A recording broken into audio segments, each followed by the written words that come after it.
Hello. Um, yeah, here's the rare Monday stream. But it might not be so rare.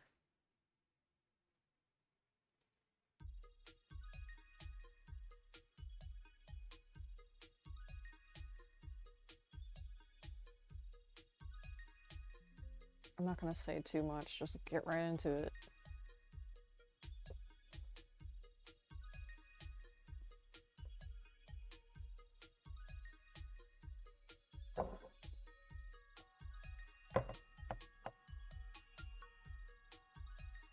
Um,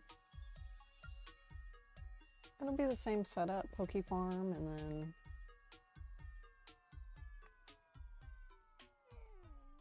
Phoenix Wright. So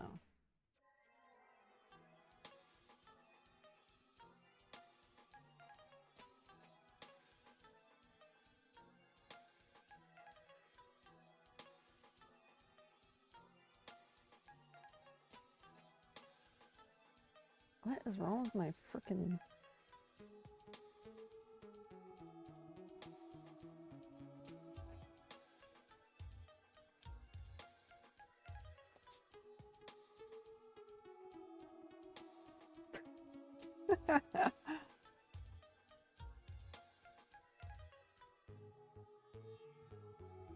Oh, I have a different light on. It's so dark.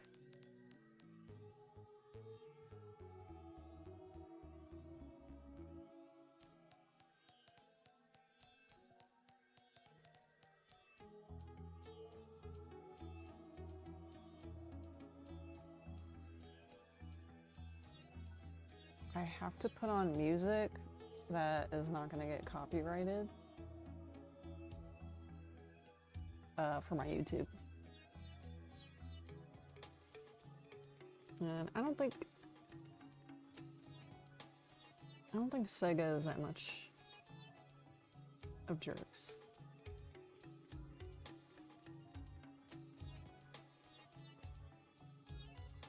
And then I close the screen and it's all dark again.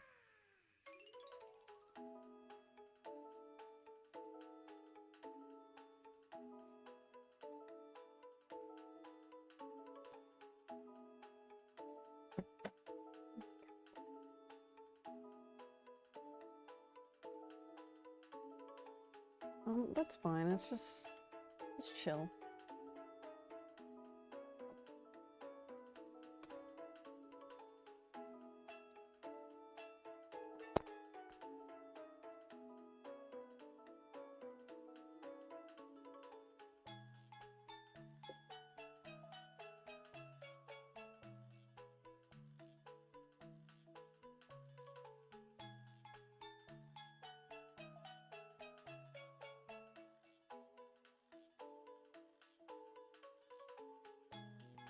Okay.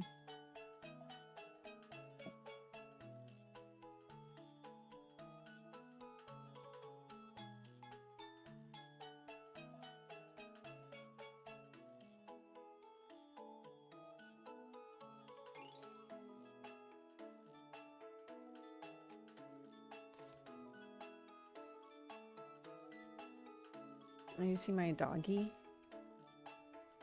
has a pink bow. Change the color.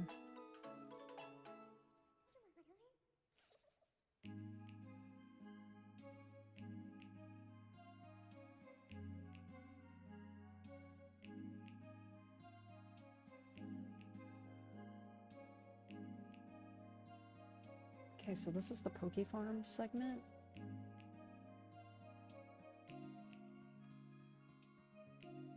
So if you don't know what this is,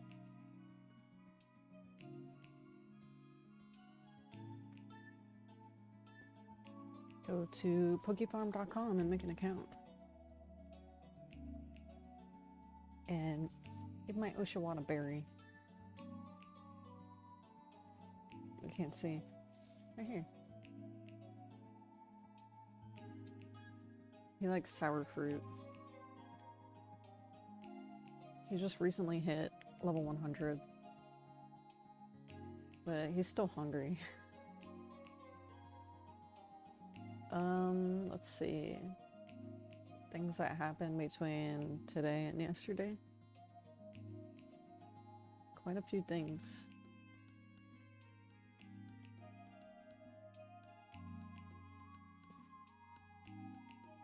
I'm nearing the point of receiving this daycare breeding boost. I just need like 20 more Pokemon. I just recently got like 20 Pokemon from this person here. Coda. They have like a lot of... I honestly want more.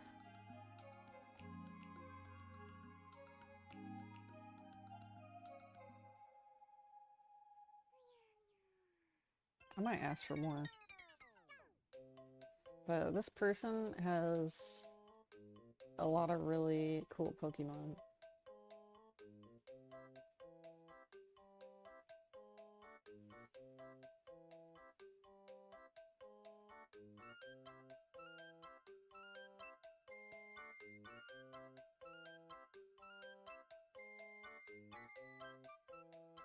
Oh, I didn't do that.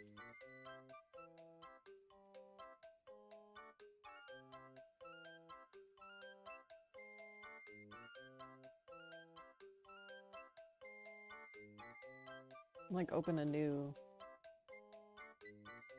window for some reason. Anyway. So yeah, all the free stuff.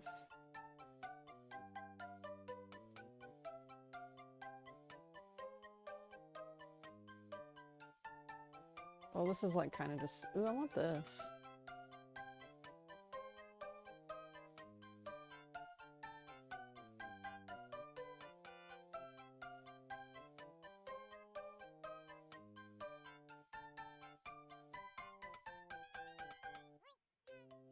I want it.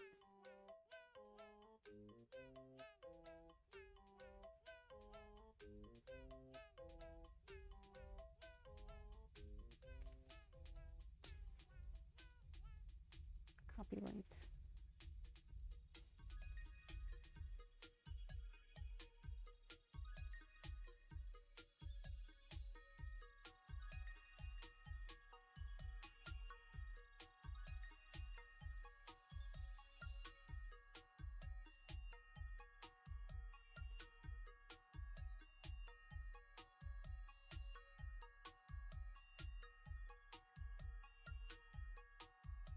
I'll just edit it as I go, so you guys don't take my Pokemon.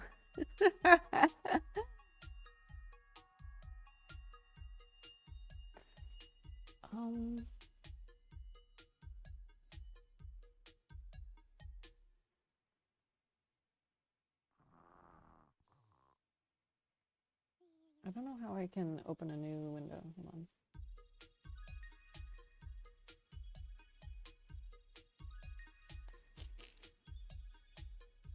Okay.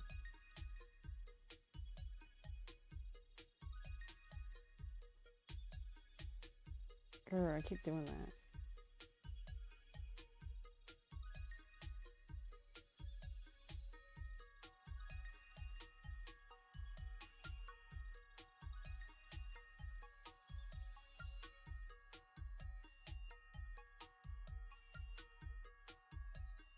I think I already have one of these, actually. I'm not sure. But I'll take it.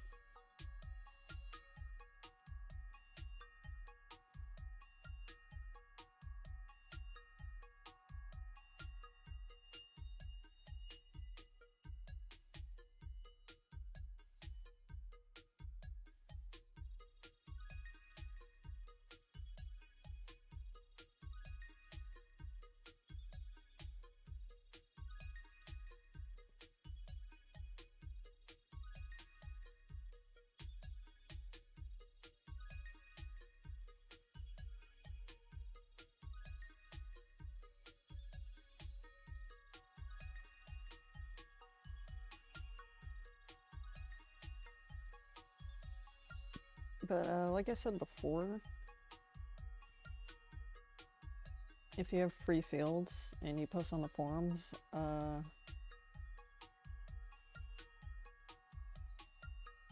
gonna grab some. What is this?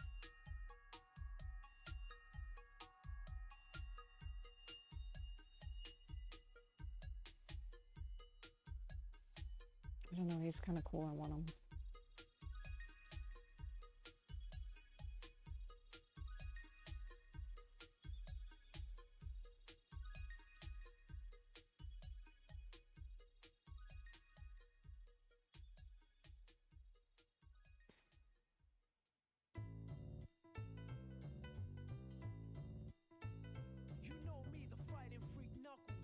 We're at Pumpkin Hill.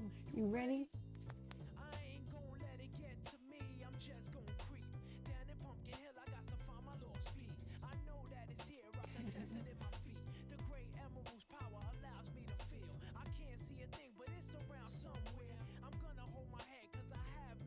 This thing's cool. I'll leave it.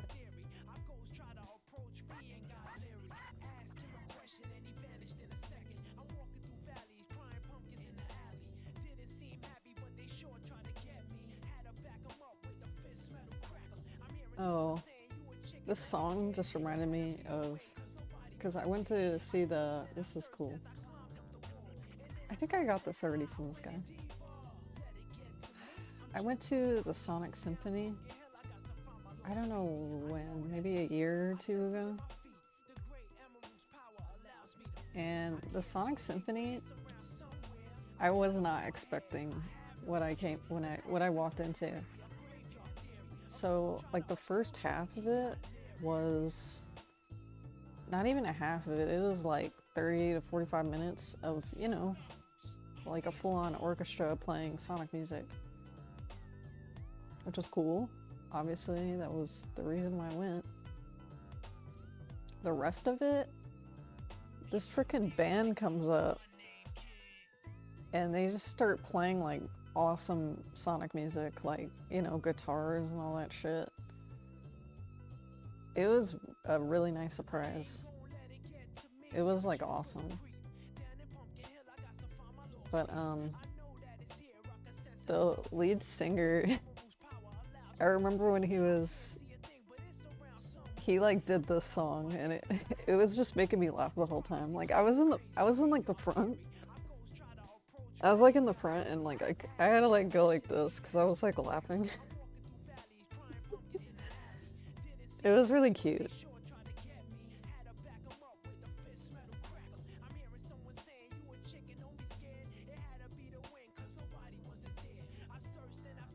I want this.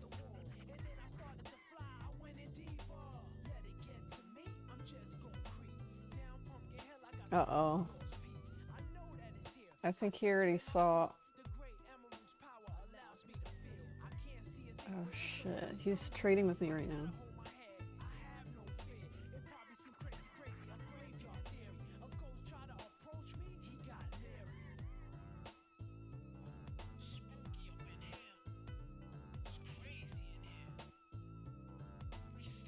Maybe I should let him know.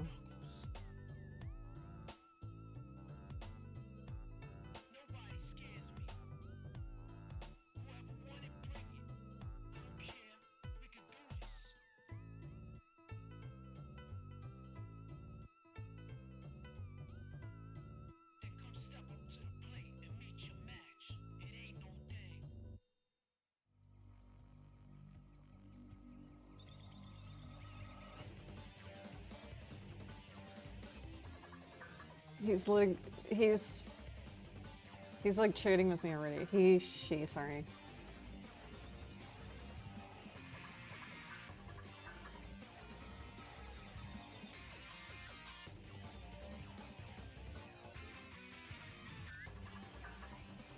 Oh, you can't even see her.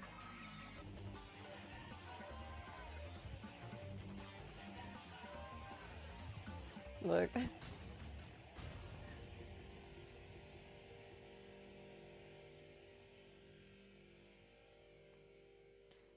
Okay, I'll just pick a couple more because it's probably annoying.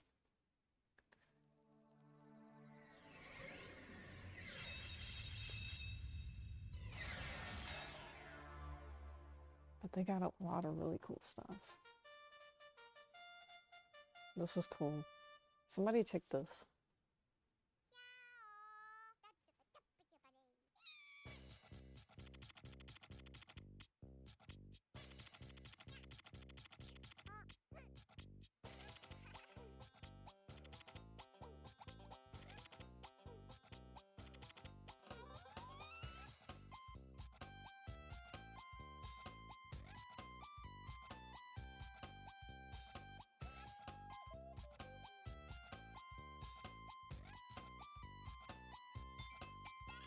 Look at this one. I don't know why the screen's all messed up.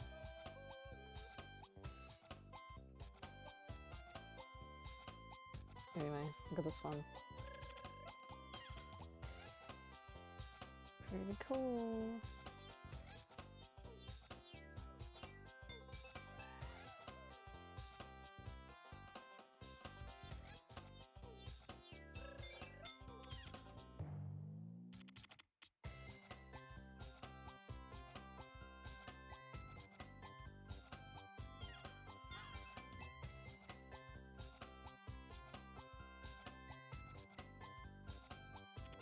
I don't know.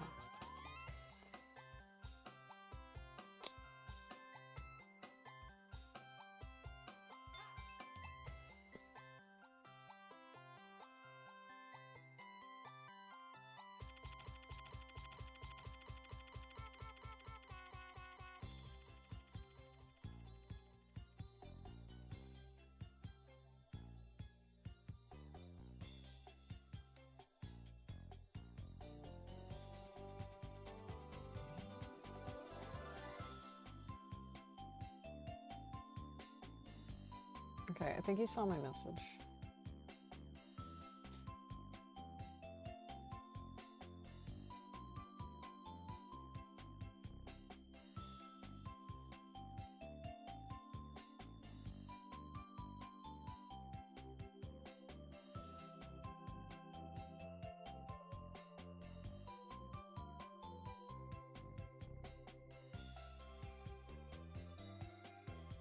I was gonna get this one yesterday, this Gengar. I'm gonna get it. I was thinking about getting it, but no, I'm gonna get it.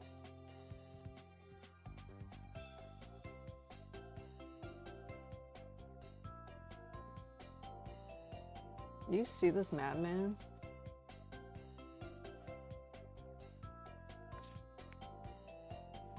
Where the heck is the, oh, where is, look at this thing.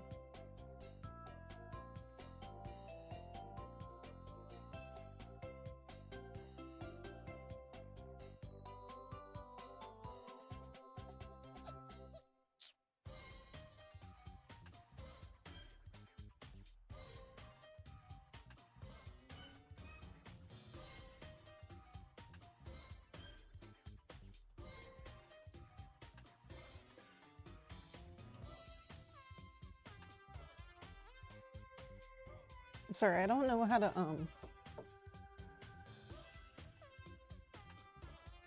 put it in such a way where you can see everything. I mean, maybe I could move my face.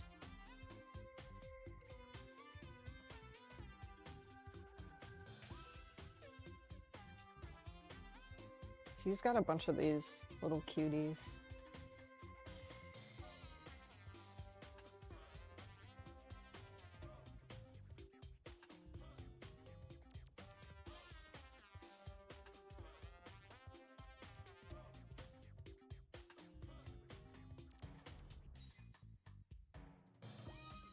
Oh my god, I want this one.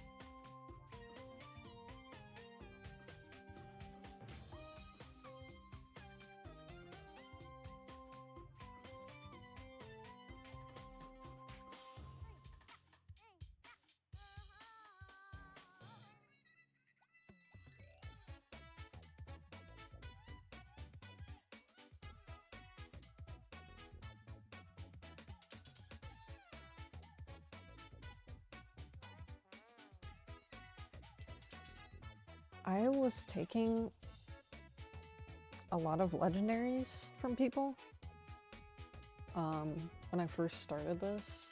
I'm probably not gonna do that anymore. Okay, that's all the fields, so.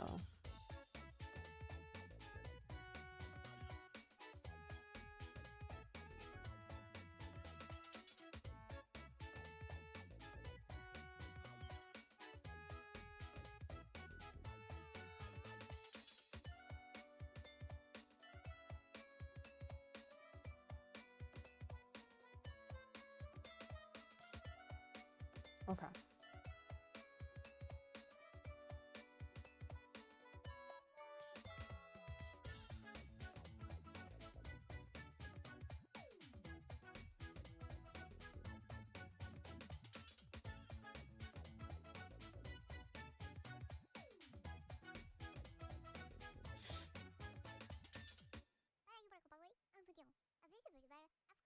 Yeah, I got like a bunch of their...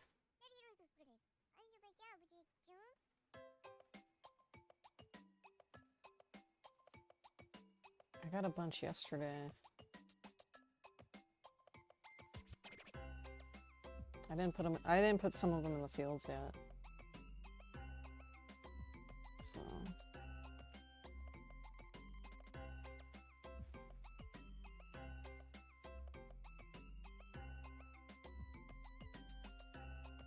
So look at this guy. He's like a... I don't know, like a Griffith? Not a Griffith. He's just like a little demon.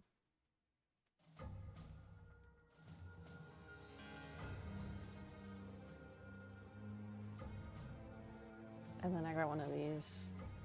Why is he not showing up? Oh, there he is. I kind of like these, like, Christmas ones.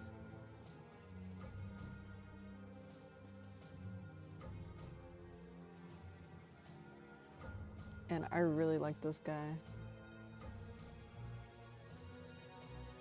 He's really cool. I love the gun on the top.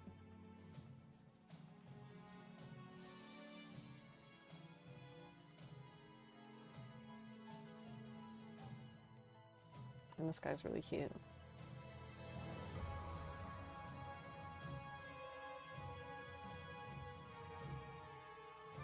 And then this is the new one I got. He's so cute. I was playing, I kind of stopped playing it.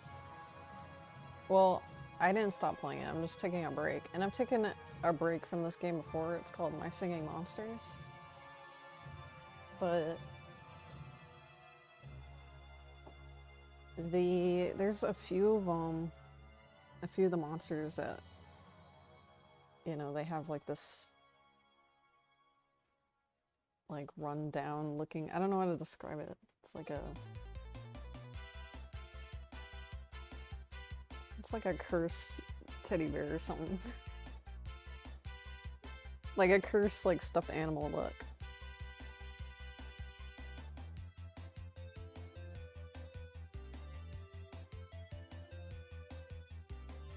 Like some of the, if you even know what I'm talking about, you'll know.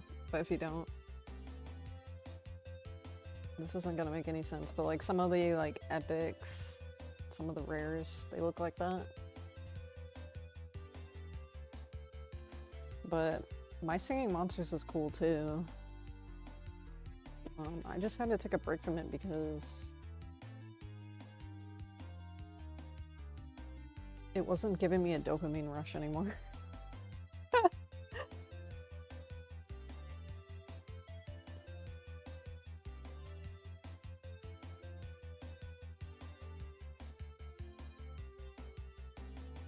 And this is the reason.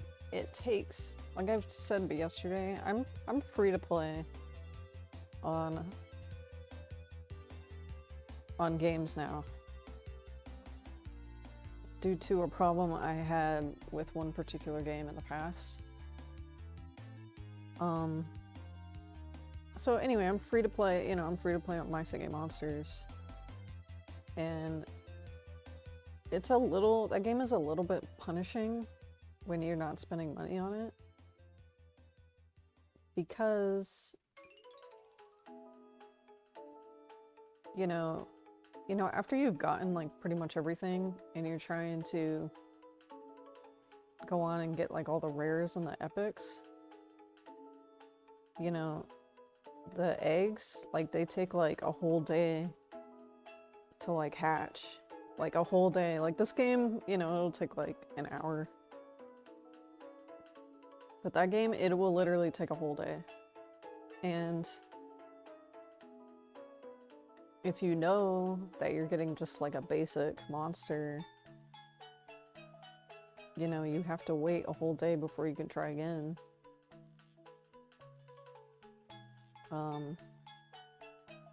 And you know, the chances to get like a rarer monster takes,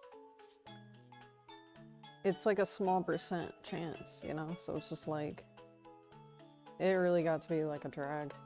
If you're spending money on that game though, you can, if you're spending money on the game, you can like speed up the process. Okay, ready?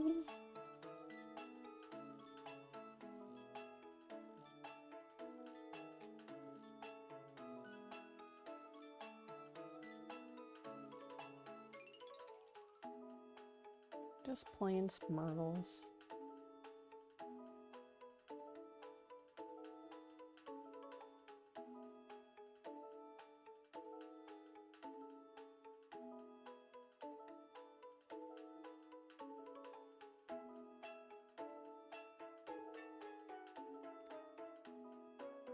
So yesterday, I decided that I wanted to take part of my team.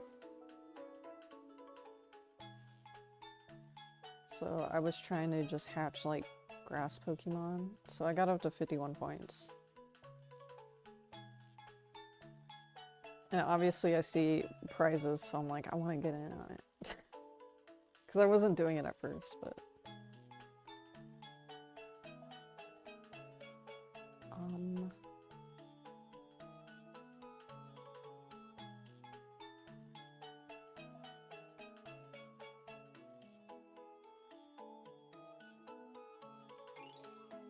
Speaking of boxes, I opened up one of my boxes yesterday that I got, and guess what I got?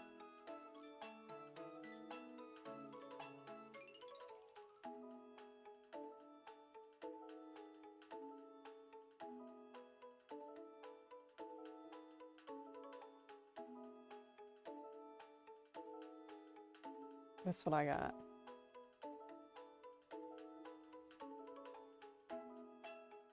From my boxes. And I didn't use a legendary seal. So I'm trying to tell you, you know, I got boxes for sale.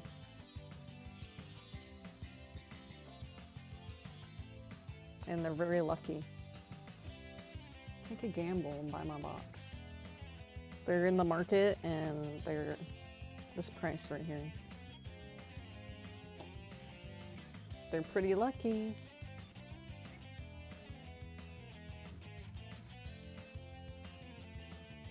Okay, so I want to adopt.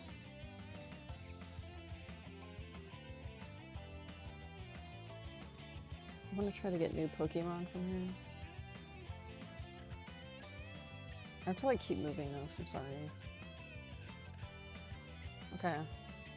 I'm just gonna try to find something good.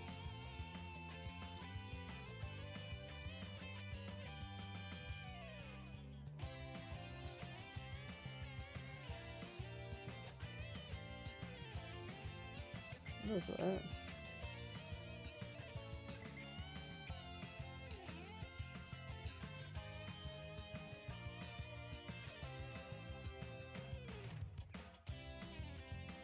Oh, it's a Melton. I have one of these things. It's really cute.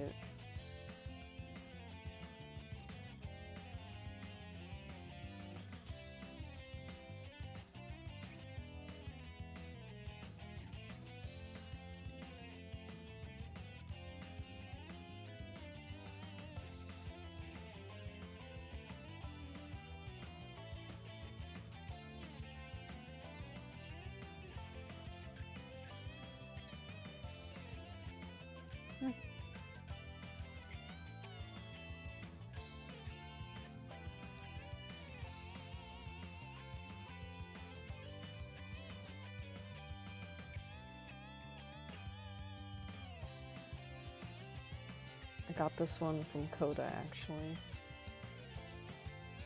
It's pretty cool.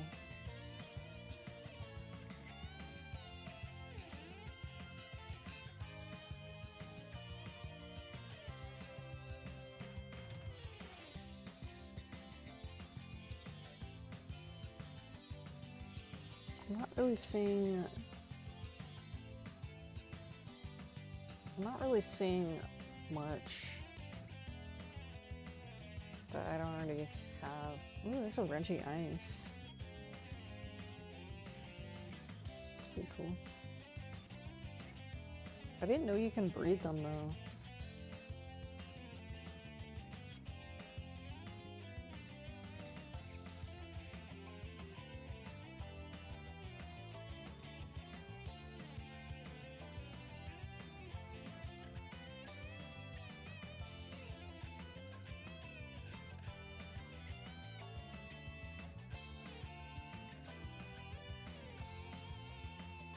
It wasn't bred, it was just summoned, and then he released it.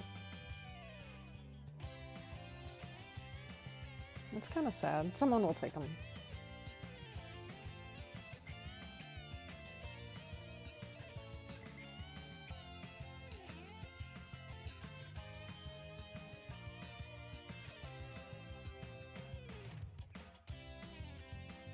What the heck is this? It's a Zygarde?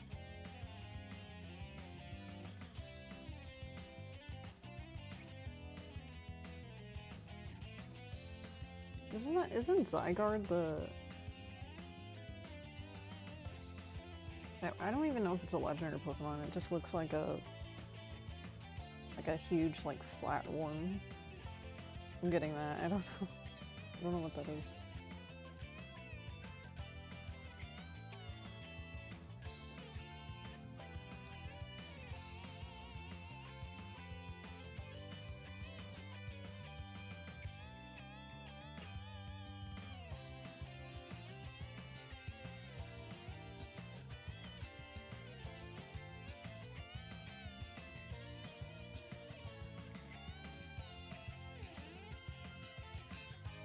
Oh, wishy-washy.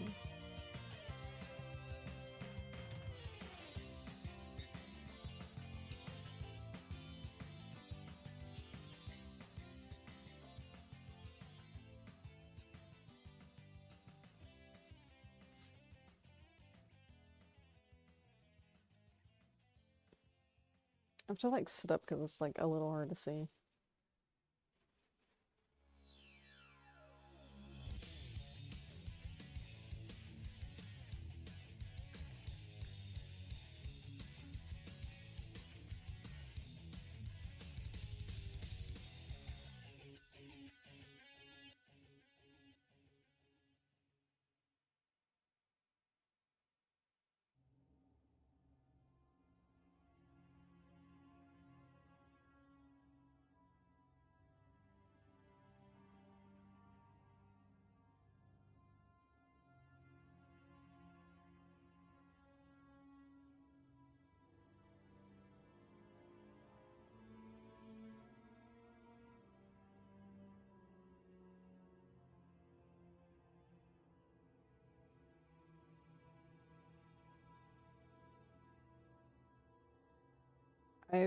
I'm gonna be honest, I hate this Pokemon.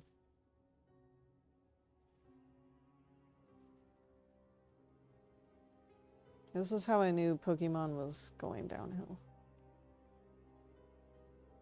This right here.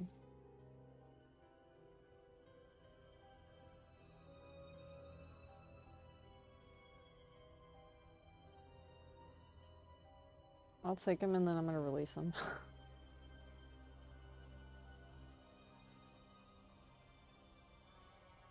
I'm surprised I don't have this thing. Okay.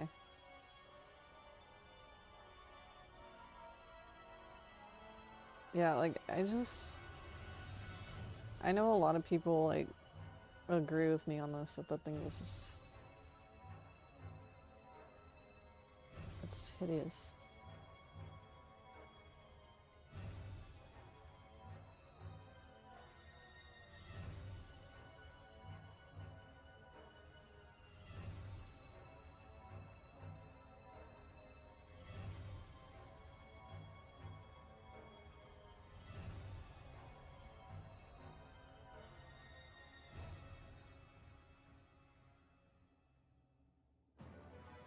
I don't know what this thing is. It's so weird looking.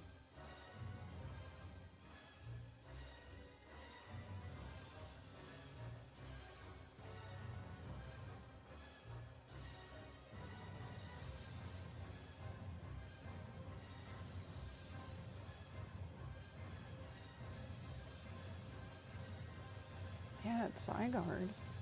Legendary.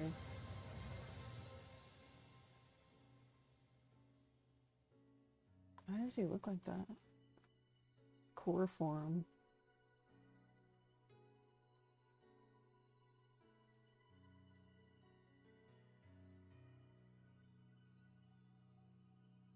He looks so goofy.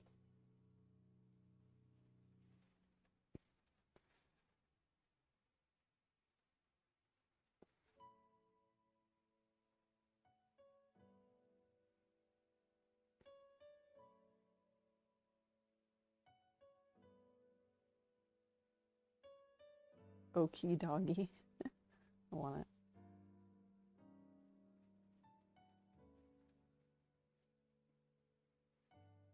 I haven't seen a shiny on here that I know of.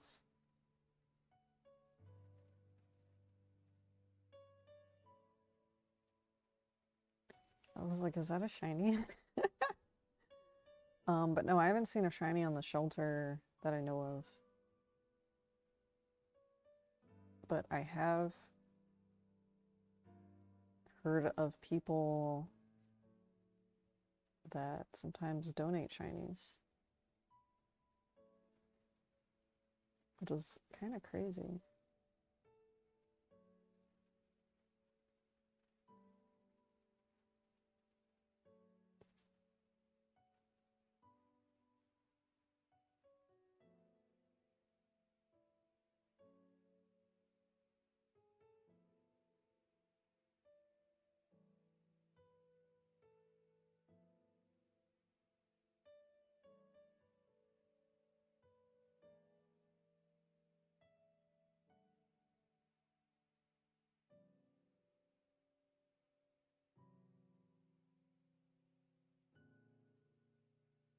The only legendary I might take if I saw it on here is Registeel.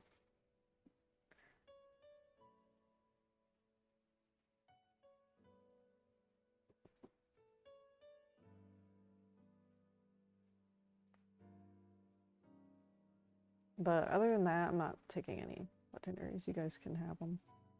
Okay, the Zygarde thing, I didn't really know. I didn't know what that was.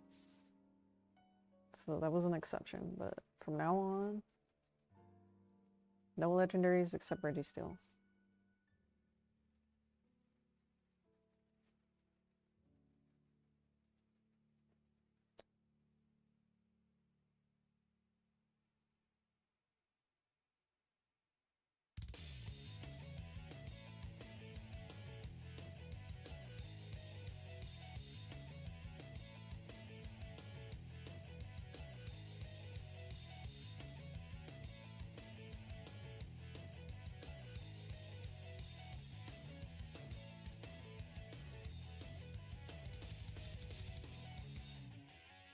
I think when I was talking about the Sonic Symphony and there being a band playing, I'm pretty sure I love this song. I think one of the guys, I think he was a guitarist. I think he was one of the people that worked on the music.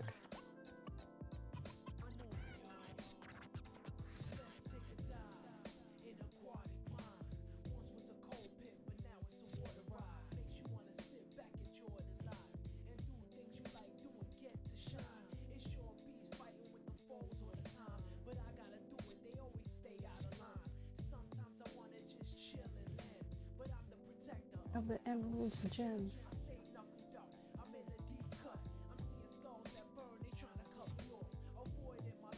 I'm feeling kind of stuck.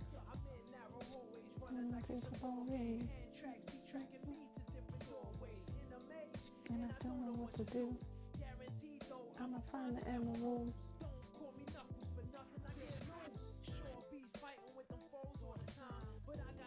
4 points left. Okay, I can adopt one more.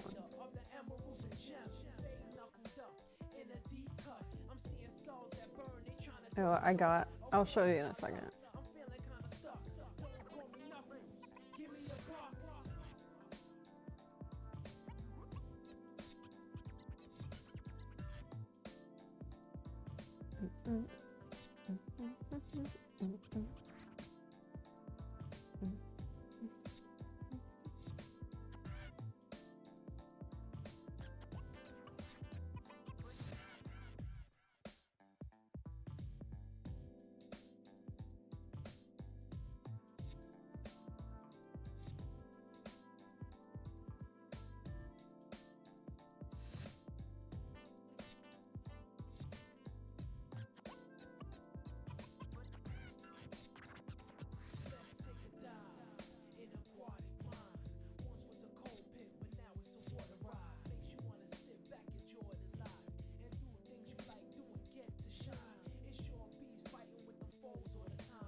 I'll just take this guy.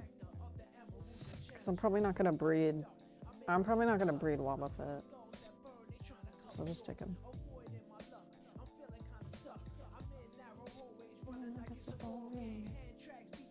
Yeah.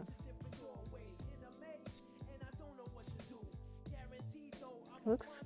Oh, you can't see. Looks kind of out of place. This guy.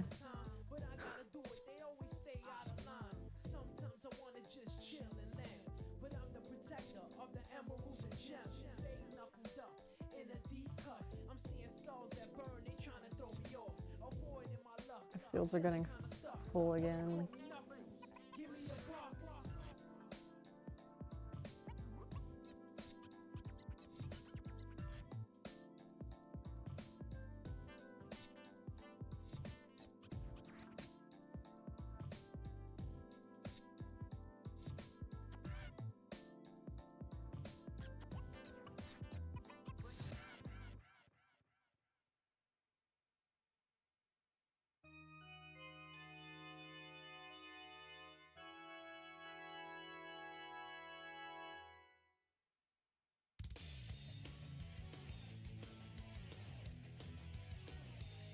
Oh, I got an Articuno.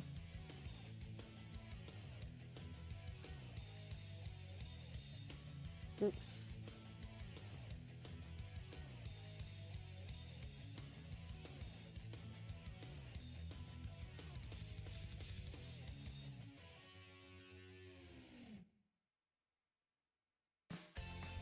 I keep saying I'm not gonna get legendaries and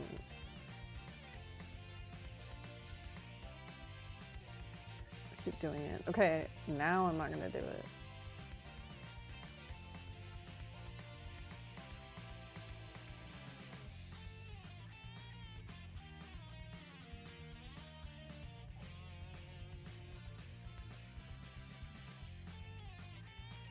I think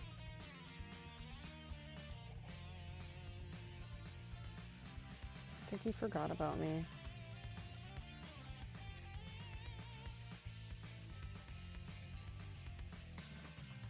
Oh. So I did use a little bit of my GP on a, where is it?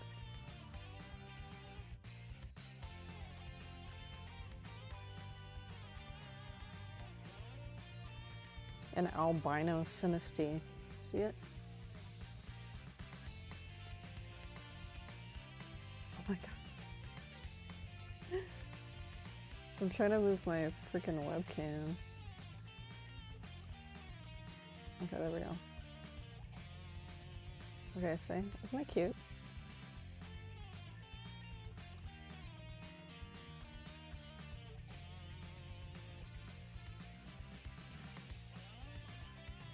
I did find out another strat from somebody on this website.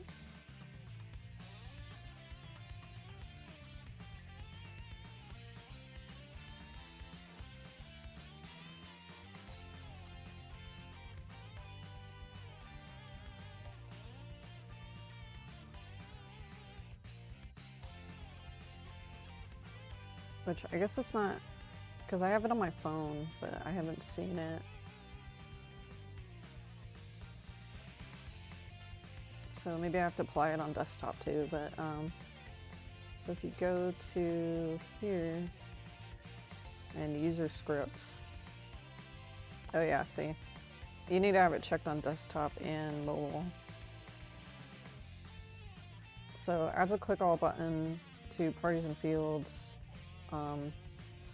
and less physical button pressing, because I was playing, I was playing yesterday, and I was playing for quite a bit after I stopped the stream yesterday, and my hand, like right here, it was like hurting really bad.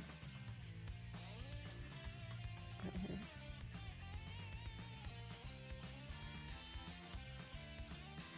And I don't know, I draw, so I kind of need my hand to work.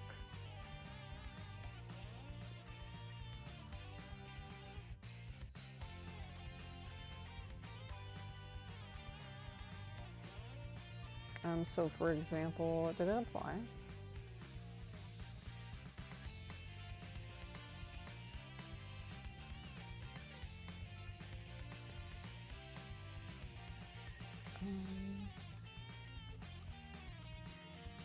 Oh, so for example, it'll show like this button right here, and you just click it and look. It makes it so much easier.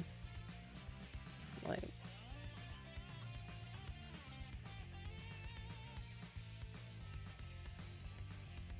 okay, let me get the eggs in.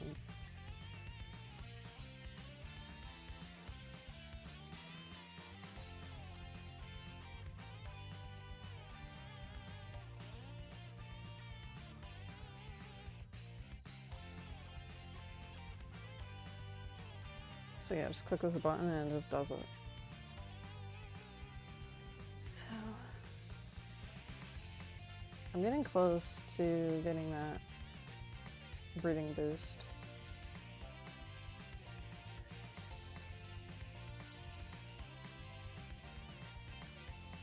Also I found, so there's 3 people now, so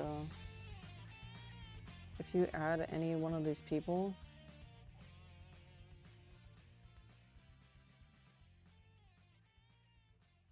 they have mass clicking, so this one's just any berry, so you can just...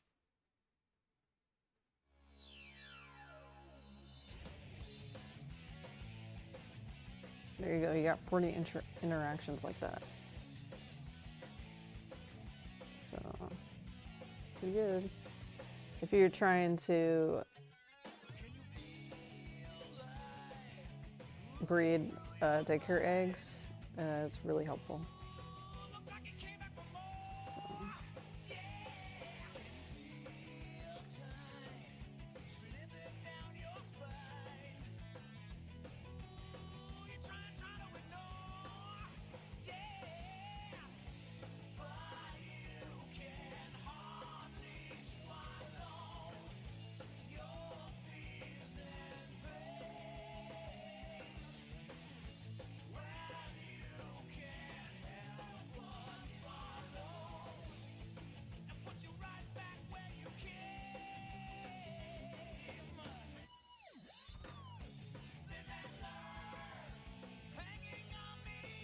long have I been? I've almost been streaming for an hour. This is like my special interest right now. So.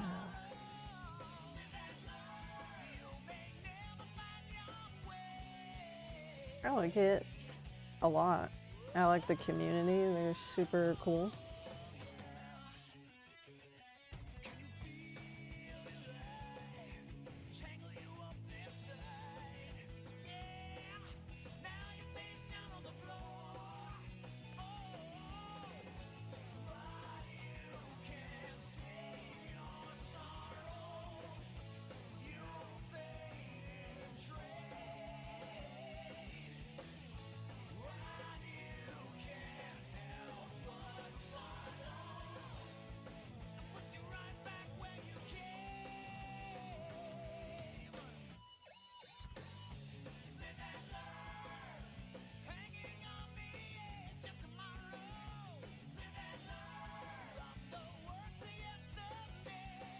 This is a little less, these fields, they're a little less like, this little button is not as useful. If you're trying to do it without this button, these fields are really helpful. So if you just,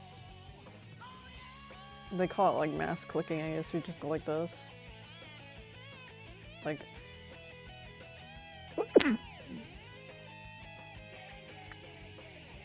I'm just clicking right now. So like if you're just doing it manually, it's still really fast. But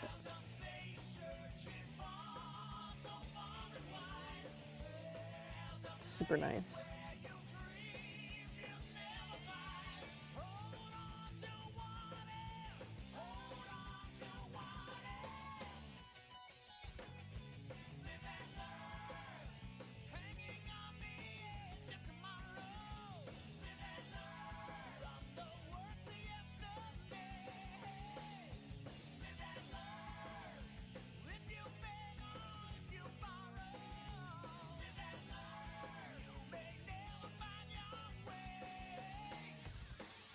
I'll go to 20. I'm just gonna.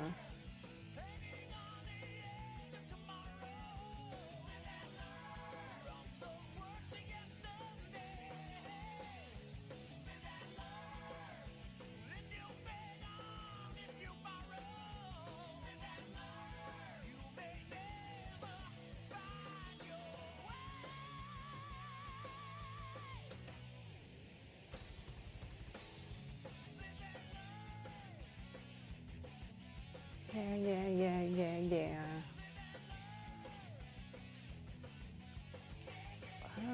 Okay. I think that's it.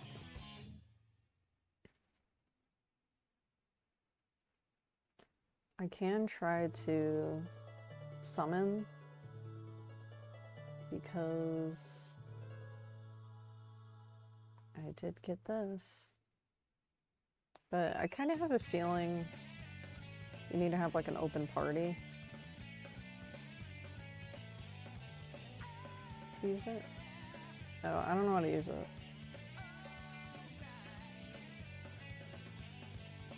It like keeps reloading the page.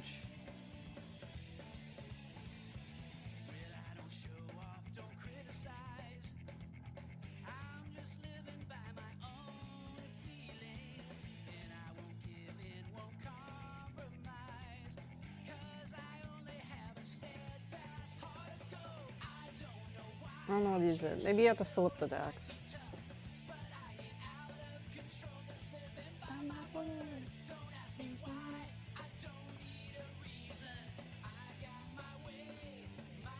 I think I scared Coda.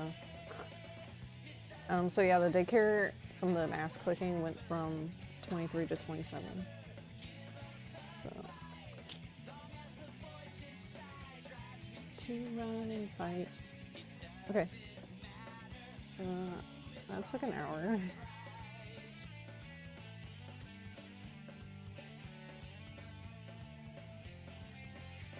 So let's continue with Phoenix Wright.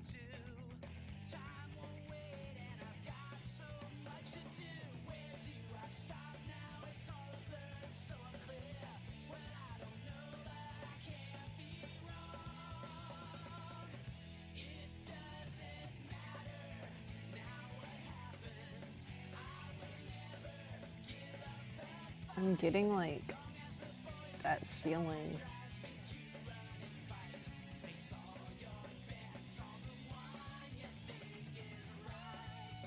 I'm getting that feeling I get like before I finish a game. Like I like don't like finishing games because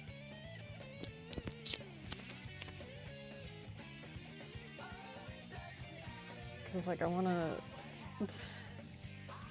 don't like finishing games because it makes me sad. Because I like being there. I'm not afraid to admit that. You know, I like being a part of their world.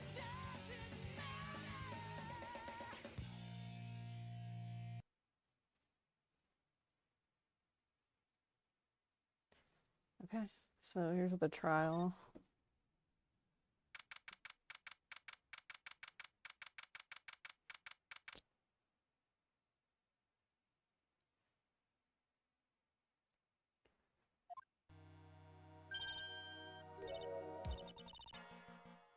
Oh, are you by yourself?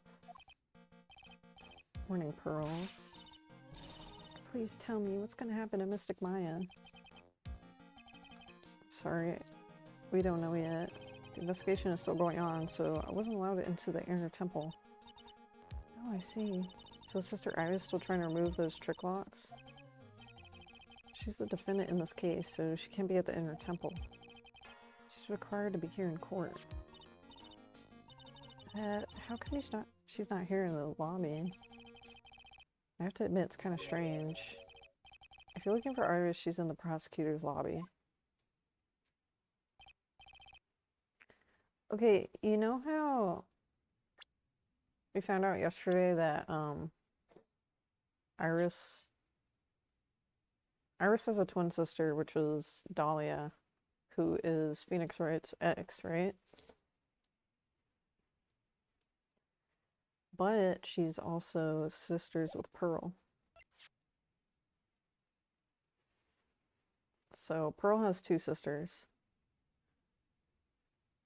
I wonder if Pearl knows. I don't think she does. I don't think she knows she has two sisters. What's Iris doing over there?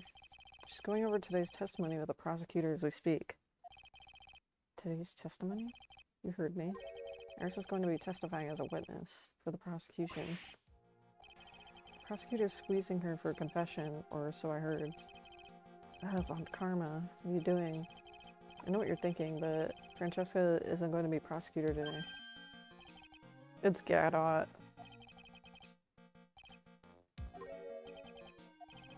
Francesca is engaged in some important work at the Secret Cavern.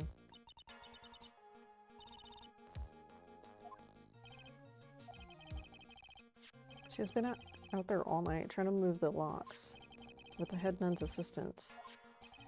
We estimate that the last of the locks should be taken care of in about 3 hours. I hope everything continues to go smoothly and receive some good news soon. Gadot intends to nail this case shut. Be prepared to fight like there's no tomorrow. I can already see it in your eyes. You're not the same fever-ridden, frantic maniac you were yesterday. On the way here, I decided that today would be the end of all this. This is the end. I don't want it to end. Almost immediately after I made that decision, I felt myself getting stronger.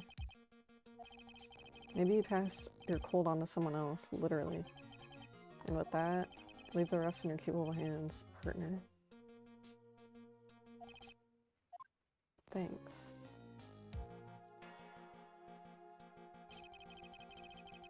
I still don't have answers for most of the riddles plaguing the case. Circumstances around the murder of Miss Faye. Impossible flight Larry claims to have seen. And what that woman is really after.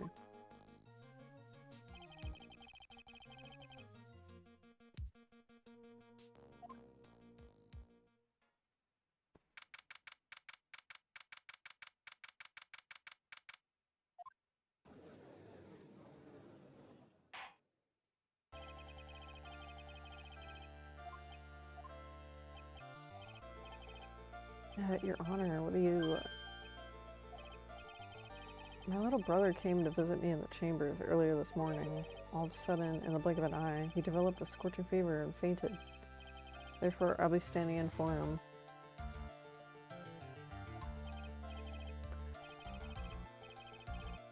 Oh, he's talking about him and the Canadian. They don't look like brothers, but okay. My poor brother, he looked a bit pale. Not to mention sad that he couldn't be here. Because his brother has like an entirely different accent, and he's like blonde.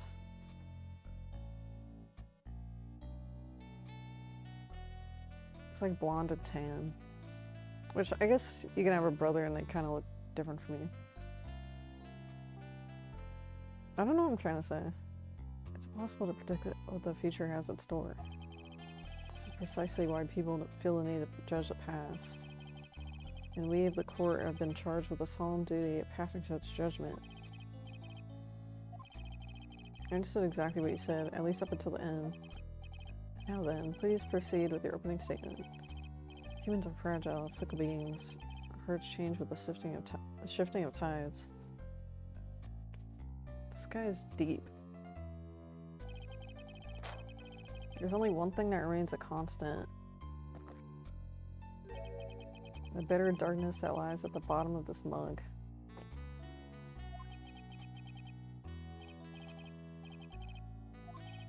During yesterday's trial, the accused refused to admit her role in the crime, but today she has a change of heart. Sister Iris has a confession to make.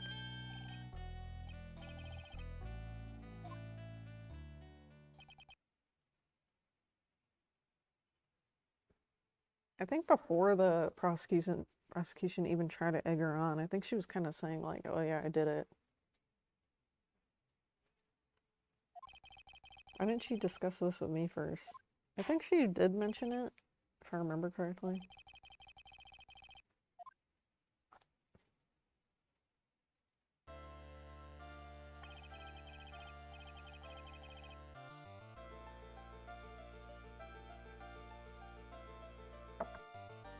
Upon meeting a beautiful lady, always ask her for her name and profession. That's one of my rules. I am but a simple nun undergoing training at the temple.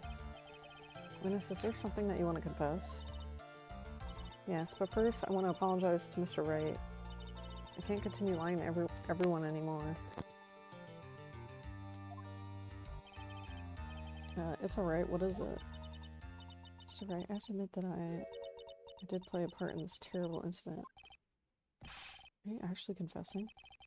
You're saying that you were the one who murdered Miss Elise? No. But I dealt with the cover-up after the murder took place. After her spirit left, I took the lifeless shell of Mystic Elise. I carried it to the temple, where I desecrated it. What does that mean? She took the lifeless shell. Like her body? Is she calling her body a shell? Or like, what does that mean? Are you saying your accomplice? Yes. What?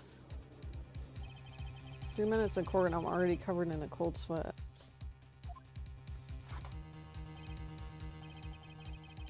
Everyone on the planet is an accomplice to something.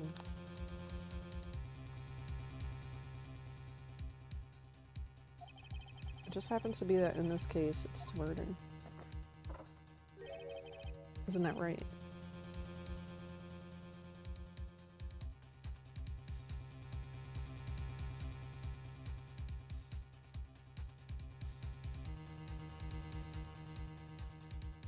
An accomplice to something.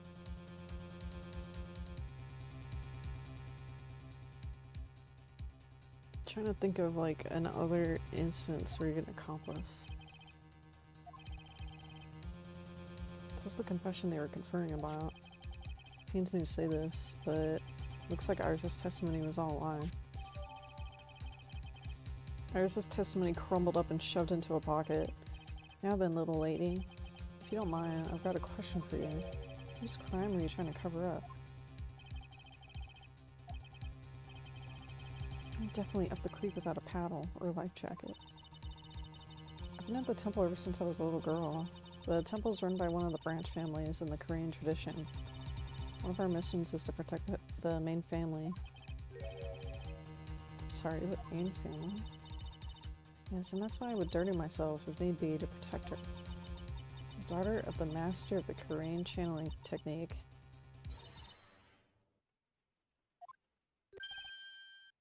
That's fucked up. That's fucked up because she's not there to like defend herself. So, kind of fucked up.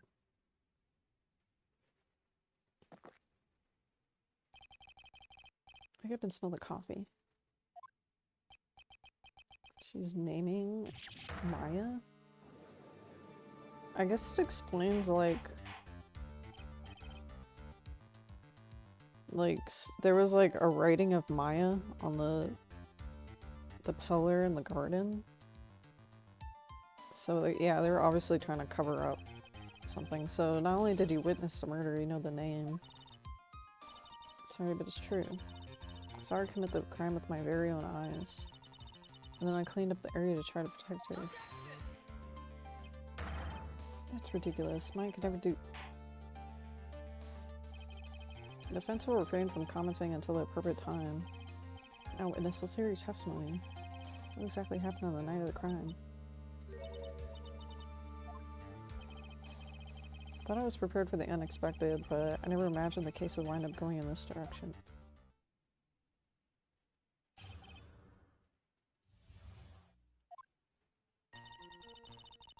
I went to the inner temple that night and I saw it all happen in the garden. I saw Mystic Elise strike Maya with her staff. While Maya was still crumbling, Elise moved in to deliver a fatal strike.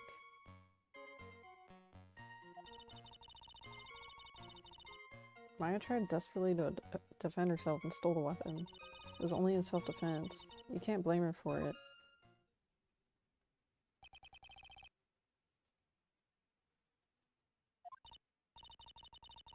Mystic Elise was the one who attacked first. That's why I tried my best to protect Mystic Maya. I moved the victim's body to the temple so that Maya wouldn't be suspected.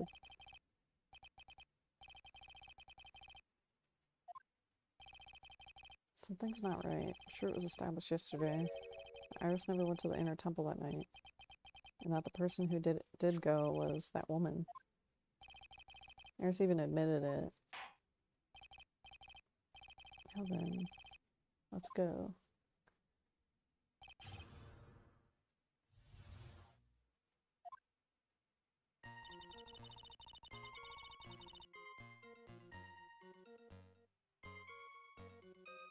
Okay, a timeline.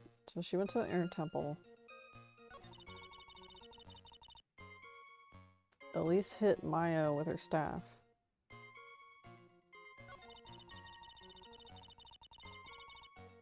Maya was stumbling and Elise tried to hit her. And then Maya took the weapon and then I guess she stabbed her. So also found out yesterday that the staff comes apart,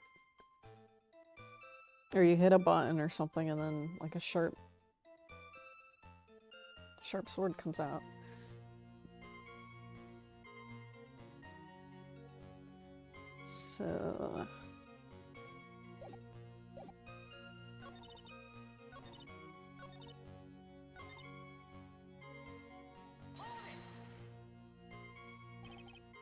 So Iris, your testimony has changed quite a bit since yesterday. You said yesterday that on the night of the murder, you didn't go into the inner temple. Did she? Too bad for you. What she said yesterday doesn't mean much today. By the way, where were you when she claimed that she didn't go? It was in the inner temple's training hall. Private conversation between the two of you does not constitute testimony. That would be properly described as hearsay. What do you have to say? I just couldn't tell him the truth at that time. Mystic Maya. She's your girlfriend, isn't she? I didn't want to be the one to break it to you that I saw her commit murder. I understand how difficult this is for you. Let's continue the testimony. Well, Phoenix Wright didn't say no.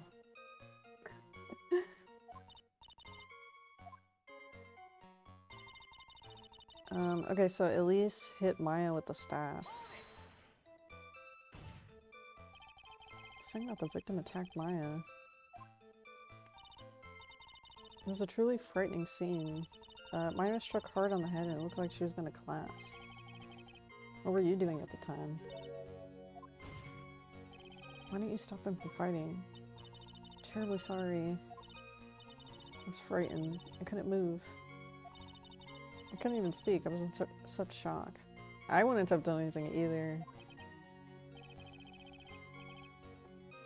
Like...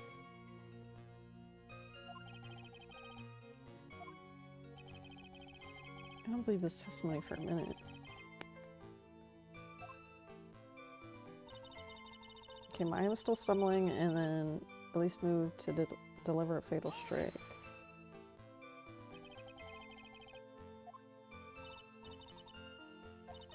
She threw down her staff and reached into her robe for a weapon. What was this weapon? It was some kind of dagger. Elise tried to stab her with this weapon to kill Maya.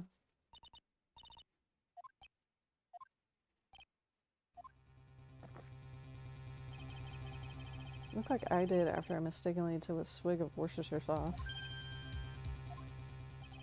Do you have a problem with the testimony we're hearing from your client?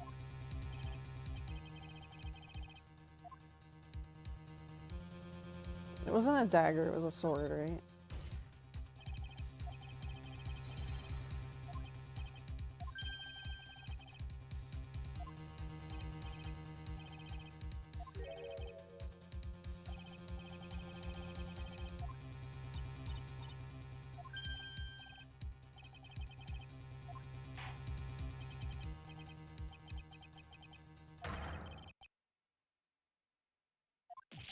What's up with Gala? He's lost? He's lost every single case he's been in. He's been a prosecutor for, so...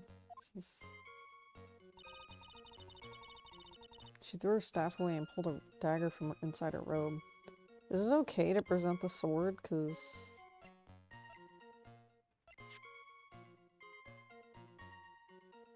these are the only people that know.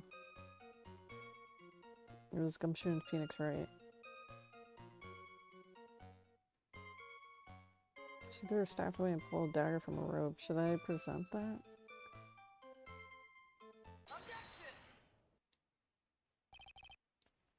Iris, there's something strange about your version of events.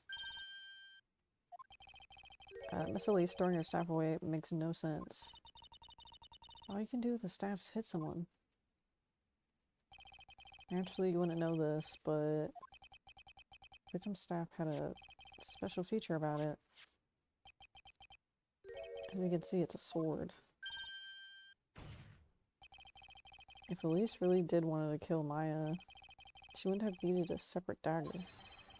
Not when she already had a beautiful blade in the hands already.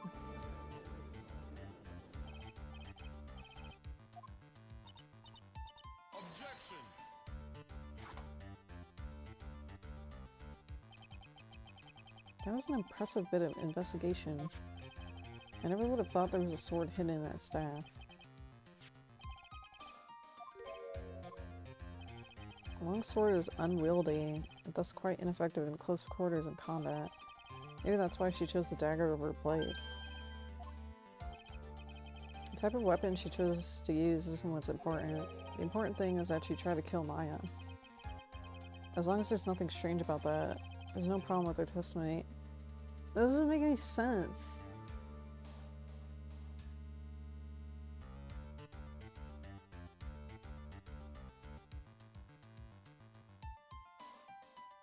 That doesn't make sense, because it's like, if you're saying someone, like, if you saw someone witness a murder and it doesn't, and the events don't match up to like reality, then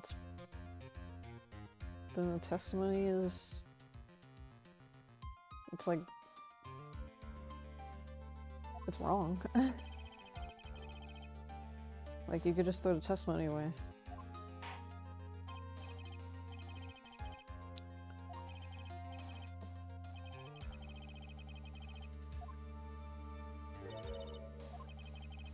I have another piece of evidence that shows this testimony can't be trusted. Elise would never attempt to take the life of Maya Fey. Okay. I'm gonna say it's because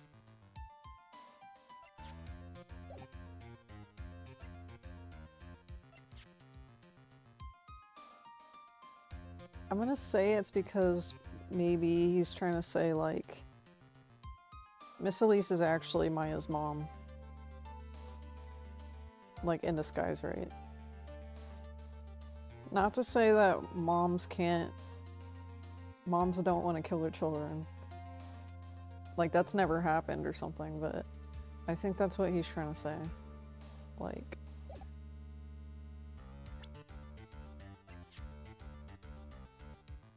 Maya's mother. So maybe this is what he's talking about? Elise would never have attacked Maya. How can you be so sure? The victim's real name was not Elise. Her real name was Misty Fey. Not Mystic Misty Fey. Who is this? Is she related to? Misty Fey is the master. She's also the mother of Maya Fey.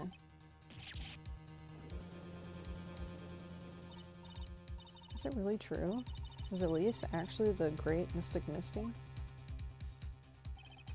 There's no doubt about it. I can hardly believe it. The idea that she would try to kill her only daughter, one she hadn't seen in 17 years. Perhaps the prosecution can offer some explanation for why she would do such a thing.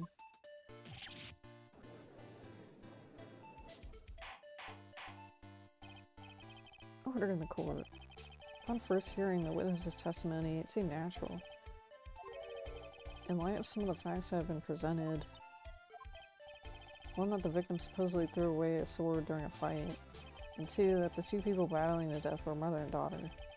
Despite the facts being believable when taken on their own, when taken together, the entire story seems difficult to believe.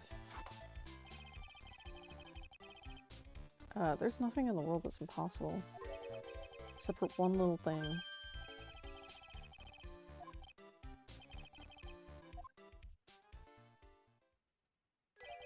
I think maybe my beans are under roasted, but you have no idea, Gramps.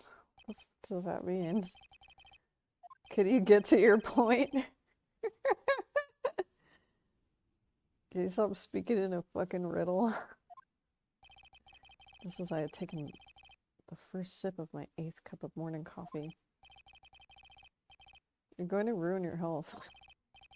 After hearing this woman's confession, I had a detective who loves to investigate into the scene of the crime. And he discovered this little beauty.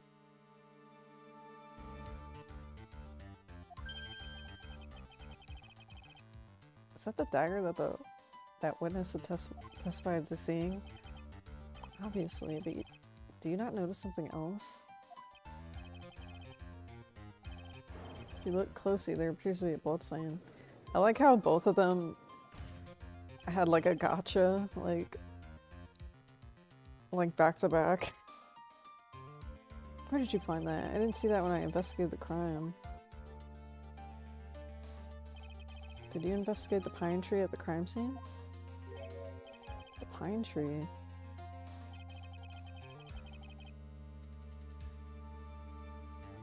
Is this a pine tree?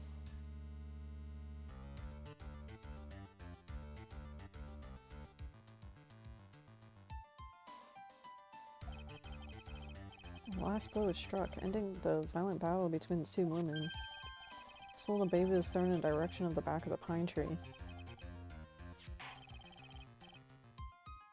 Which means the blood on the dagger belongs to the victim.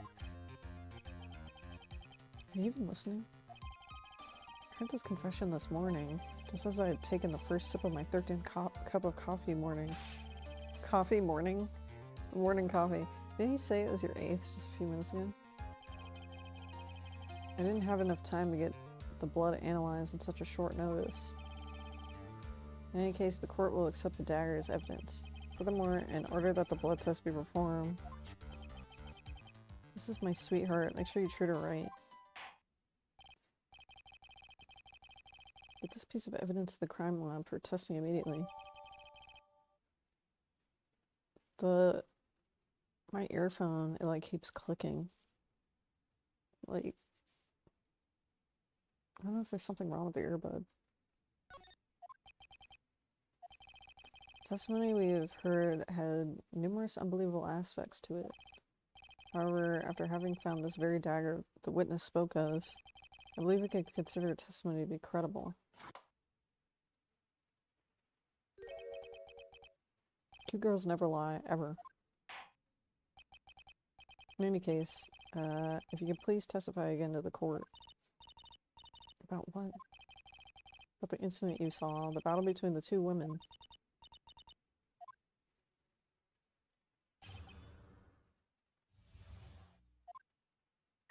Mystic Maya stumbled briefly after being hit over the head with the staff.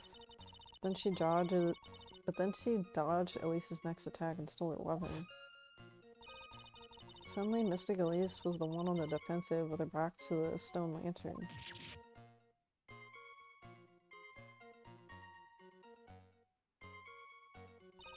That's when Mystic Maya stabbed Mystic Elise. Elise managed to fling the knife away, but then she collapsed. That was a very heartbreaking story. I don't know if there was any bad feelings between them, but it had been 17 years since Misty's disappearance. Perhaps they simply didn't recognize each other anymore? It seems reasonable. Proceed with the cross-examination.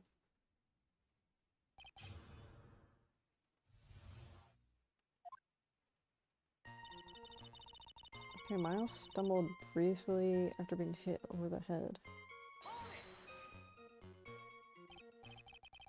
Iris, where were you standing when you witnessed all this? If either of them had noticed you, they might not have continued their battle. I wonder if that's true.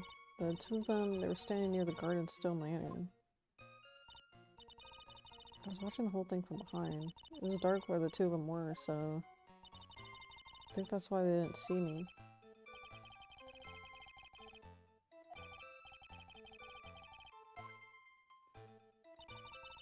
She dodged Elise's next attack and stole her weapon. What happened to the victim's staff then? I'm not sure. The area was very dark, so I really couldn't see.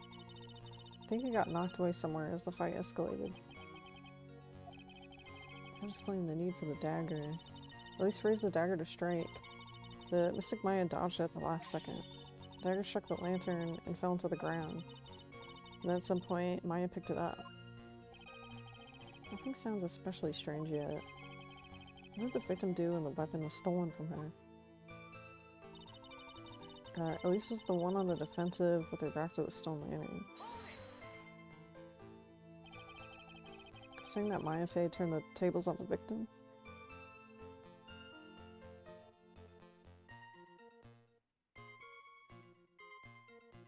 I keep needing to sneeze and then it goes away. Whew. Okay. Yes. Mystic Maya wasn't herself at the time. After all, her life was in danger. The idea of Maya cornering someone at knife point is just silly. For reals. As I say, a cornered fox is more dangerous than a jackal. I believe the correct description of a cornered fox is sacred and petrified. Scared and petrified. Your animal analogies have grown tiresome.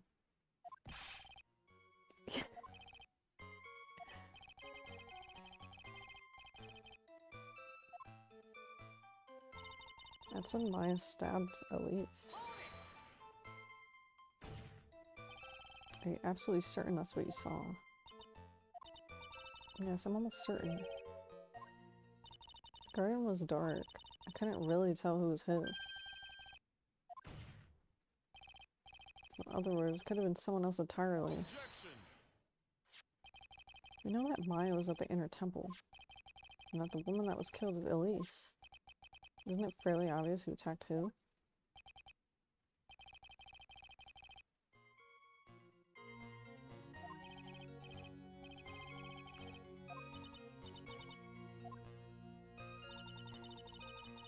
Two of them face each other for a moment, and then Maya rushed straight into Mystic Elise.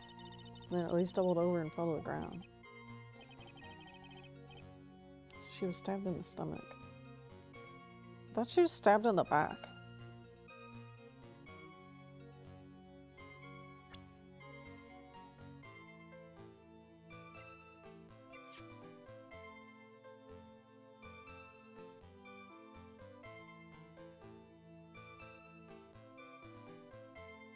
And her body fell 10 feet.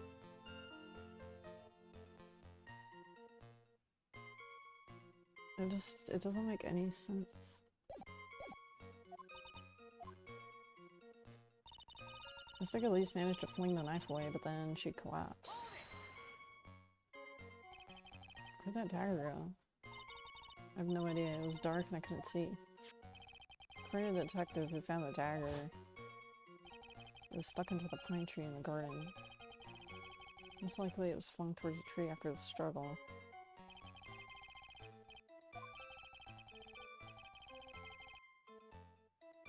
I'm like kind of cold, I don't know why. Like, when I get cold, like my feet get cold. Like my feet and my hands.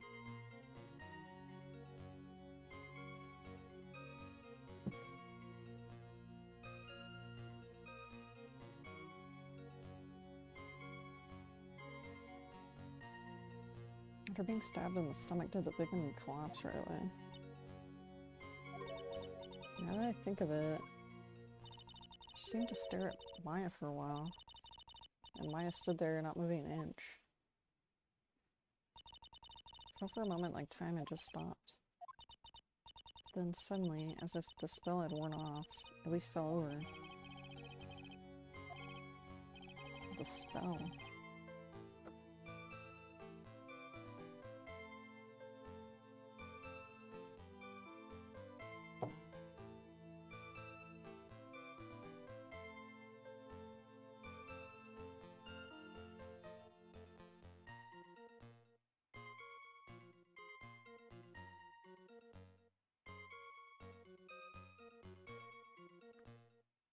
There's one thing that could be completely impossible. The very idea of Maya stabbing someone. I love that he said that. That alone is impossible.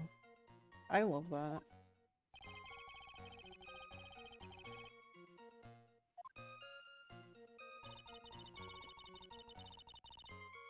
Okay, so if the one really thing she said that stood out was the fact that she got stabbed in the stomach, which according to the autopsy was not true. But I don't think she added that.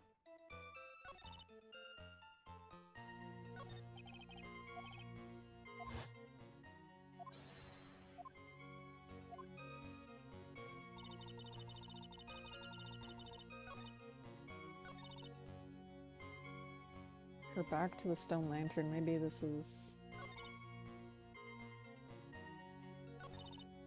Because I want to present the autopsy, but... You know, it has to be like on the right part.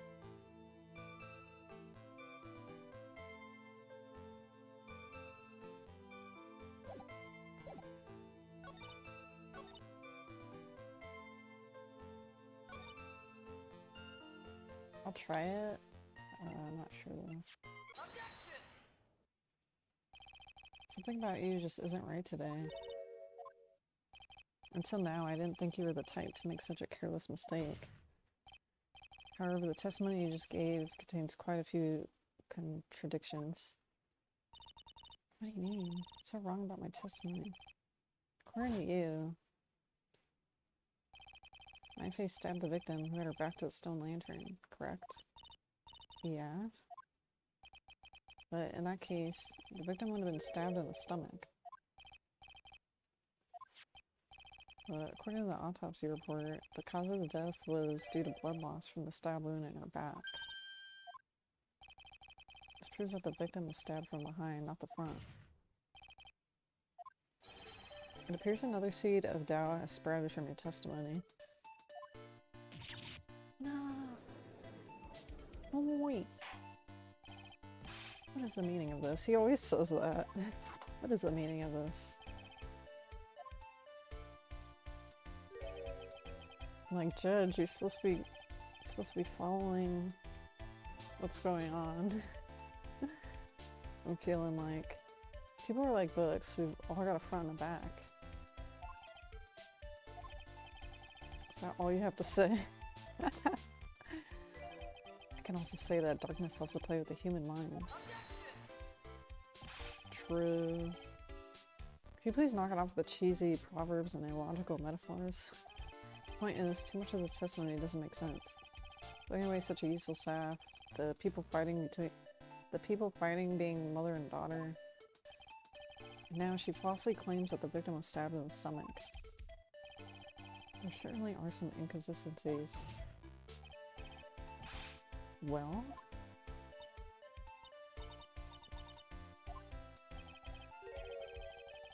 You're just being too naive about the whole thing.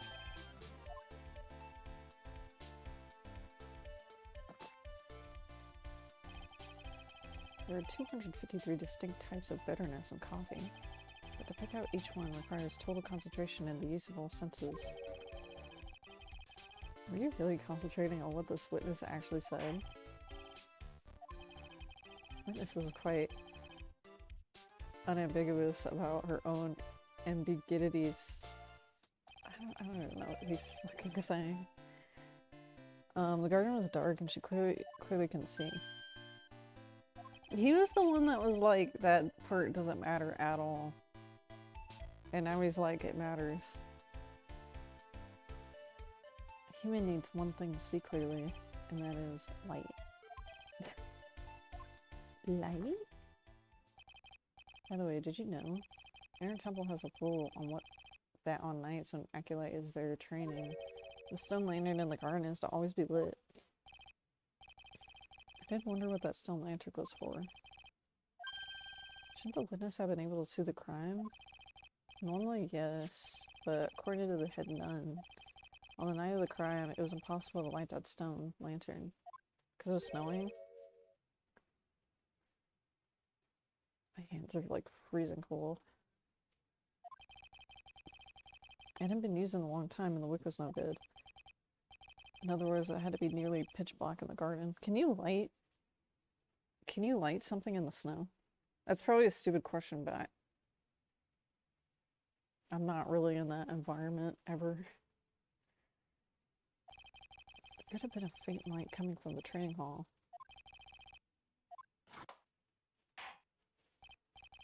That illuminating fact has chased all the contradictions away.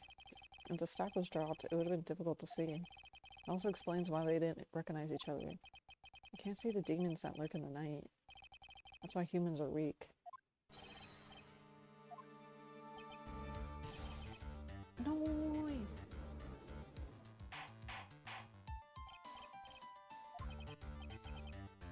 Here, let me present the stone lantern into evidence. Maybe it'll rekindle the flame of truth in your mind.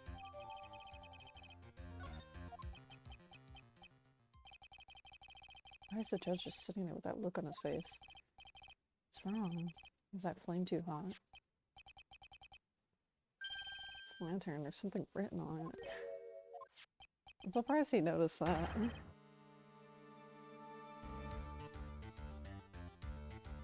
It's written in blood. Uh-oh. So the judge didn't know about that yet. Written in blood? It says Maya upside down. What the? Is Gadot like pretending to be surprised or no? After being cornered and stabbed by Maya, Elise didn't fall down right away. She must have been writing that on the stone lantern behind her.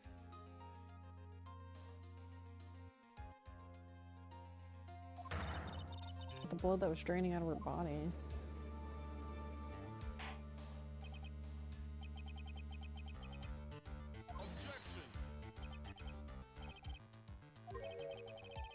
What are you all talking about? What do you mean? We're talking about the message written in blood. Nonsense. This lantern. It's as clean as a whistle. You can't see the bloody writing at all.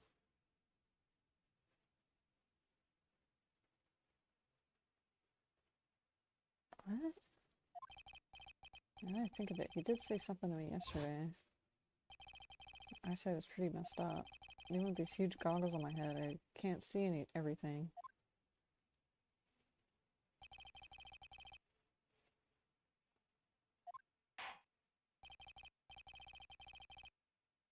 It's obviously an important clue. We now know that the crime scene was dark, and that the victim scrawled this message on the stone lantern. Well, anything further?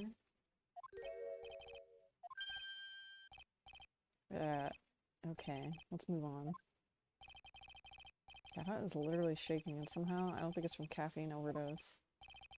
I believe it has now been established that Miss Elise was killed by Maya. Allegedly. Now it's time to turn our attention to you. After the victim died, you did something. We're all ears. I do want to take a look at the lantern. Oh, I can't look at it. Oh yeah, I can.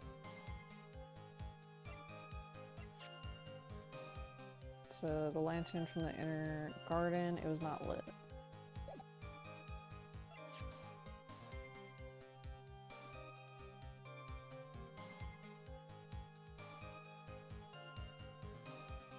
After Elise died, I called out to Maya. I thought it was my duty to protect the future master of the Korean tradition, so I removed the body from the inner temple. I dragged it behind me all the way across the bridge. Then I used a snowmobile to carry it back to the temple.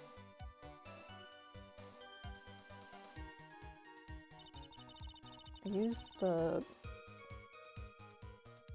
barbed weapon to alter the way the wound looked. So you moved the body. Yes, I was raised at the temple. I owe a great deal of thanks to the Flake clan. Even so, I never imagined that Elise was actually Misty Fae. I committed a terrible sin. Terrible trick of fate. I believe you're looking for twists of fate. I intended to return to the inner temple after taking care of the body. You're spotted by the head nun. Yes, and that's why I couldn't go back.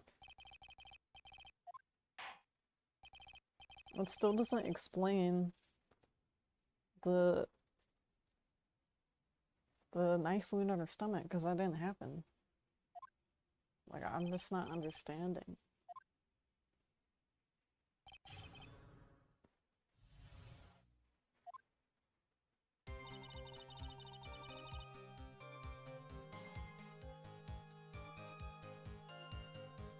Also, this like incriminates herself as like the murderer, doesn't it? The murderer.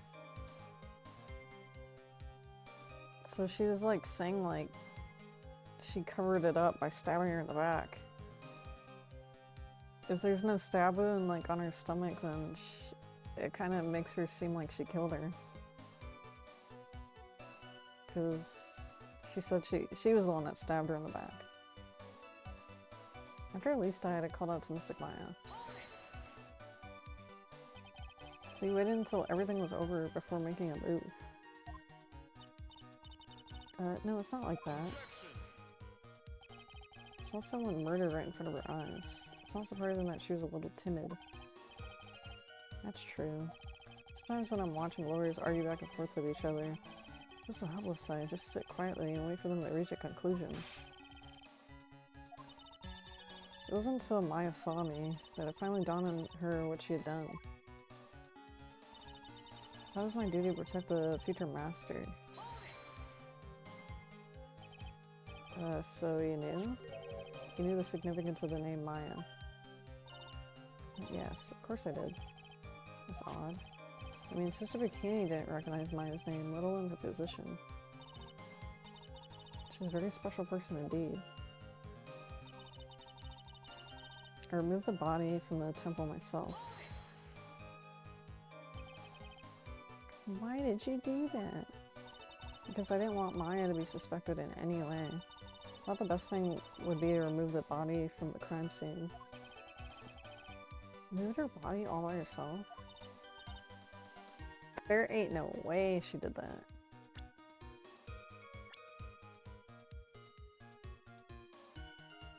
There's no way, I'm sorry. It would have been impossible if it wasn't for the snow.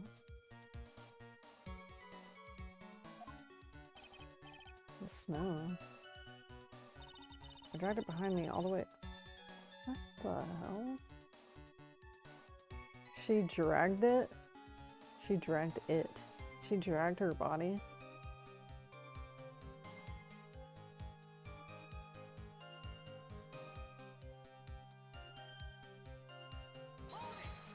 There's just no way, I'm sorry.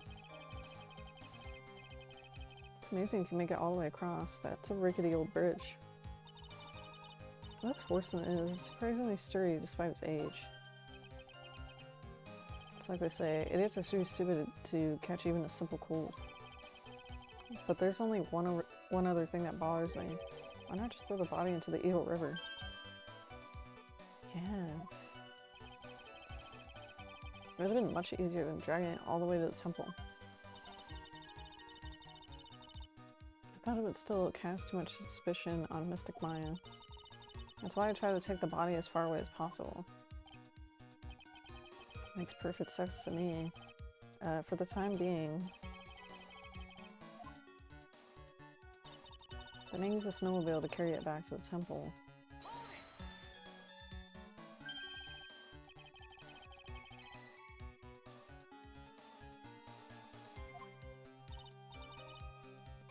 Yes, I had the key. I used the snowmobile to travel from the temple to the bridge.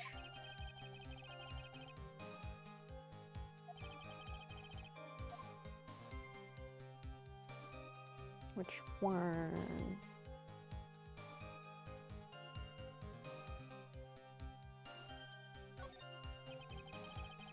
Let's hear about the snowmobile ride. It was very cold that night, so I rode it all the way to the foot of the bridge. I'm sorry, but now I've got a problem with your testimony.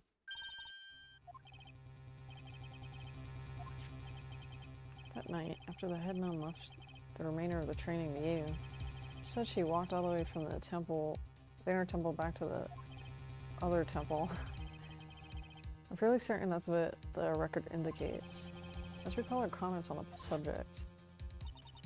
Maybe, but when I made it back to the Hazakura temple, it was there by the main gate, the snowmobile.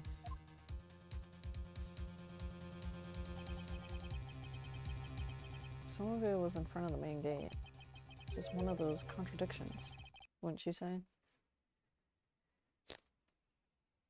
The thing is, like, obviously he's gonna say this because technically Iris is Phoenix Wright's client.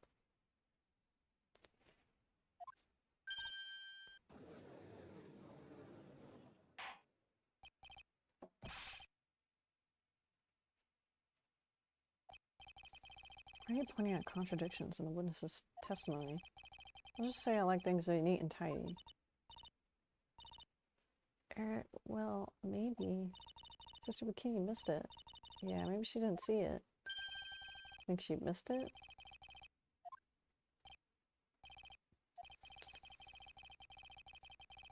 I don't think this is decisive enough to warrant any more time or effort. It's just... You better be careful in your testimony, that's all I wanted to say. A smart little cookie like you shouldn't have had any trouble understanding that. What was that all about? Why would Gadot want to give me a hint?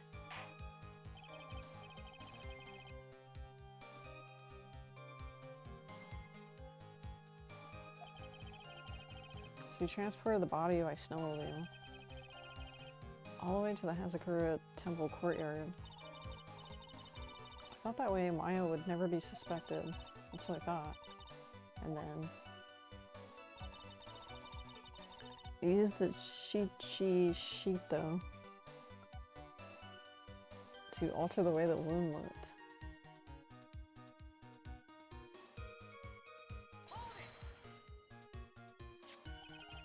Is that what you were doing when Sister Bikini saw you? Yeah. She probably thought the worst.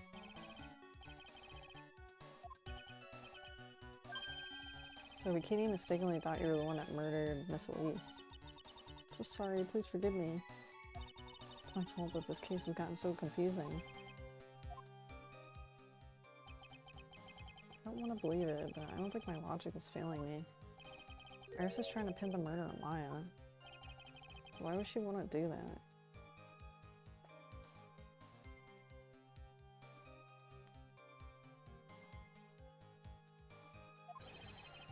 There's only one reason I could think of. Please tell me. Because I don't know. After Elise died... Okay, this is the beginning, so...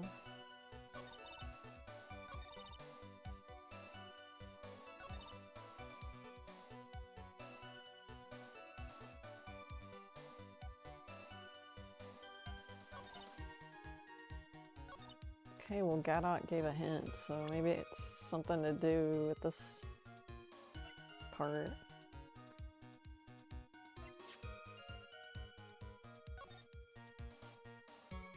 There's only... I remember they were saying earlier, like, there's only one set of tracks.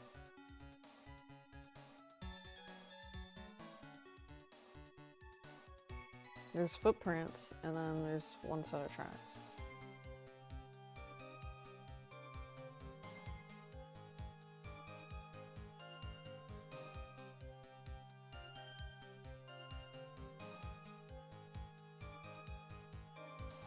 Should I present this?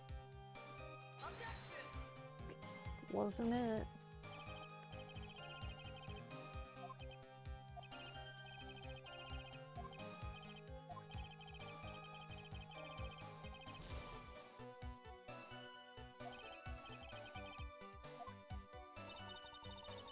I think there was...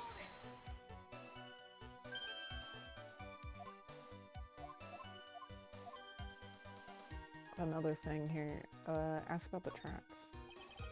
If you really did move her body by snowmobile, then there should be tracks left in the snow. This picture was presented at yesterday's trial. Are these the tracks from that ride? I think they are, but I can only see one set of tracks. I don't see what's so strange about that. Snow was still falling when I left the temple. Snow was still falling, and then when the murder took place, it had already stopped. That's why there's still fresh-looking tracks.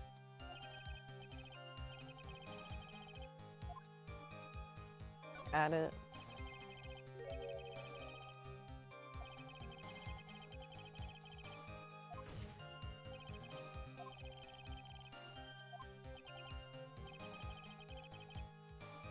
When did the murder occur? I don't know. It was 10 to 11.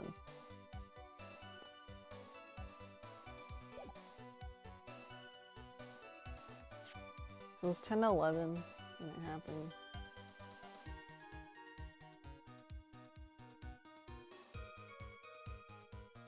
So when Bikini saw Iris killing Miss Elise, it was like at 11. And she got to the inner temple at 10.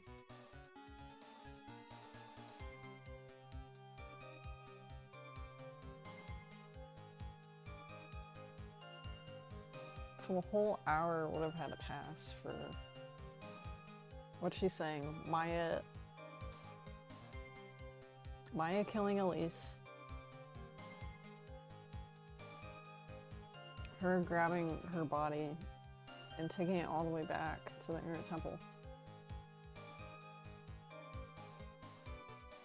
Isn't that crazy?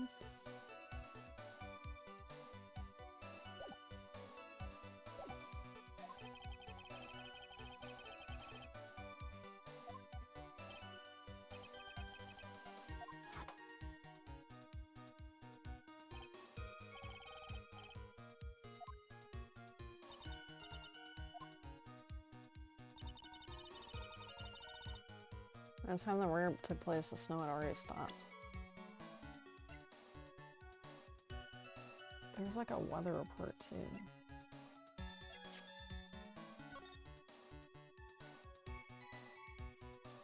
So by the murder already took place, the snow had already stopped.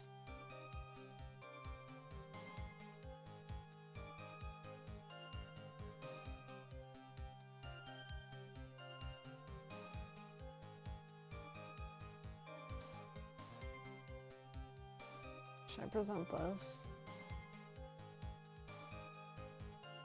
Because that's not right. Should I present this?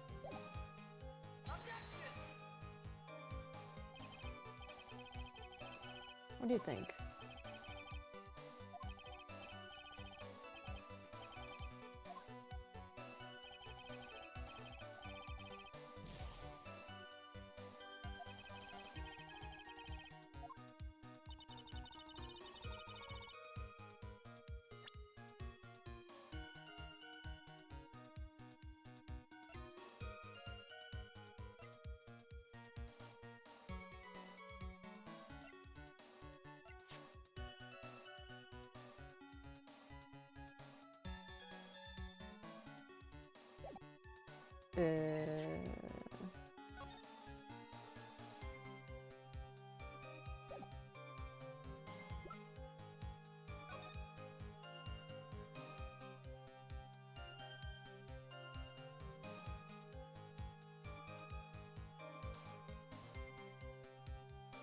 Should I present this?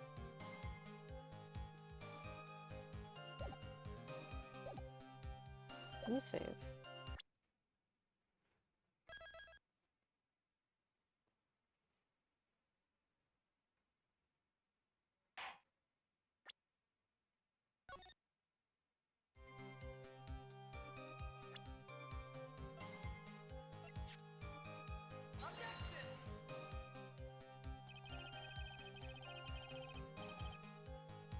Okay, I'm only gonna reset because it's kind of annoying when it's like when there's like one health bar left. So I will reset. So by the time the murder already took place, snow stopped. There have been a lot of contradictions in your testimony. This time, are you sure it's all true? When the murder happened, the snow had already stopped. According to you, that's why the snowmobile tracks were so clear.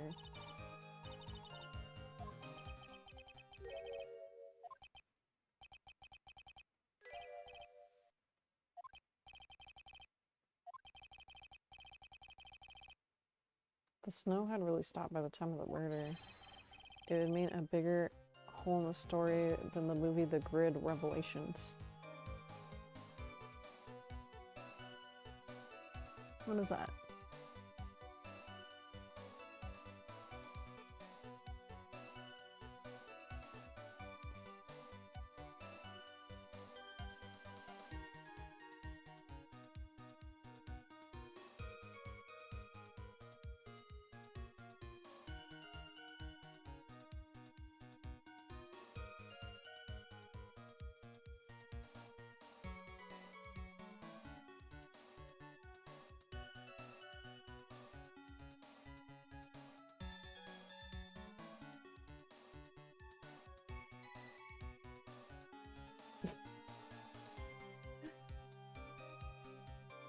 What the fuck?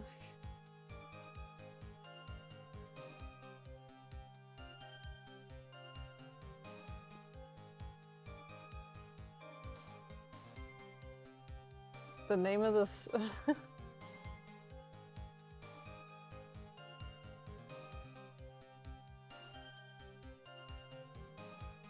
The name of this thread is, can someone explain the joke to me?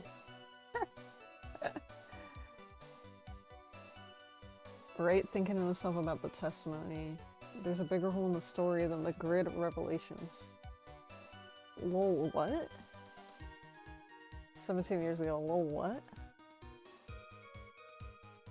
I don't remember that ever being thought by Phoenix. Yeah, he said that. As far as I could see, it was a goof name made up. The fact that a grid has so many holes. That kind of makes sense. The grid, the Matrix, Revelations, Revolutions. It was the writers saying they didn't like the Matrix Revolutions. And for good reason. Damn.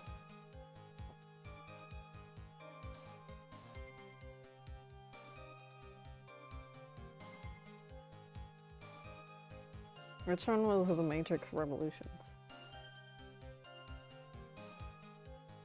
I like the first Matrix. Is that what it's called? The Matrix.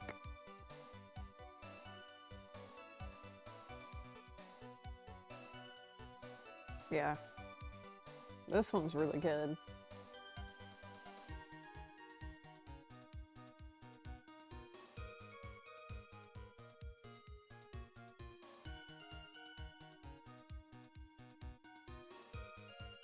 Granted, I've only seen that one. I think I've seen... I think I've only seen the first one.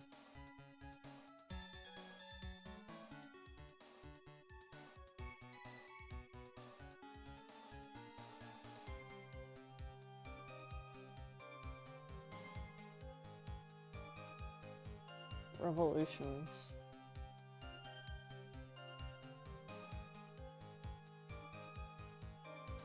Owie. It's the third film. I definitely never seen this one.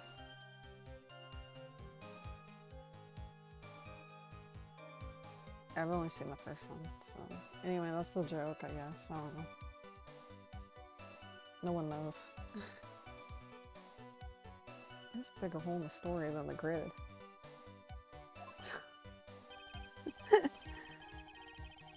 So try it. Perhaps you'd like to share your theory with us. Let's see what's up your sleeve, or rather at the end of your index finger. I don't want to believe it, but I don't think my logic is failing me. She's trying to pin the murder on Maya.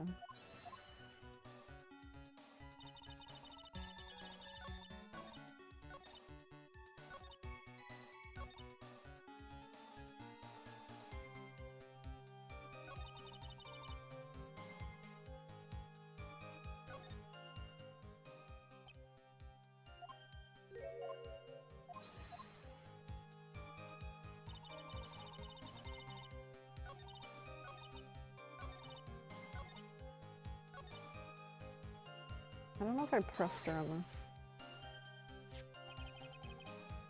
Oh yeah, I did.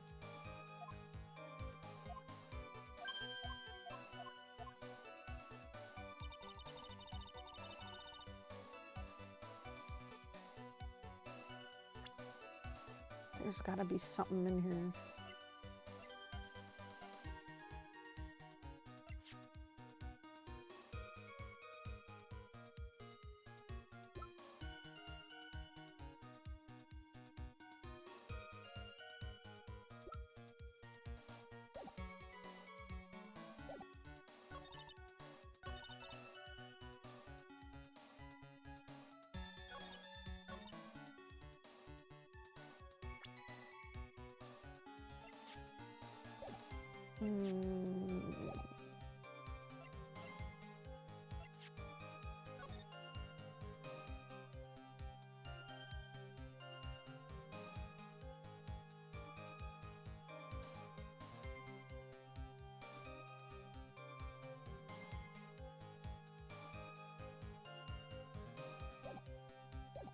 think on this one I already presented the weather report.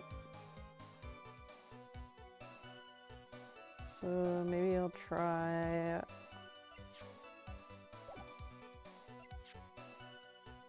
this.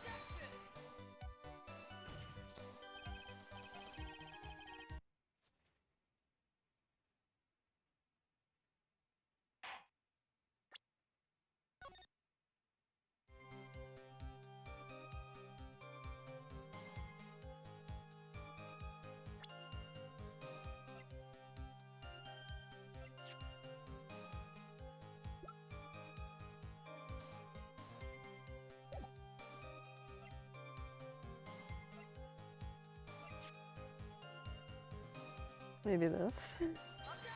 I'm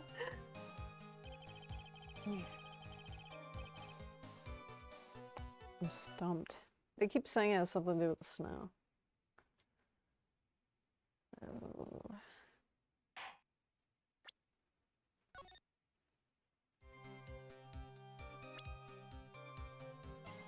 Maybe the autopsy report?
I did this right. I don't even remember what I did anymore.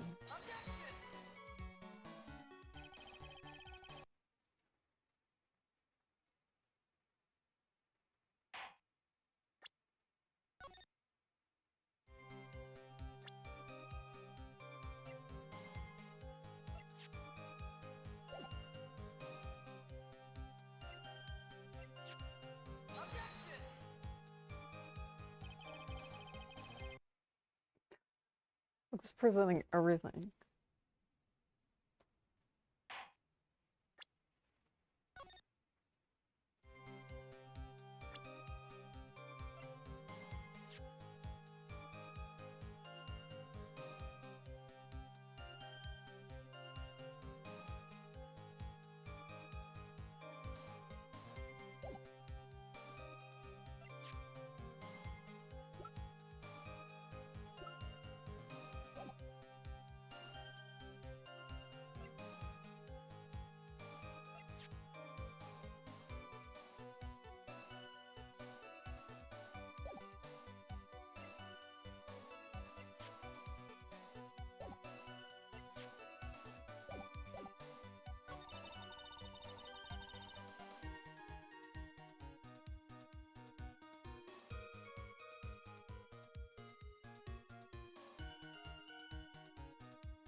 Oh no.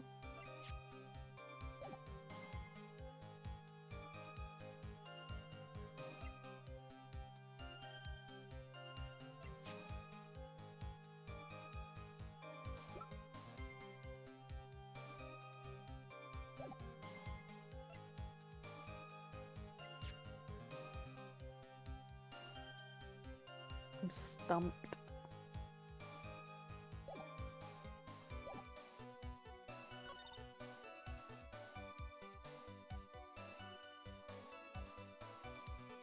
I know they keep talking about the snow, but this is the weirdest part to me, not the snow. She's like, I used the...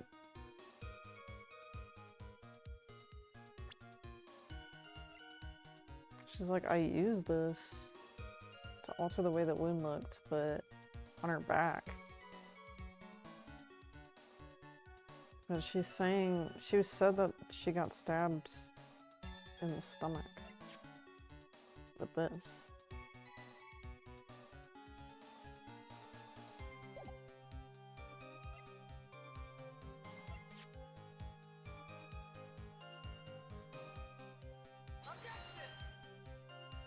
Yeah, I don't know.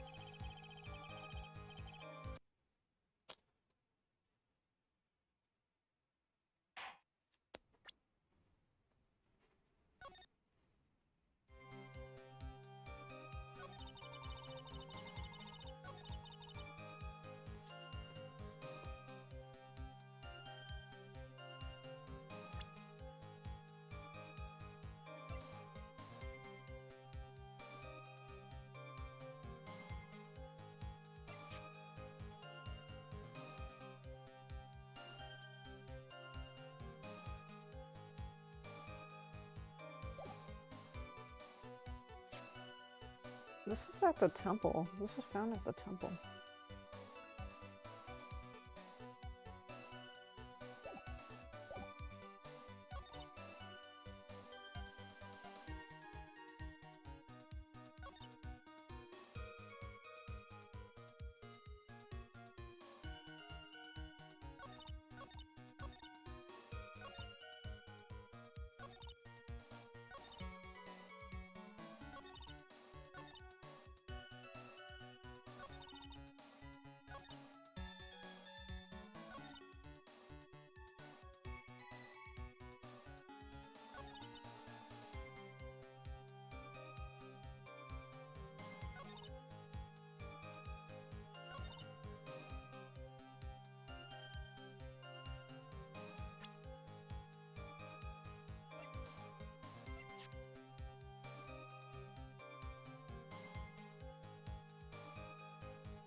um...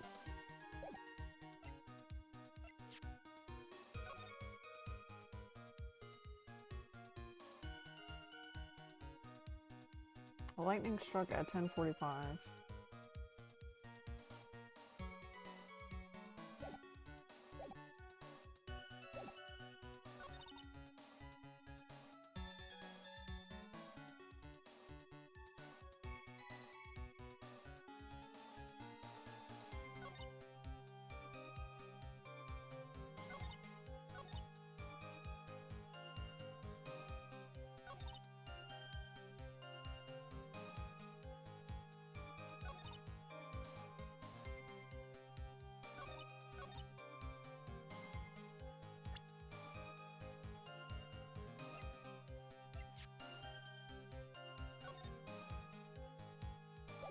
Should I present this dumbass's picture?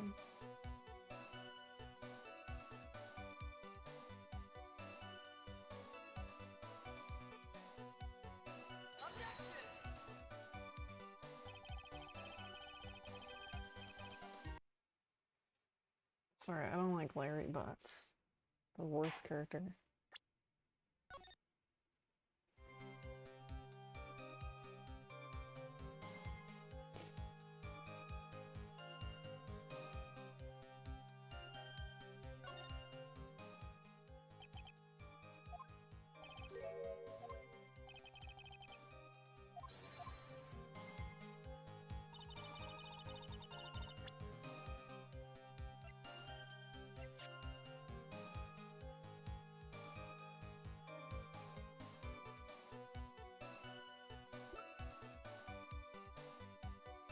I don't know.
What should I do? Should I just look it up?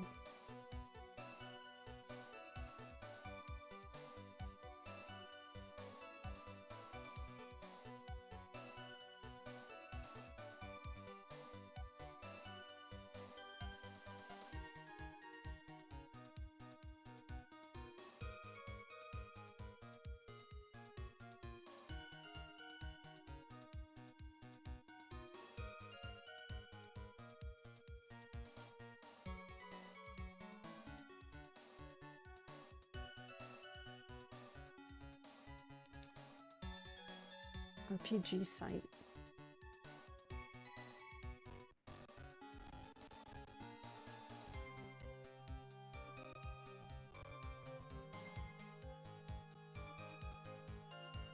Oh, I was like, that ad on the side, I thought it was porn, like out of the corner of my eye.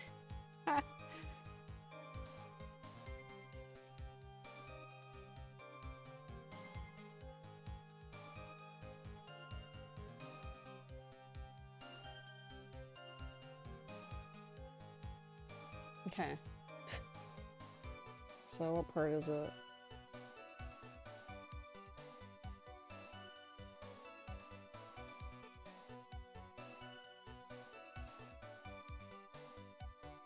Okay, this is Bikini's testimony, so scroll down.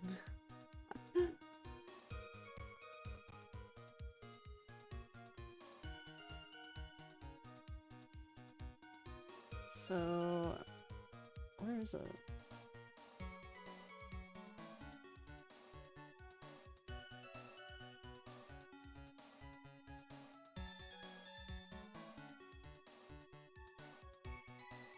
Hang on. I'm getting lost.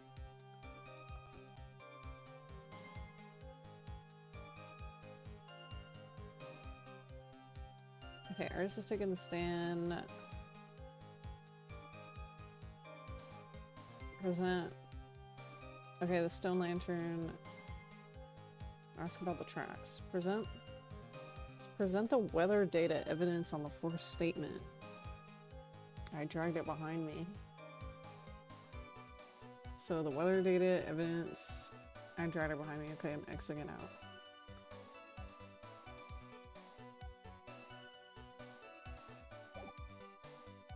Because at this point, I don't know what I presented and didn't present.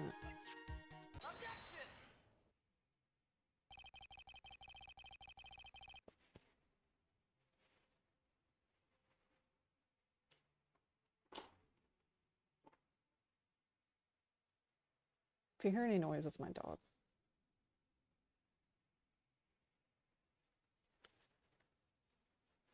I claim that when the snow already stopped, when the murder occurred, but I'm sorry, Iris, it just isn't possible.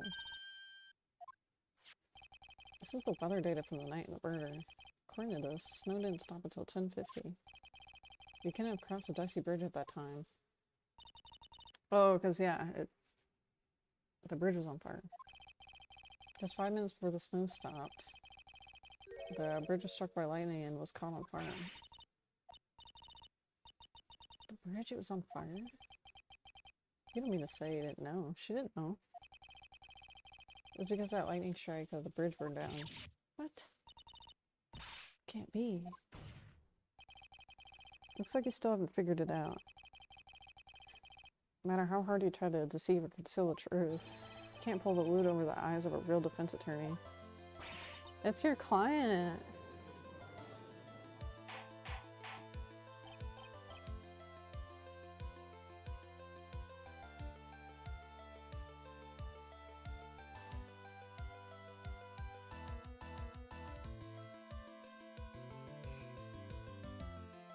Order. The bridge was already on fire when the incident took place. That's right, the inner temple was totally cut off from the outside world. There's no way she could have crossed the bridge, the body or no body. Even my patience has its limits. Further lying and I will find you in contempt of the court. You have anything to say for yourself? Objection. The only person here that is truly contemptible is you. Old man. Jeez. How dare you?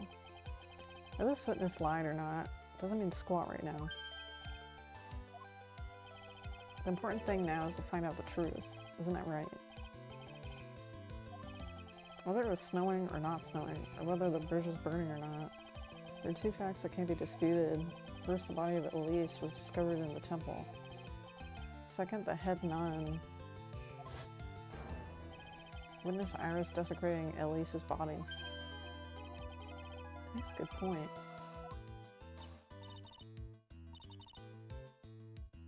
Did they use the word desecrating in place of murdering? That's right, I'm not lying. What are you claiming this time? I wasn't myself at all that night, so my memory is still hazy. You've stood at that witness stand and testified this entire time. You're telling us now that your memory of the night is hazy.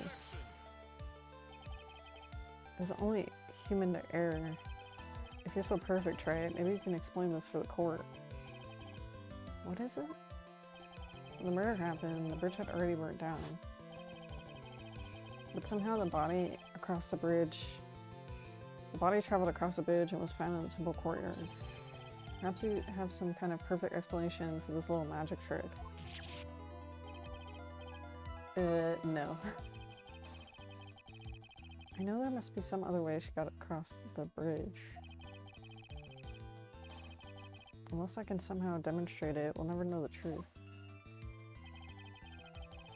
Looks like the defense is not prepared to offer a suitable explanation.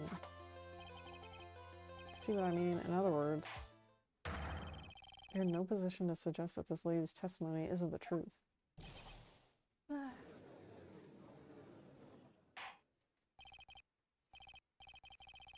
Alright, witness, let's hear your testimony once more. You admitted that you moved the victim's body. Nevertheless, your prior testimony contained a rather large inconsistency. Please an explanation for that. Will this be your final testimony?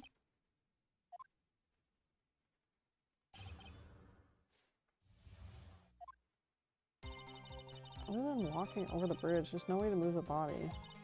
So I must have just gotten confused. Is the snow still falling or had it stopped? Does it really matter that much? Are you saying that there is a way to cross a burning bridge? So it's just a misunderstanding. I hate it when they completely change the testimony. Like, she changed it completely like 3 or 4 times. This is a photo of the dusty bridge after it was burned down from the lightning blast. It was taken on the morning after the incident.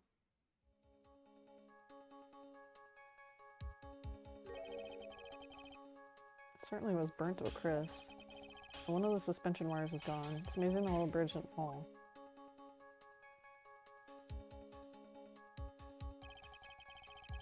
Clearly it would have been impossible to carry a corpse across a bridge.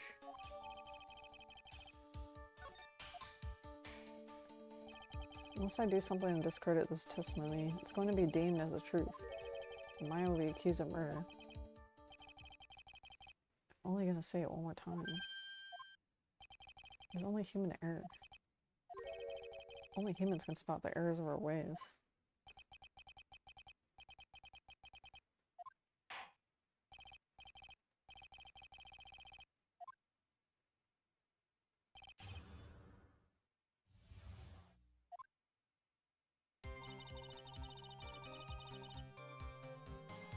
Okay, other than walking over to the bridge, there's no way to move the body.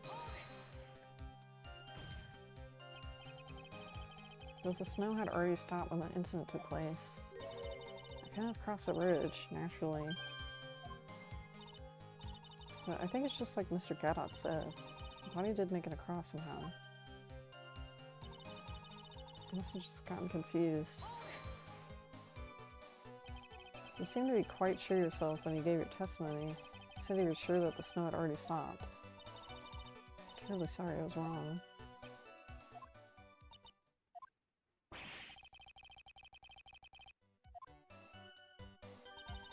Is the snow still falling or had it stopped? Does it really matter that much? This is no joke. You're giving a sworn testimony in the court of law. Oh, Mr. Wright, let me ask you a question. Do you remember what the weather was like 1 week ago today?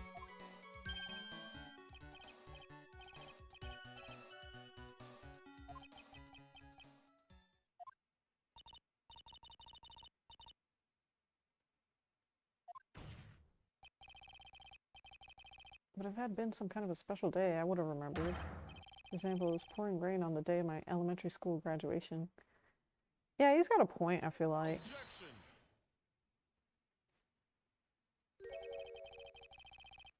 No one wants to hear about your childhood traumas.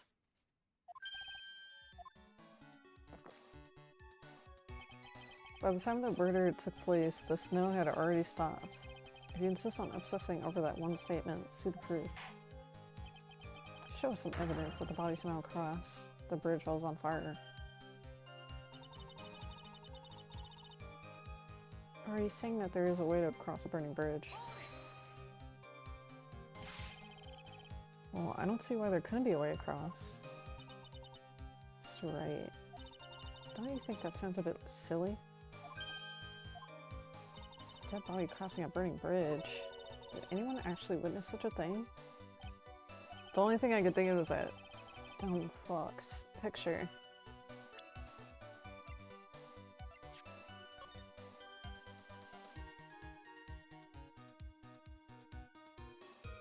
This is the only thing. It's just...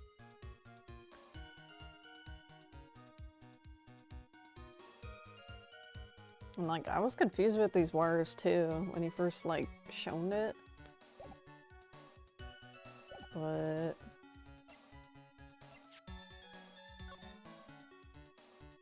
looking at the picture...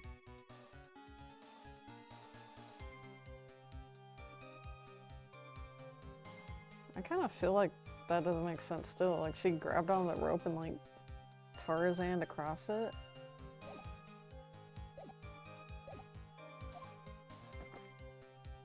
With a body in her hands? Like, after all, a dream isn't the same as actually seeing something.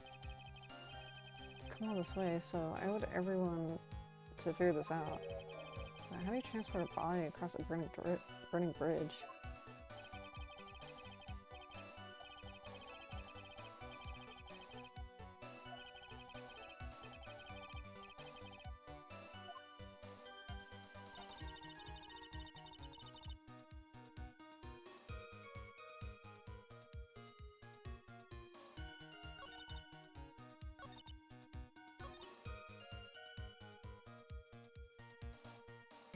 Should I present the picture?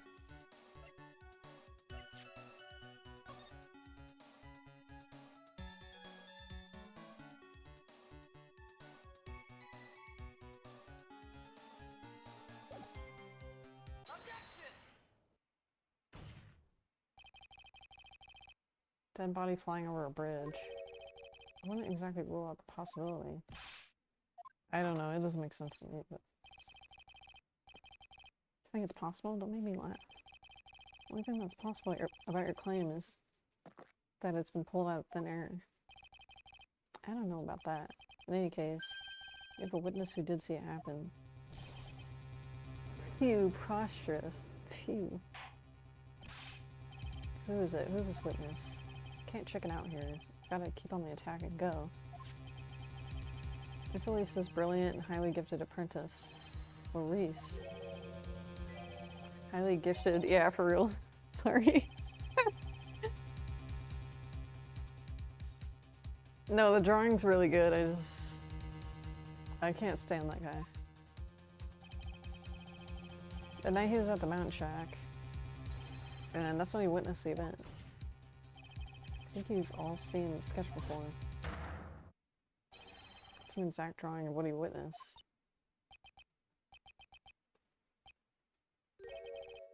Are you serious? Today's not April Fool's Day, is it? Mr. Wright, are you seriously claiming that the victim flew through the air? Are you using this pathetic scribble to support your argument?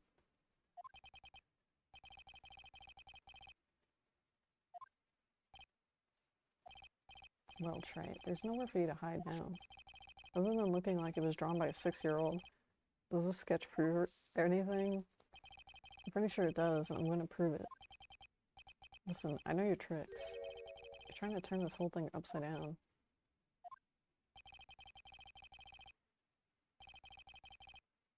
If you're so eager to turn the case upside down, why not start with a sketch?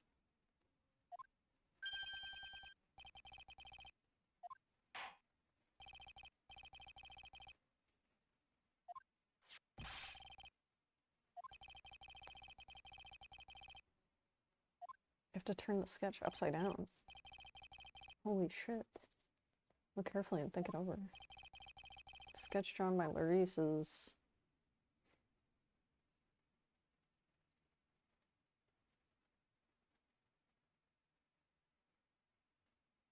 a complete contradiction. I don't know.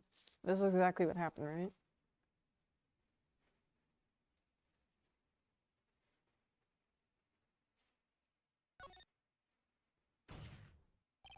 Of course the victim was flying through the air. You see it right there in the sketch. Whoosh!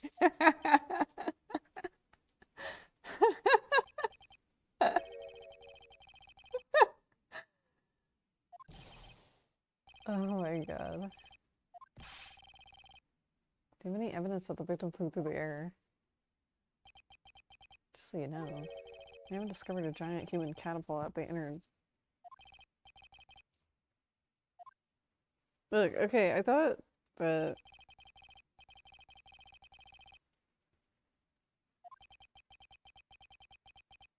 I think we should skip the penalty. I thought that I could do that and just say it was... like, he drew it how he saw it, but it was just...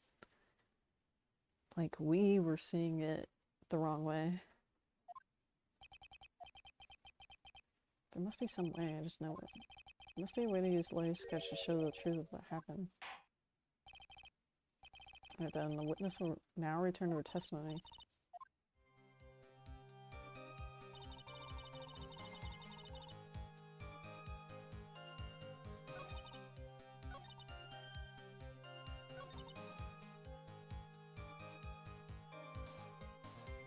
Okay, I guess you're allowed to just redo it.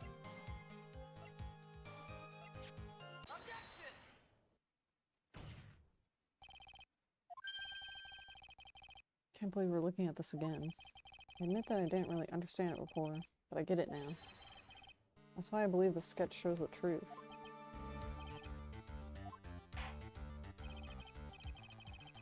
Let's hear the defense's theory. What exactly is this sketch trying to show?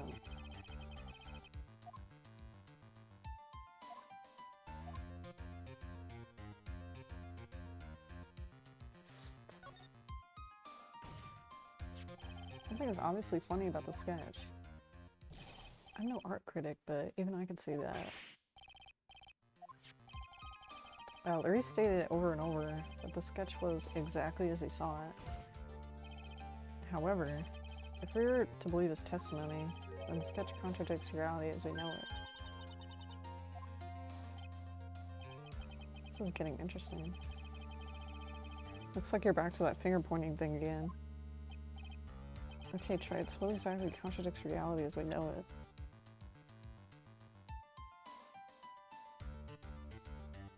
The flying person?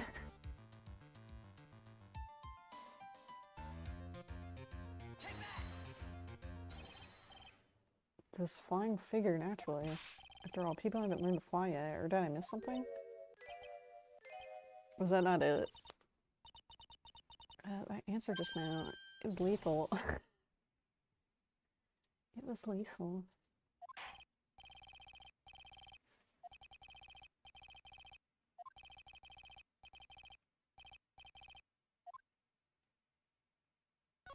Actually, it might be the wires. Because they weren't going up.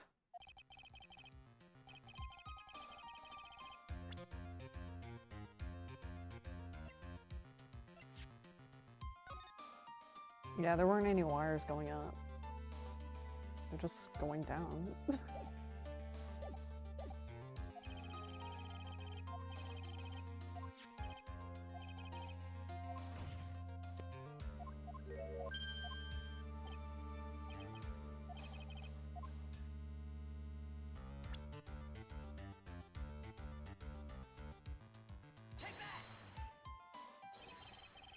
That's the wire connected to the bridge.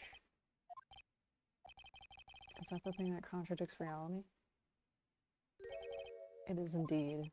It shows the reality it's supposed to conflict with. It shows something that will point out how the sketch contradicts reality.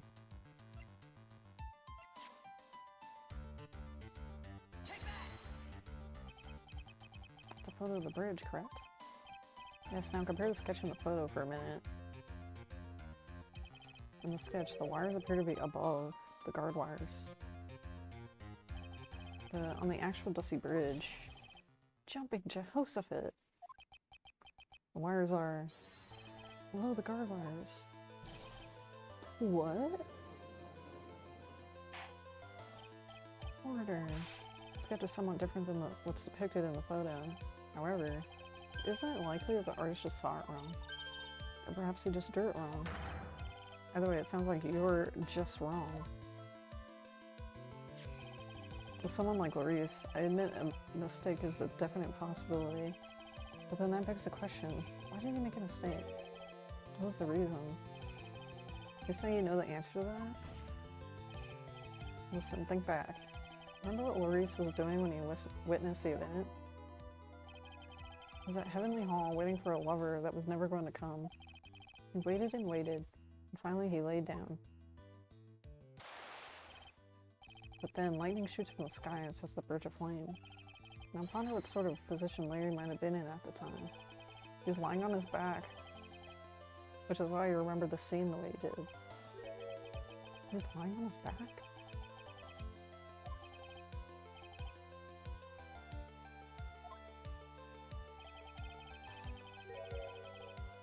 There's a reason why the wires go up instead of down.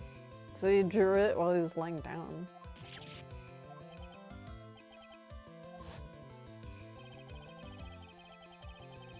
Larry witnessed the back as he was laying on his back.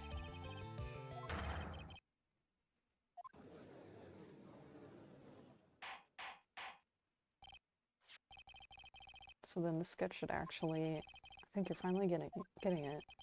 Correct way to view Larissa's sketch is like this. That's how it should actually look. I kind of feel like this still doesn't explain how the victim's body wasn't flying above. It was actually swinging below. I feel like that still doesn't make any sense. That's right, just like a pendulum. Ridiculous. That's a little cray. Well, thing to say, a pendulum? The bridge was burning to a crisp. There's no way to get across it. But if the body had been found at the inner temple, it would have caused problems. This is where the criminal decided to take a gamble. He used the burning bridge to get the body across to the other side. And the pendulum was the only way to get it done. Let's think about this for a minute. The sea bridge is about 20 yards long, which means it's about that far from the inner temple to the opposite cliff. In order to cover that distance with a pendulum, you need a rope at least 10 yards long. To get a rope that long, you have to plan ahead.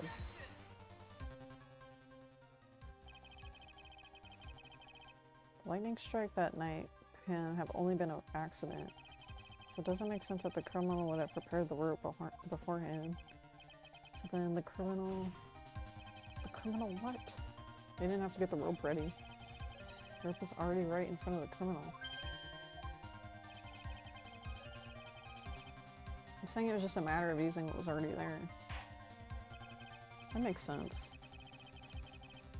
In that case, please give us an explanation to support your theory.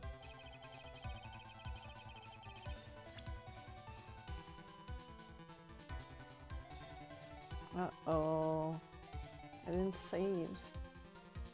What makes you think that the criminal had the rope on hand to create a pendulum?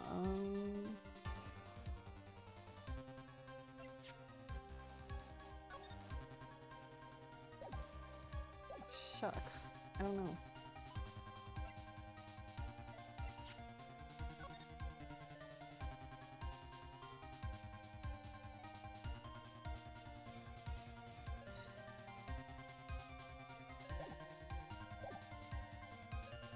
the rope on hand?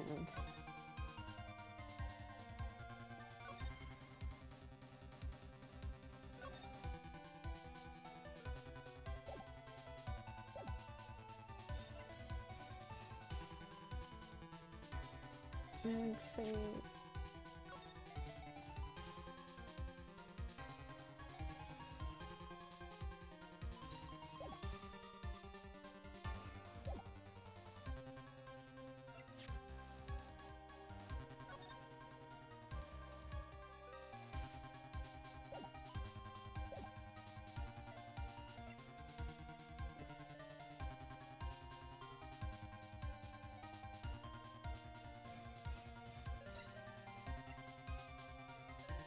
I don't know what they're trying to say. It's like it was on hand, like literally, like in their hand, or like because they already saw it there. Like I don't know what they mean. And the meaning of this is, if you want to know where the rope came from, it's hanging right there in front of your glorious beard. This is one of the wires from the bridge. When the lightning struck on the bridge and set on fire. One of the suspension wires came loose from its anchor. The criminal didn't have any time to waste, so they tied the wire around Elise's body. Sorry, that's not funny.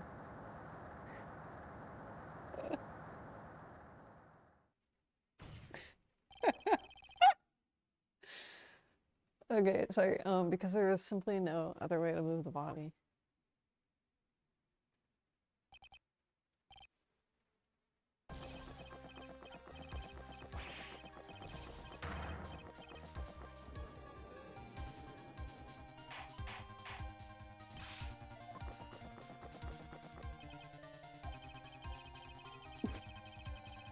It seems that Mr.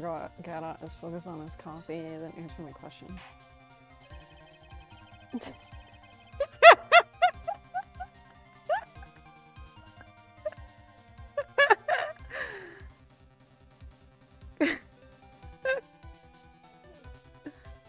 Seems that the odds of a rope being readily available were very high.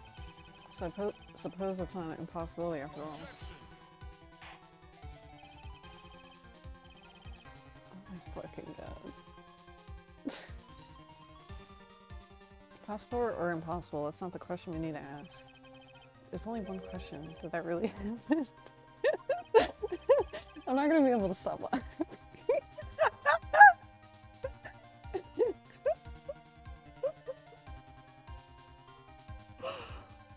Oh my god.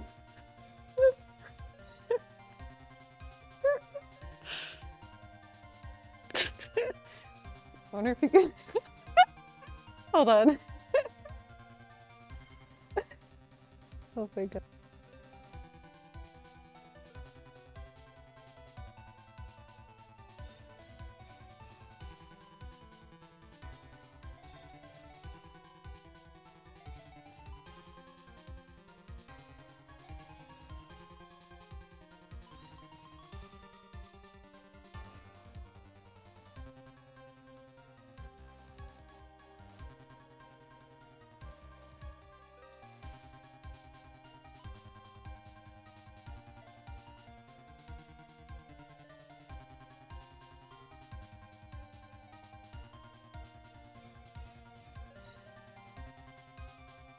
Alright, I wonder if we can prove what happened to us.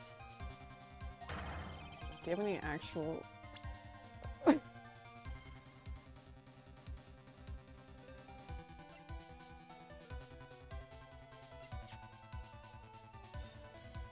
don't know.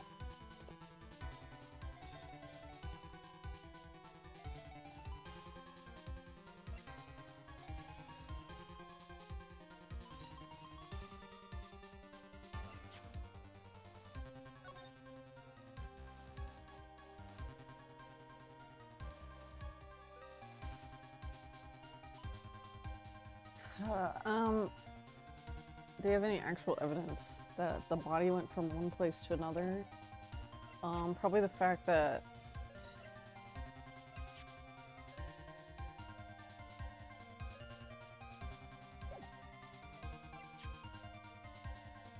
Or the blood is being analyzed. I was gonna say because of the fact that they found one part of the crime scene like on one spot of the bridge and then the other part of the crime scene on the other side of the bridge.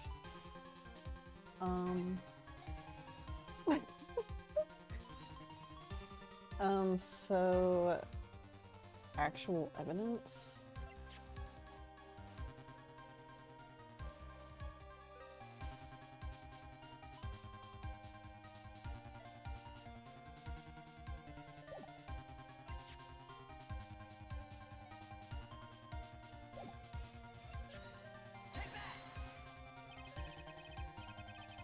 Okay, before I present my, I guess I was right. I was just guessing. I don't know. Before I present my evidence, let me review what we know. According to this photo, one of the wire snaps.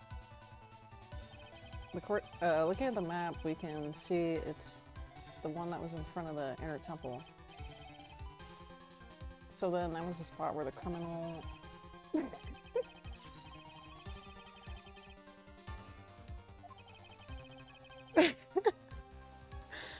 I'm sorry, this isn't funny, it's just... It's kind of, it's funny. Why else am I laughing?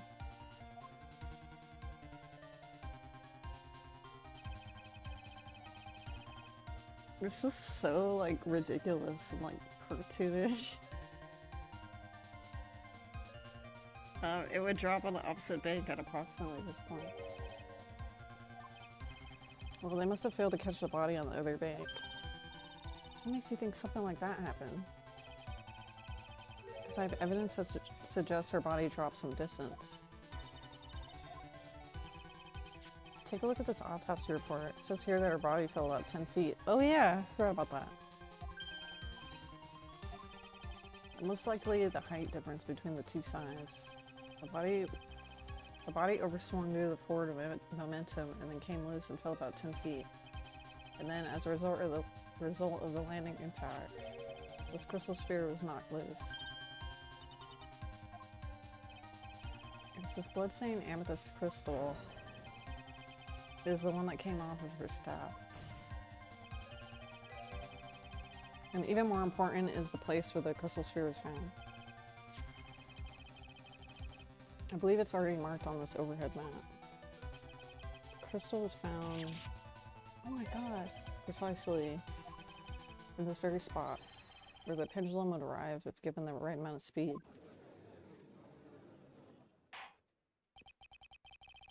This explains your theory quite well. It provided us with the way the body could have been moved that night.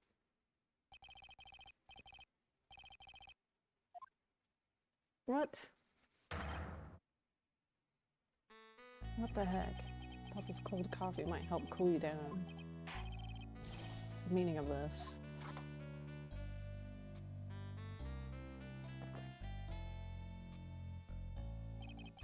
That was a dark and bitter guess that you made, Wright. But you forgot about one thing. The aroma. Coffee's most reliable accomplice is its deep and profound aroma. The rest of the court doesn't speak Coffinese. Can you elaborate a bit more? If the criminal had sent the body to the other side, then naturally there must have been an accomplice laying in to catch it. The criminal wasn't able to cross Dusky Bridge, so who collected the body? What do you have to say about that? I haven't saved.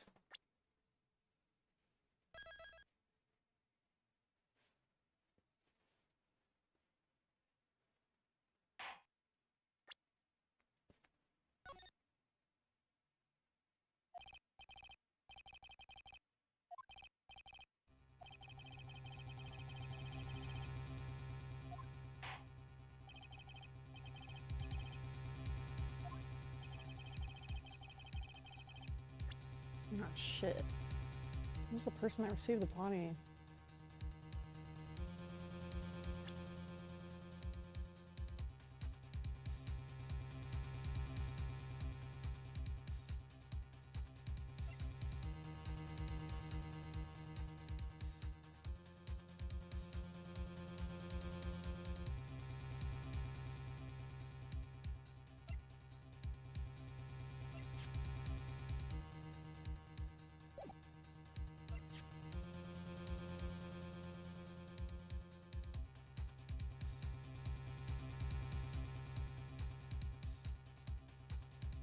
Iris.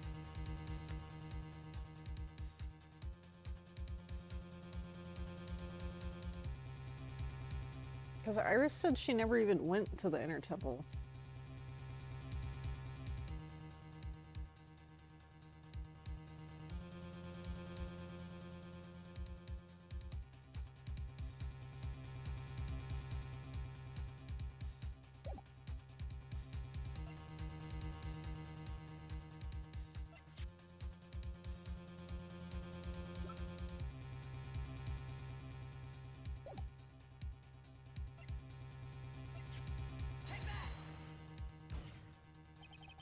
Oh, maybe you, Sister Iris.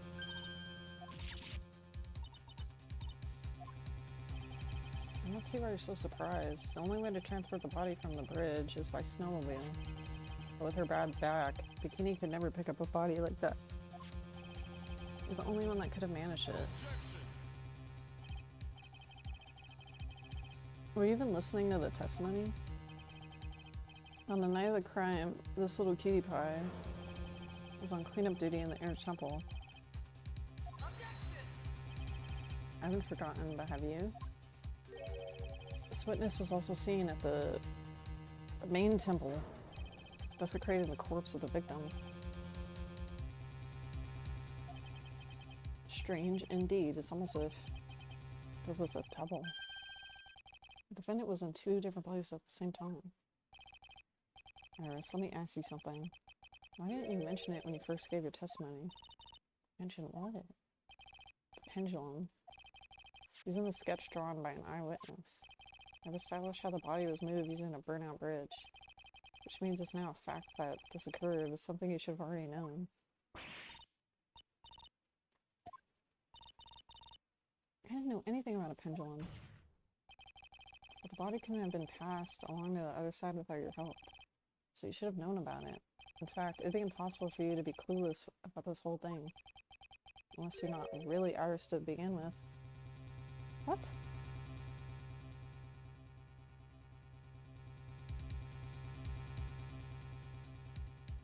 Was this Dahlia?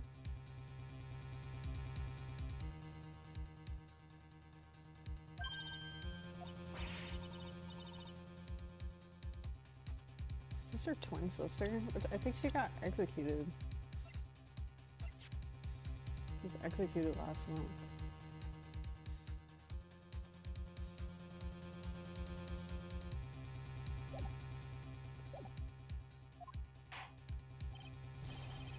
What kind of nonsense is this? You were saying that this witness isn't Iris of the temple? Are you serious? You mean this woman is... There's no one besides Iris who could have received the corpse that night. Now I get it. Now I know why I've been sick in my stomach this whole trial. Our whole demeanor changed so suddenly from yesterday. Why she's trying to pin this murder on Maya. The woman that's standing there at the witness stand. Her real name is Oof. I don't know.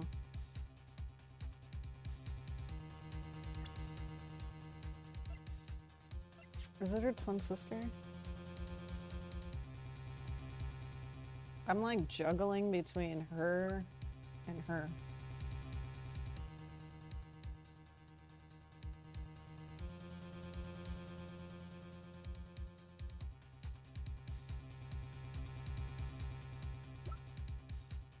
I never thought I'd have to utter your name again. I don't see you. It's been a long time. Dahlia. Dahlia Hawthorne? Sister Iris had a twin sister, and you're looking at her. It's Dahlia Hawthorne. Her name rings some bells. Did some bells, but bells nonetheless. It's just your imagination, Gramps. This contains all the relevant data about Dahlia.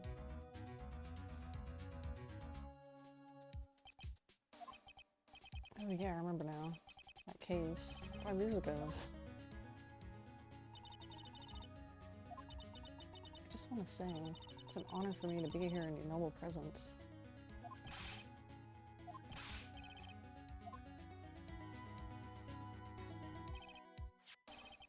According to this, Dahlia Hawthorne is already dead. It says her execution was carried out last month.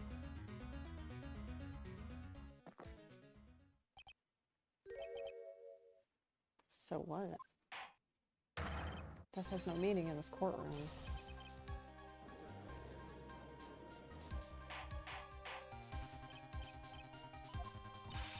Wait a moment. How can you... My sister, she's already dead. What kind of... You of all people should understand, after all. The blood of the master of the Korean flows within that body. Korean channeling technique. Where have I heard that? That's right, you're not Dahlia Hawthorne yourself. You're the spirit of Dahlia, currently inhabiting the body of a spirit medium. What an exciting story. Exciting, but quite impossible. You're asking us to buy that Dahlia Hawthorne just happened to be channeled by someone? On the very night of the murder, to a temple where twin sister Iris was? Well, if you're gonna put things that way, then yes. We're supposed to believe that a coincidence like that just happens? Actually, it was no coincidence. The whole thing was part of a plan from the very beginning. It's all written right here in these instructions. What's that? These instructions were written by her mother, Morgan Fay. And part of the plan called for Dahlia to be channeled that night. There was 2 artists at the temple. 2 of them? Given the time the channeling was planned out, as soon as you hear the lights out bell, in other words, 10, however, Iris is seen before dinner time. That means the Iris that was at dinner was the real Iris. And the Iris who gave me this hood was also the real Iris. Meaning that the Iris bikini saw at the inner temple was someone else dressed as her, namely the one Dahlia. Do you even know what you're saying? This whole channeling the spirit of Dahlia business. Yes, it's true that you found plans just to talk about it. However, there's one thing that's perfectly clear. The witness currently standing in the witness stand is the real Iris.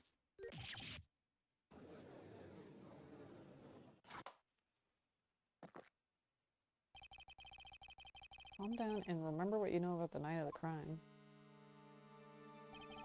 After meeting Sister Bikini, the Dahlia that had been channeled would have been stranded at the inner temple due to the lightning strike.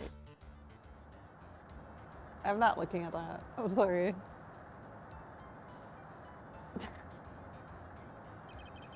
So I think what they're gonna get at is like, she channeled someone else. Actually, that would mean that the Iris that received the body was the real Iris. Are you with me so far? After being notified of what happened, the police came to the temple's main hall. There they found Iris in her room and arrested her. And ever since then, she's been under police supervision at the detention center. Can't deny any of that. Thank goodness. Looks like he's finally convinced. Something still seems off.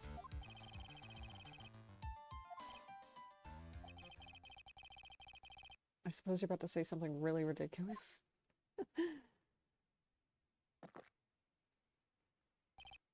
Like the real Iris and the spirit of Dahlia somehow switch places.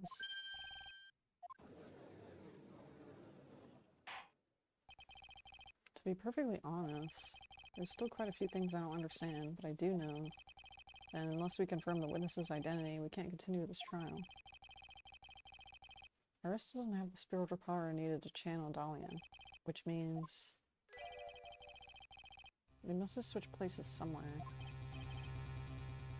Well, since the time she was arrested, have there been any chances for Iris to switch places?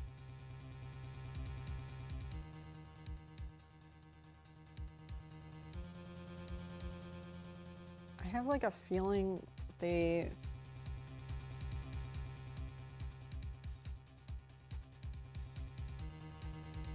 Well, actually, now that I think about it. Because, okay, Pearl got this letter from her mom. You must channel her spirit.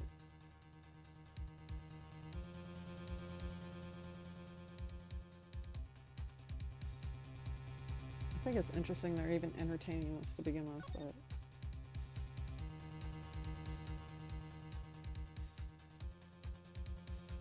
Okay, so it was probably pearls that channeled her and then...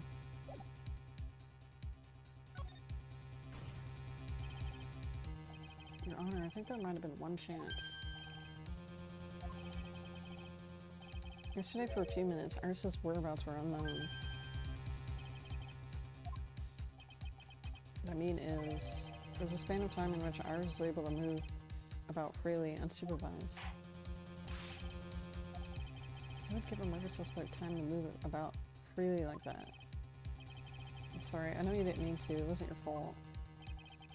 The person who gave Iris the chance to freely move about was...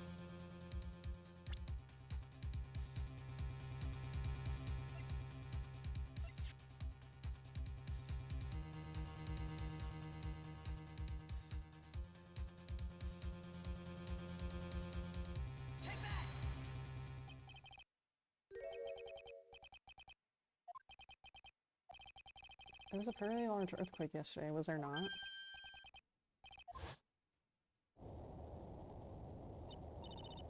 Earthquake! Oh my goodness, the inner temple.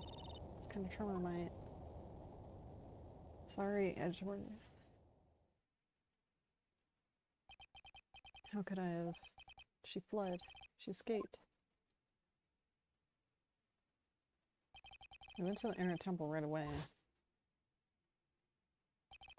And it's true, Iris was already there. However, we had already switched places by that point. When I arrived at the training hall, I was met with none other than Dahlia.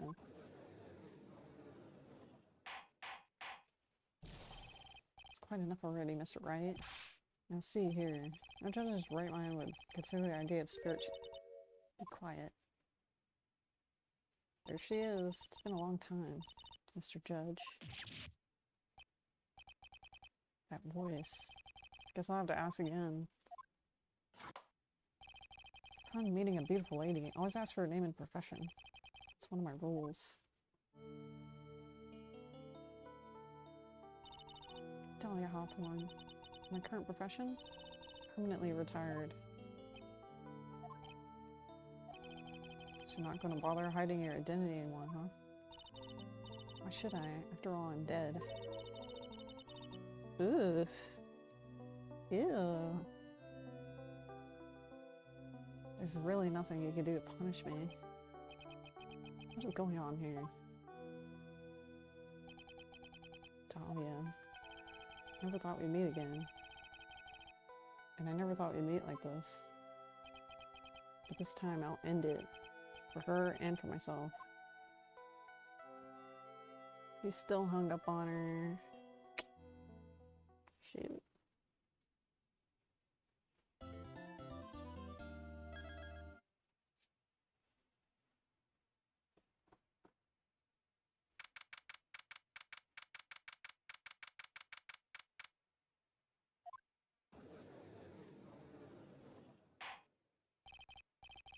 Now then, let's continue where we left off. Well, witness? I don't need to take a break.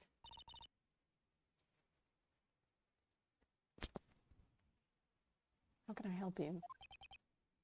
Well, it seems that if we're able to, it seems that if we're to learn the truth, we'll need to hear your testimony. I have no problem with that. But when you've seen what I have, sometimes the truth is better left unknown. Ooh. In any case, let's hear your testimony. Tell us about the plan that was carried out that night. Maybe I do gotta stand up.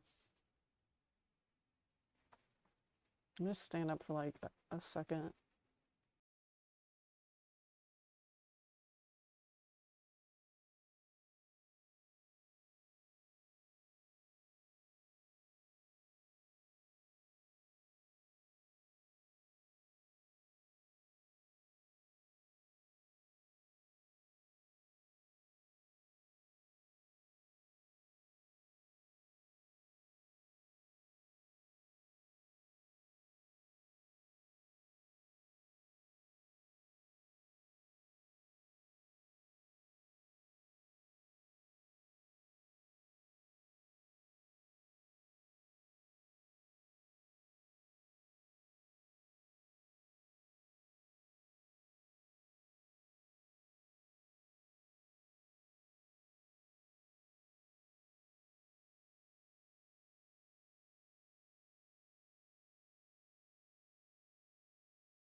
Okay, the plan.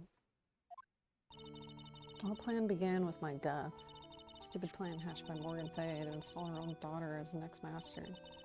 But for it to work, Maya Fey would first have to die. The idea for me was to kill Maya and then have the blame pinned on Iris. The plan went wrong, but it seems to have succeeded anyway. So that means you really... Wait a minute. Did you just say the plan was to kill Maya Fey? Yeah, see the problem with that? Don't give us that nonsense. There's no way... Watch yourself. If you got a problem, solve it during the examination. That's my rule. To kill Maya, could it be true?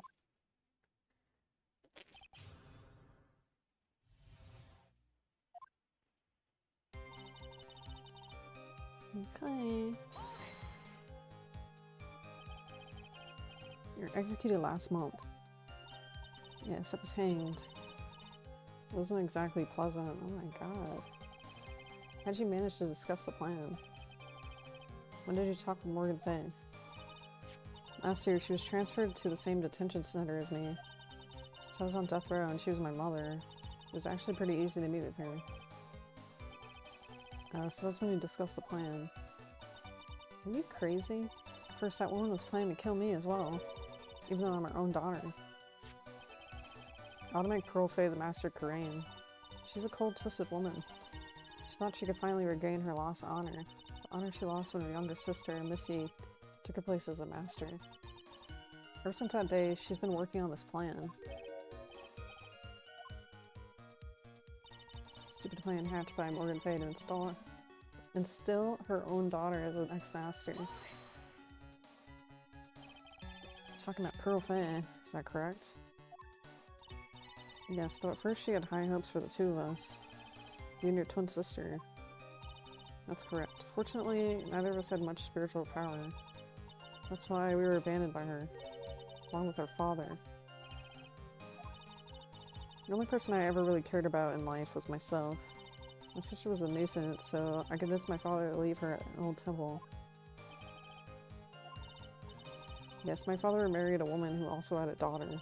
The less children you have, the more money there is to go around. On top of that, my father had absolutely no interest in children in general. How horrible. The real horrible one was that woman. That bitter, vengeful woman.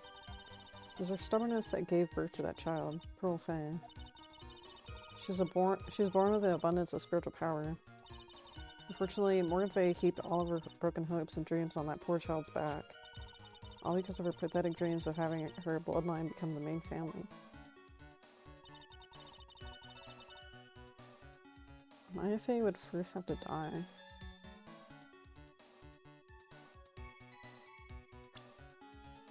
Let me check that letter.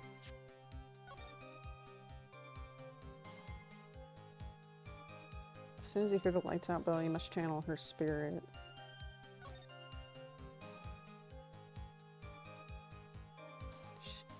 She's our ally.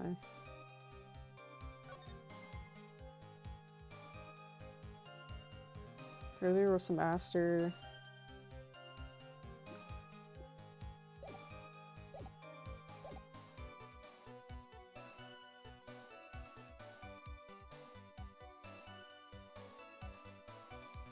No, I think their plan was to kill the person who got killed. I think that was what they were planning to do. Maya would have to die, but why? For her bloodline to secede as the main family, thus making Pearl the new master. The remaining descendants of the current master had to be taken care of. But Pearls would never agree to plan like that. She adores Maya. That's sad, you still don't get it, do you? What Pearl wanted had nothing to do with it. Morgan didn't care one bit about Pearl. The only thing she cared about was the position of the master.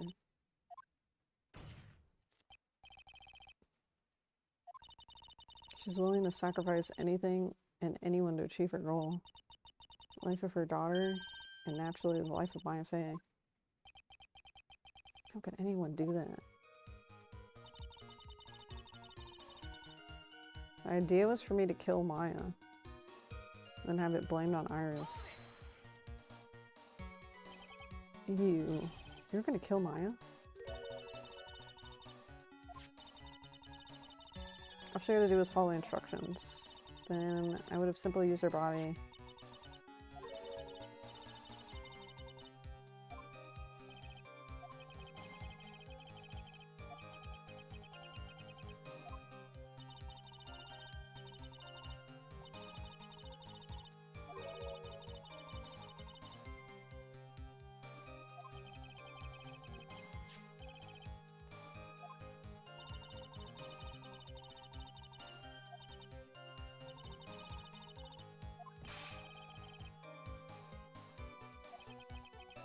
Why'd you want to...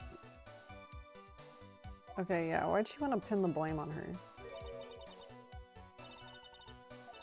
She's nothing but a backstabber. I couldn't care less about her.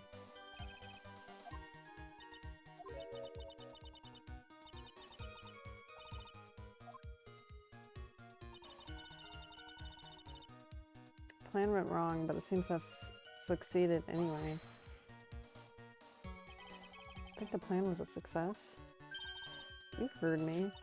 Just as that woman had hoped. Maya Fey is dead. No, she's not. She's not fucking dead.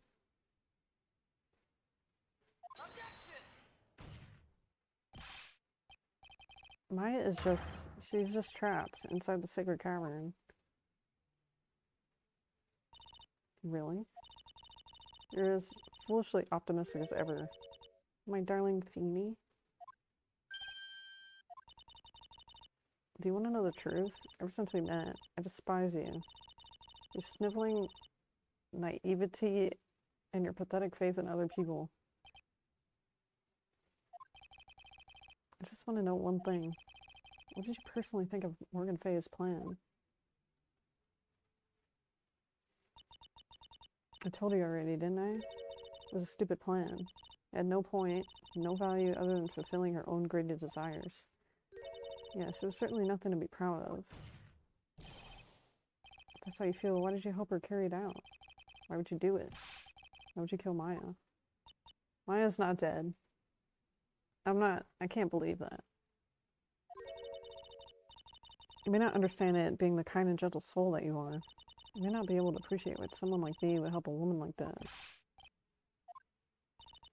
Isn't it obvious? I'm not like that woman. I only act in my own self-interest. The reason I helped her was for myself. For my own personal satisfaction. This woman, Dahlia, she had her own reason for wanting Maya dead.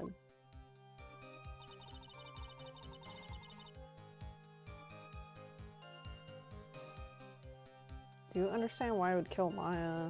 What my goal was?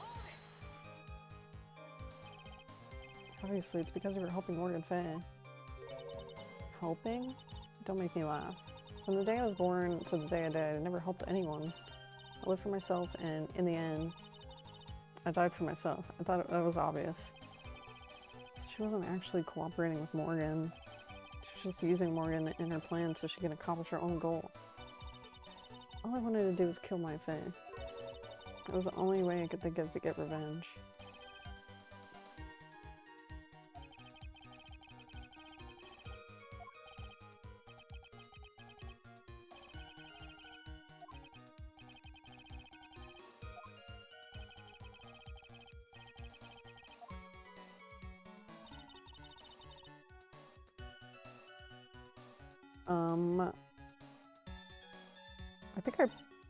I think I pressed her and everything, so...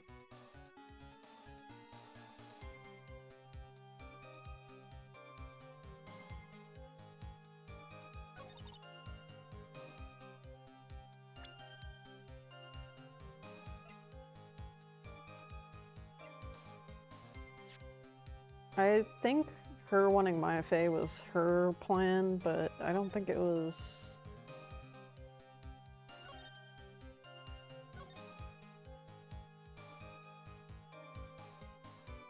I think Morgan's plan was just to kill Elise. which is what ended up happening.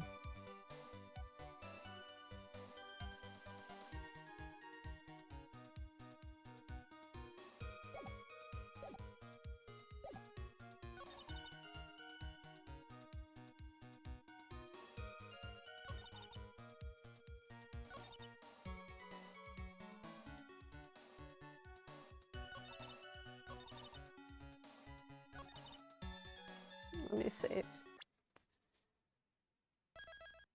I don't really understand why she wants to kill Maya. Maybe she's jealous of her?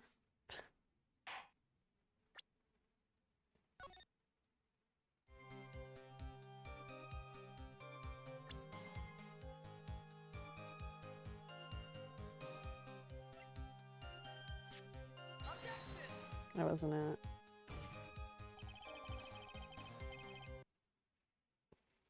I don't know why she would have to kill her.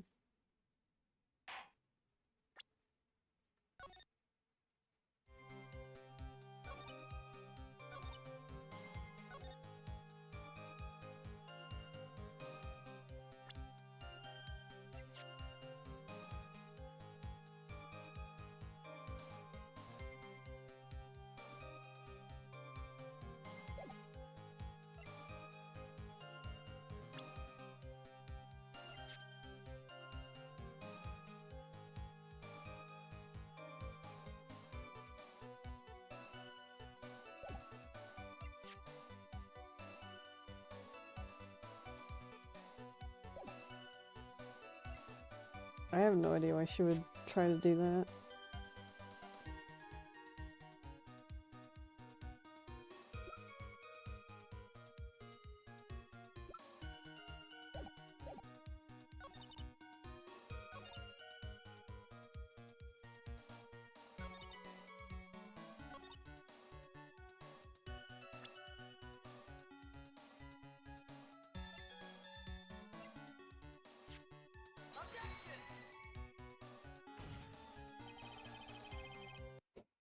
I only have one little health bar left.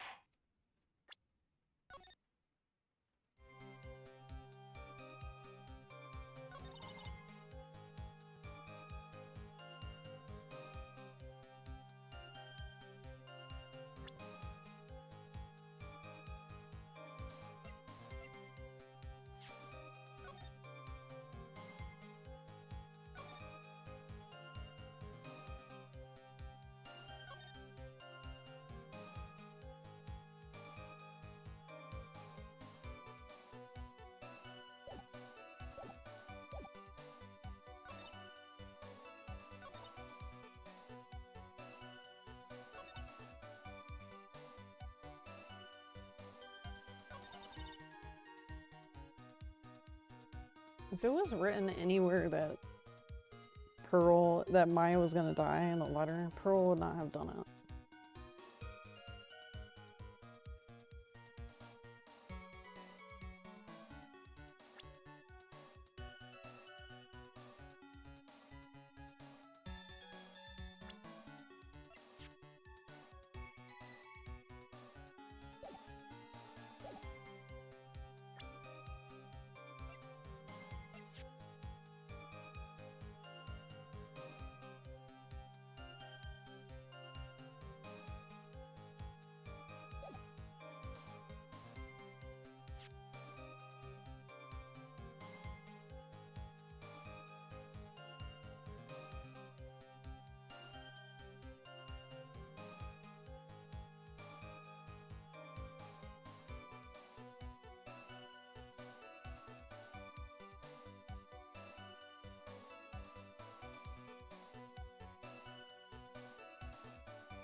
Maybe she wanted to be the master.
I don't know.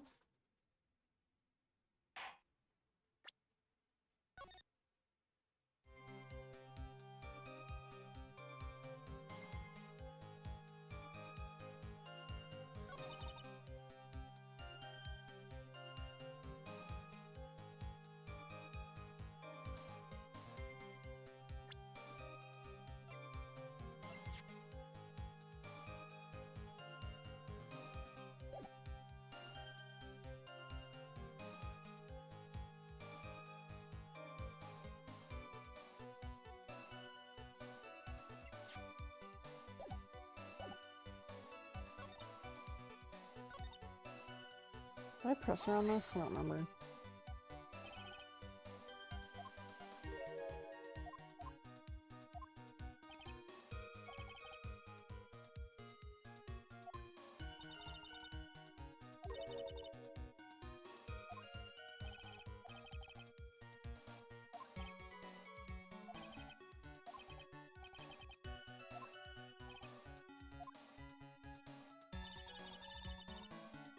He said he's like, I need to present that piece of evidence. Like, what are you talking about?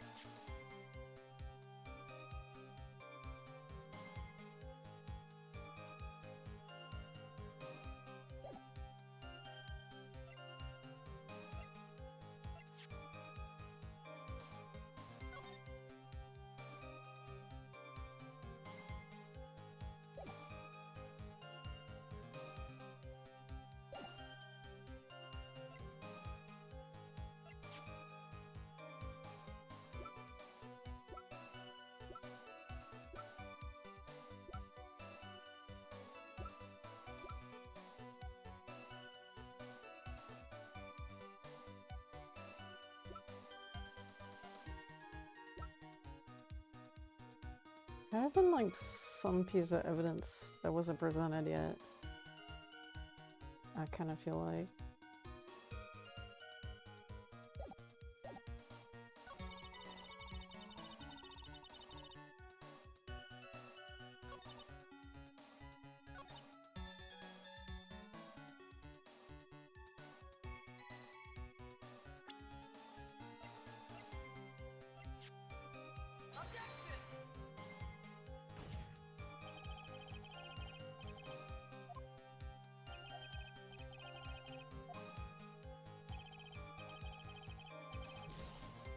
I have to penalize you.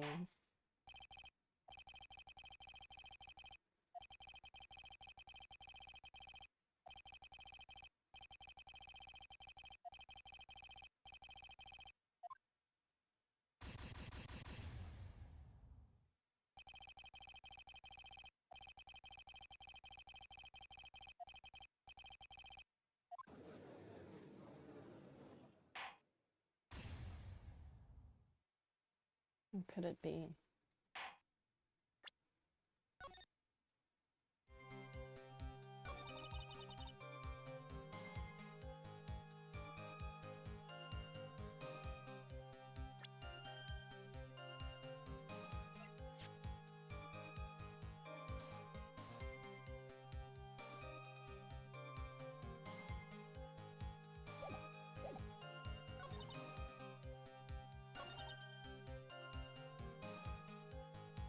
Oh no.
I just look it up.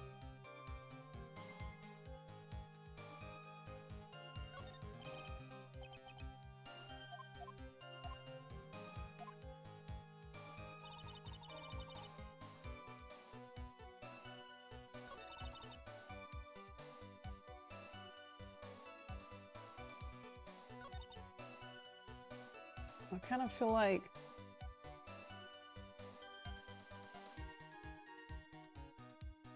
this kind of feels like one of those things where, like, I don't know, she's like too much of a psychopath. But like, I can't even like, I can't like guess what she's thinking or something. I know it's a video game character. But I just like, I can't really put my head into, I can't really like put myself into her brain because like I don't like think like this at all. So I don't really like,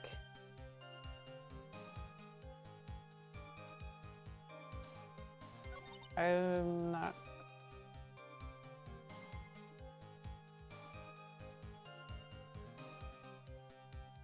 The idea was for me to kill Maya and then have the blame pin on Iris.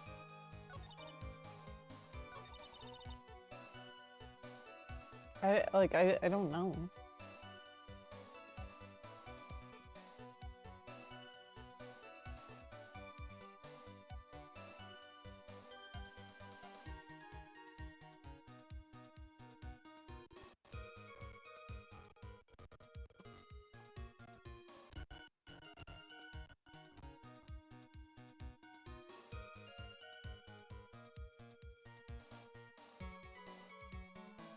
Okay, Iris's testimony. I use a snowmobile, moving the body. Okay, I did this already.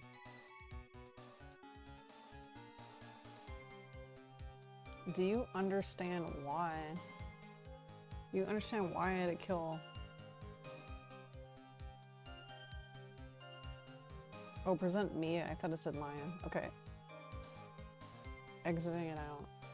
Do you understand why I had to kill Maya Fey? And then it said present the Mia.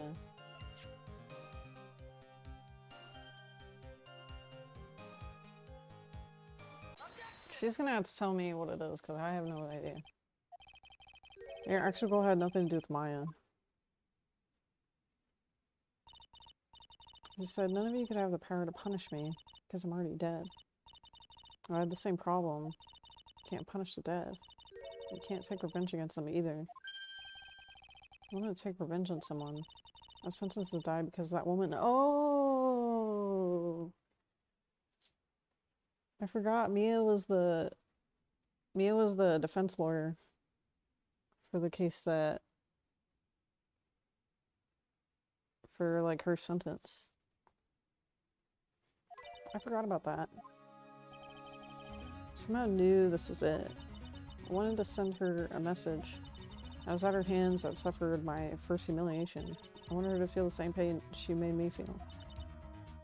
Sadly, when I realized revenge was impossible, I gave up. And the reason it was impossible is perhaps because Mia Fey had already died. Yes, and I realized there's only one way to take revenge against the dead. Oh my god. How do you do that? Even when the body dies, the spirit, the ego, lives on forever. I wanted to take away the person that loved Mia Fey. I wanted to take away the person that Mia Fey loved most. I wanted to kill her with my own hands. That would be the one and only way I could take my revenge against Mia. That was the reason I helped out with that woman's plans.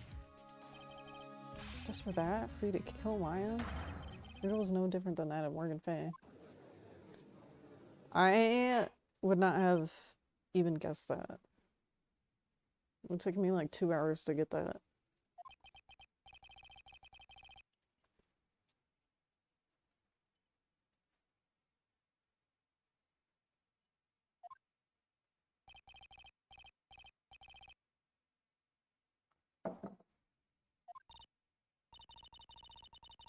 Don't waste your time preaching to the dead. I've already told you, there's not a thing you could do to me. That night, at about 9:30, I materialized into this world. I quickly pinned my hair up and put on a demon-wearing hood. And I picked up the staff that was by my side and left the Hazakura temple. So it was Elise who channeled her after all. That ridiculous head nun never noticed a thing. She left Maya at the inner temple and wobbled back, clutching her poor old back. What did you do then? That kid was easier to handle than I had hoped. I caught up with her in front of the stone lantern. Then I took out the dagger I got from the storeroom and... She did not kill her. I don't believe it.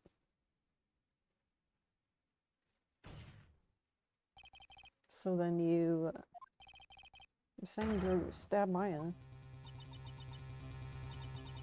Strange, but I don't have a clear memory of what happened after that. I don't know. I think I was stabbed. At the last minute, my fae must have stabbed me. I'm sure of it. It's not like her at all. Maya wouldn't have stabbed a french fry with a plastic fork. Anyway, I suddenly lost consciousness. But before I did, I scrawled her name on the lantern. Just as I was passing out, I wrote Maya behind my back.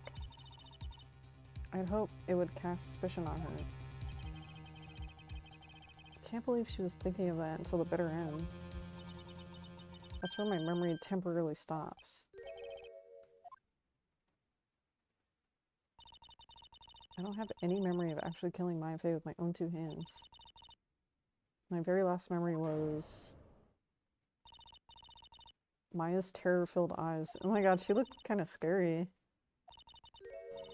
I was in the sacred cavern surrounded by darkness. You're in the sacred cavern. That's where they think Maya still is, so maybe she like channeled her. Entrance was sealed with one of those trick locks. So now I've been trapped in there. How did you wind up in there? I'd like to know that myself. Anyway, I was worried. I didn't know whether or not Maya Fey was dead. And I swore I wouldn't return to the underworld until I knew I killed her myself. For a ghost, you're one tough cookie. I wanted to get out of there and make sure she was dead. But I couldn't do it. I couldn't get out. The trick lock stopped you. I didn't know how to remove it. You're actually confined against your will inside the cavern? I wanted to get rid of that annoying lock as soon as possible, but it wasn't easy. I kept getting interrupted while I was working on it. It was early in the morning, but someone came into the training hall. Could have been Maya? I thought the same thing, but I couldn't see. If someone had spotted me, I would have lost my chance to take revenge. So I made sure to hide myself at the back of the sacred cavern. That morning, only 2 people could have gone into the training hall. Maya and Pearls. Pearls went there to cover the hanging scroll in gravy. So I managed to remove the lock, but I was too late. The flies had already started to gather. The bridge had been fixed and the police had started their investigation. Naturally, I couldn't go out. Instead, I returned to the cavern and put the lock back on myself. I realized I wouldn't get a chance to see Maya's corpse as I hoped. But just then, Lady Luck showed up. After that big earthquake, she showed up all by herself. The real Iris. She said she'd come to make sure the sacred cavern was alright. I came out from the sacred cavern and got a feel for the situation.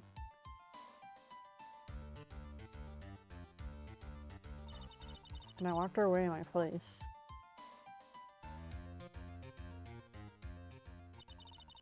I'd finally learned exactly what had happened.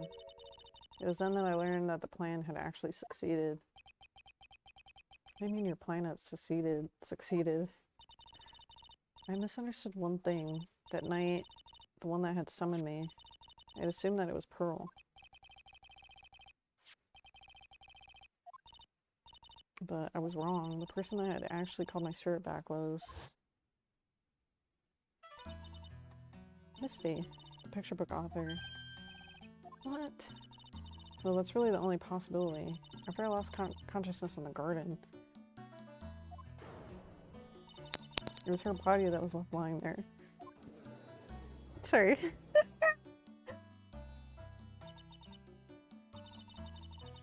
Maya Fey, I wasn't able to kill her with my own hands after all. But even so, I made her commit the most vile sin a human could commit.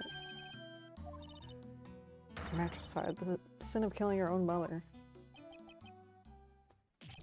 No way.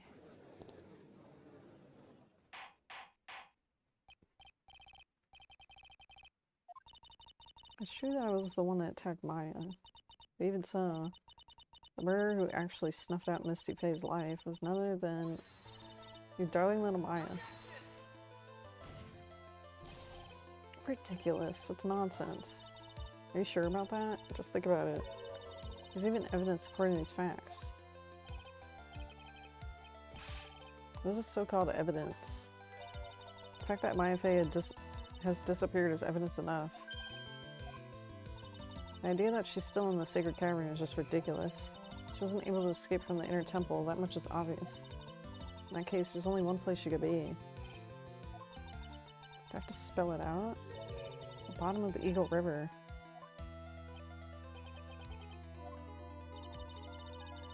Maya Fey killed her long-lost mother. Can you imagine the guilt she must have felt when she realized that? That's why she threw herself in the Eagle River. Most bodies that wind up in there are lost forever. She doesn't know Maya at all.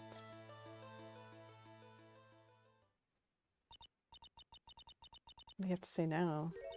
Beanie. Ugh.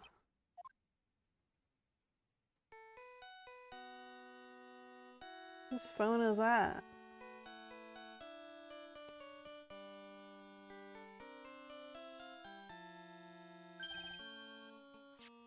Oops, sorry, that's my phone. What kind of ringtone is that? Get out here. I think that was his theme song, but like in MIDI or something. Is this something important? They just finished removing the locks. That's great. What about Maya? There was a woman in the cave. It was the accused, Sister Iris.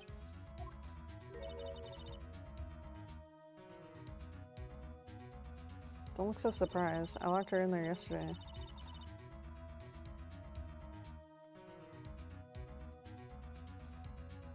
This is Maya. This is Maya. Let me see it. Can't see her clothes. This has to be Maya.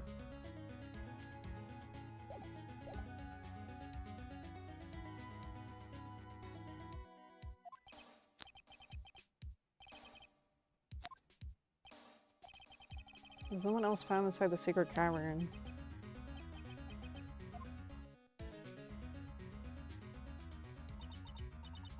I told you, she's dead.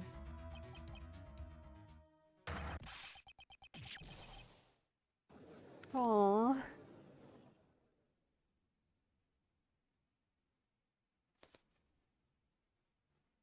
I think Maya channeled her. I think that was her. This case has come to an end, a tragic end. Sadly, it appears the killer of Elise, also known as Misty, was her own daughter. Overcome with guilt for what she had done, Maya Fey jumped to her death in the raging waters. Can't be.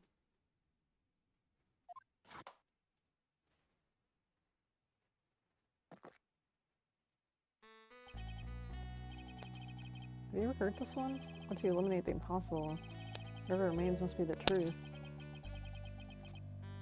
No matter how improbable it may seem. According to this witness, Maya Fey threw herself into the Eagle River. However, is that really the truth?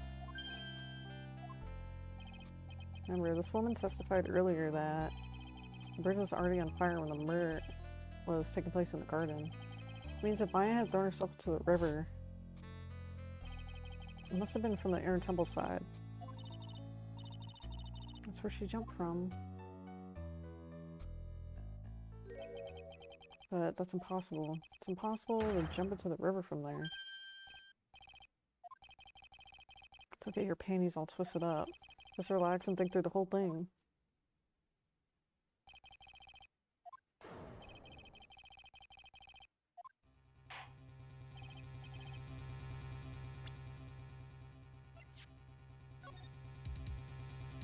Oh, because there's a huge...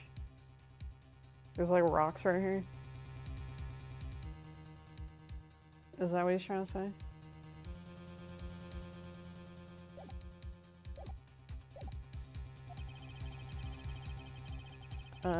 She claims that Maya threw herself in the river.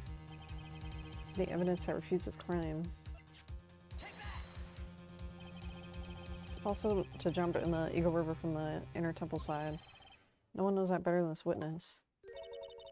What did you say? 11 years ago, you jumped into the very same river. Just take a look at this overhead map.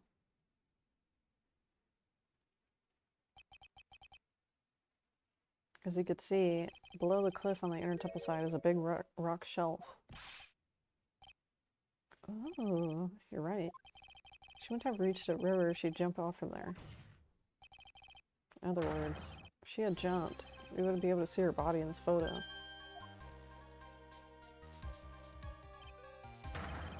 So you finally figured it out.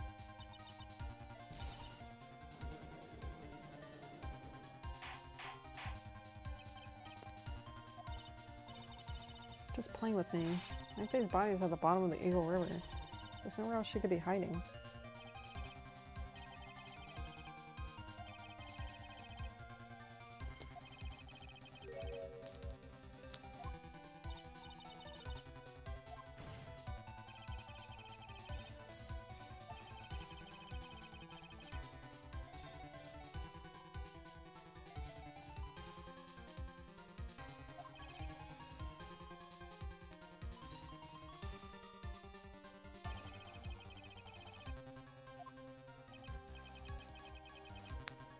Although it seems improbable, there's still one other place she could be.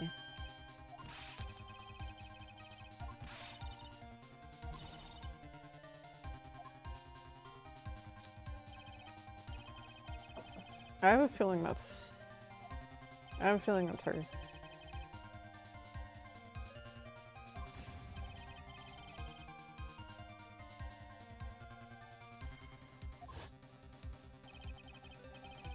Shall I tell you, Miss Hawthorne? My fate is in the courtroom. There's only one possibility left. Namely, she's right there in this very courtroom. My fate is here? Say she's here in my courtroom? Dahlia, I seem to recall that you said I had misunderstood one thing. But I think there's one more thing you misunderstood. Tell me something. At this very moment, who's channeling Dahlia Hawthorne? Why that? That's obvious. It's Pearl. That pathetic little... Don't talk about Pearl like that. Pearl's tried, but she couldn't do it. I've never failed at channeling someone. This is the first time it's happened. It could happen if someone was already channeling the same spirit. Oh yeah, she did say that. Someone called me before Pearl did. Pearl's even tried again on the day after the crime, but she couldn't do it. What could that mean? I think the truth is becoming clear to you right about now. It wasn't Pearls that channeled you. There was someone who called you before she could.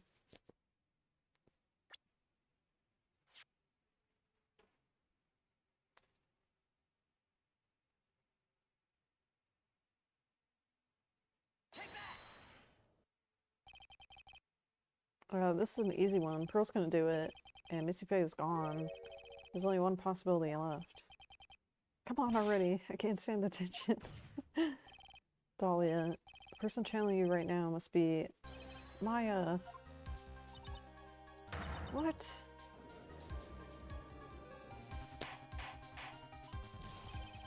How could that be?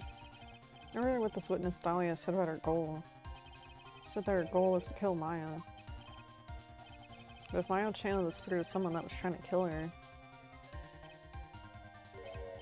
well, what would happen? Could it be? Looks like you finally understand. Okay, so who killed who? Like, what's... Like, who killed the... Like, who killed the murder victim? Looks like you finally understand. I don't know what you're going on about. What I'm going on about is the reason Maya channeled you. And there's only one reason. To protect herself from you. To protect herself? From me? Yes, on the night of the crime, you were only interested in one thing. Killing Maya. The path to the inner temple was closed off and there was nowhere for her to run. So then the problem became, where would be the safe place to hide? You mean, that's when she channeled me? All along you thought you had been channeled by pearls. That's why it never occurred to you that Maya's hiding place was you.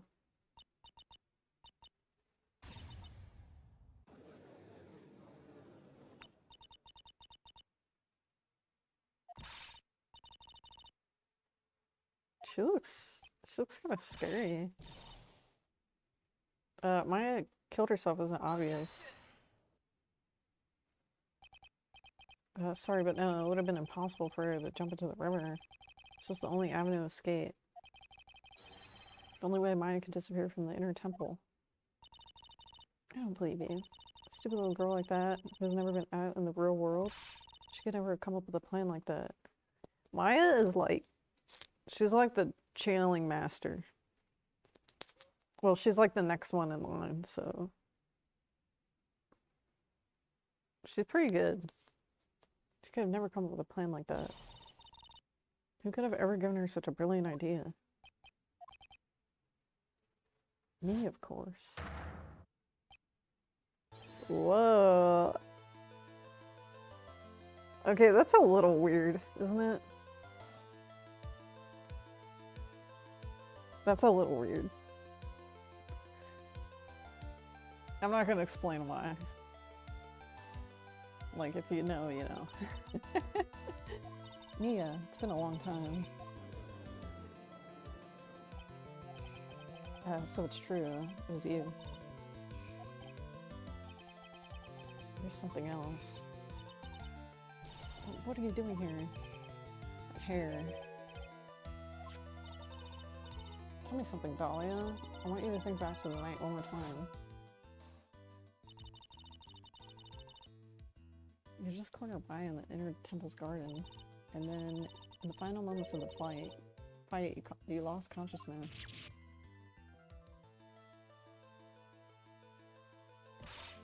I was stabbed by Maya. Actually, Maya lost consciousness at the same time as you. Not terribly surprising since she was about to be killed. When she woke up, she was in the training hall. That's when Maya decided she needed help, so she channeled me. She explained in the memo the situation she was in. She asked me what I thought she should do.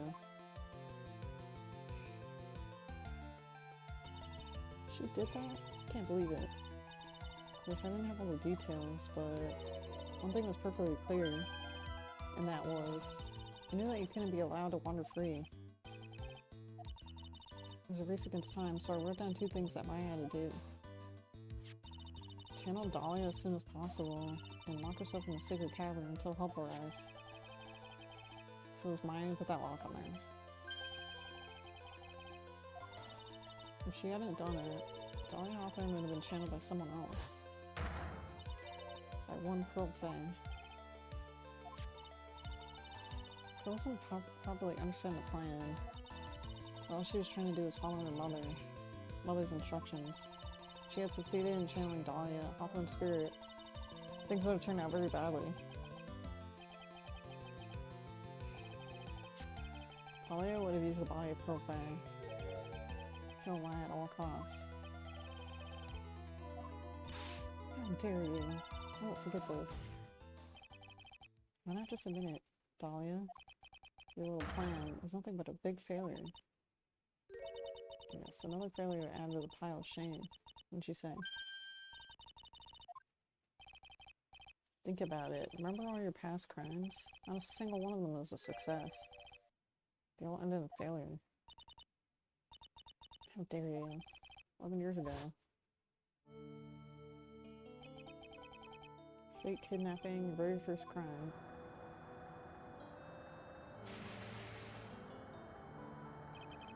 Got your hands on a $2 million diamond, but...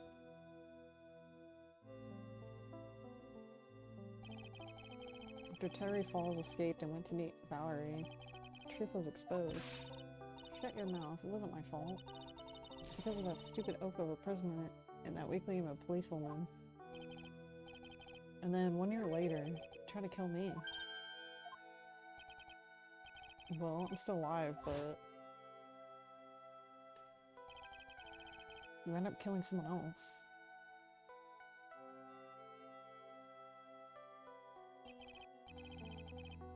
As a result, you're sentenced to death.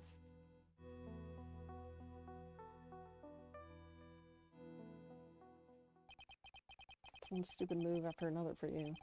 It's no longer funny. Wipe that smug, happy-go-lucky smile off your face. You messed up again.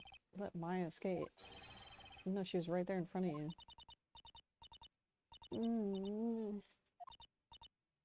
Mia Fey. Mia Fey. You spinster. I was supposed to kill Maya like I swore I would. And if only I had gotten this spiky-haired jerk the guilty verdict, I wouldn't have been hanged to death. Maybe don't kill people. I think you finally understand. You'll never defeat me. What did you say? Whether you're alive, dead, or somewhere in between, you'll never defeat me. As long as I'm around, you're destined to lose for all of eternity.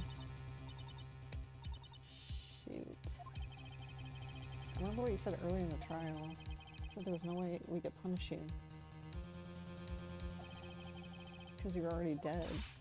What about it? Then you said, even when the body dies, the spirit, the ego, it lives on forever. That's exactly the punishment you'll never be able to escape from. For all of eternity, you have to remain as Dahlia. A miserable, pathetic, weak creature who can never win at anything.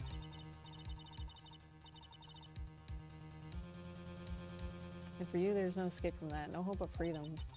Since the day you were executed, the narrow bridge that once stretched out in front of you is burned to a crisp. You were wrong. It can't be.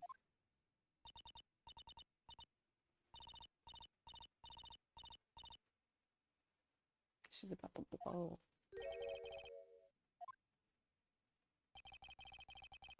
I don't care whether you win or lose anymore. The only thing I want is for you to come out of Maya's body right now.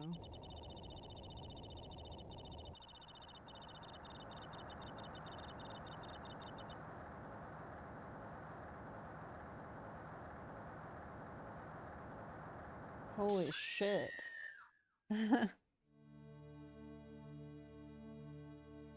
Oh my god. I'm not ready. Not ready to go.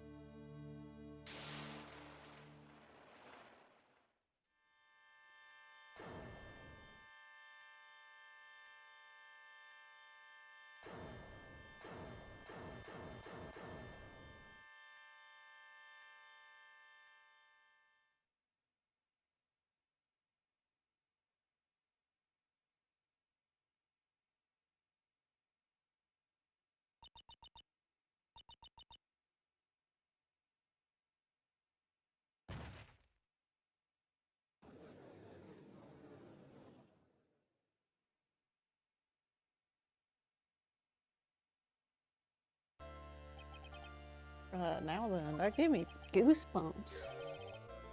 I assume you're the real Iris. Yeah, so I was just rescued from the secret power. I want to say, you and your twin sister are indeed identical from what I could see. In any case. Okay, yeah, so who killed Elise? It appears that everything has finally been cleared up.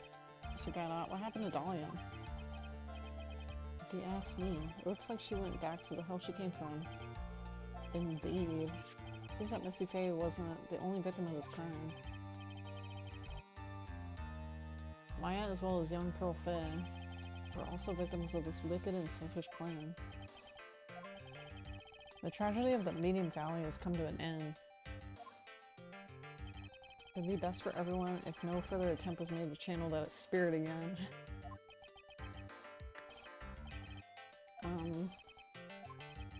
About this whole spirit medium thing, it's almost weird how comfortable we seem to be with the concept now. Well, to be frank, my youngster brother is quite judgmental. He often criticizes me for not studying hard enough. That's why I made a concerted effort to study up on the Korean channeling technique. I've seen quite a few things in my many years on the bench. And in all that time, I finally learned this one thing. Each case is different. It takes place in its own world. In order to finally understand that world, we first have to immerse ourselves in it completely.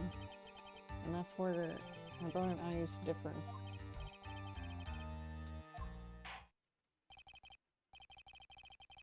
He put that very, very well. Objection.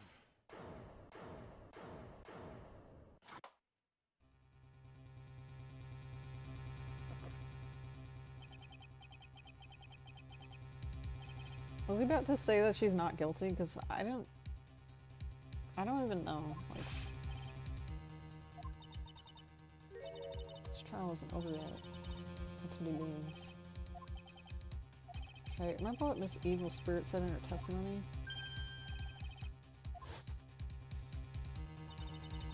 Caught up with her in front of the stone lantern, and then took out the dagger I got from the storeroom.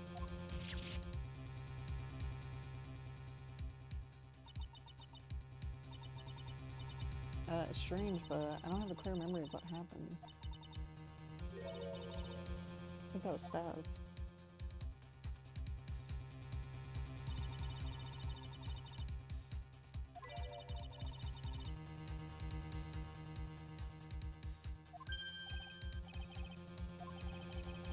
The person that was ultimately killed was the spirit medium that channeled Dahlia.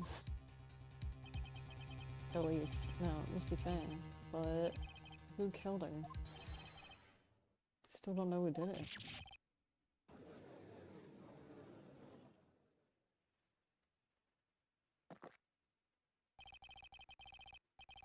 Unless someone else is found guilty, the accused is still on trial. You can't let her walk until there's evidence that proves her innocence.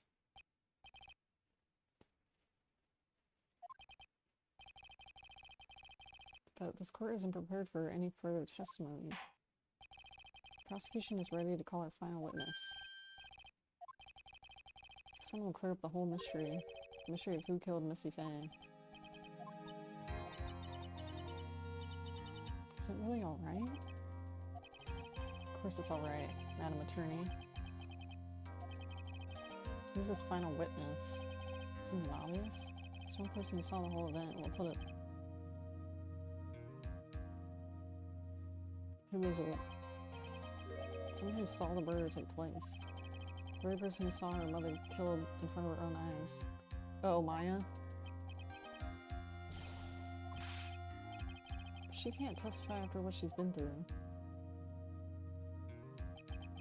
I need to find the truth. Prosecution calls Maya to stand.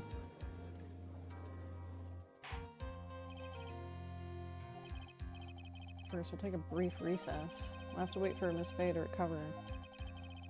Once we receive the doctor's permission, we will proceed with the trial. I've got something to say to you, so listen up. I don't think much of you is a warrior.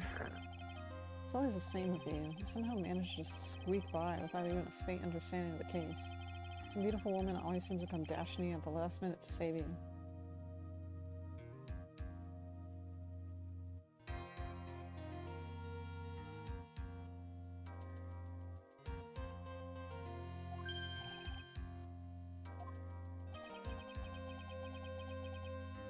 That's not going to happen this time. This time you're gonna have to do this by yourself. What do you think about that?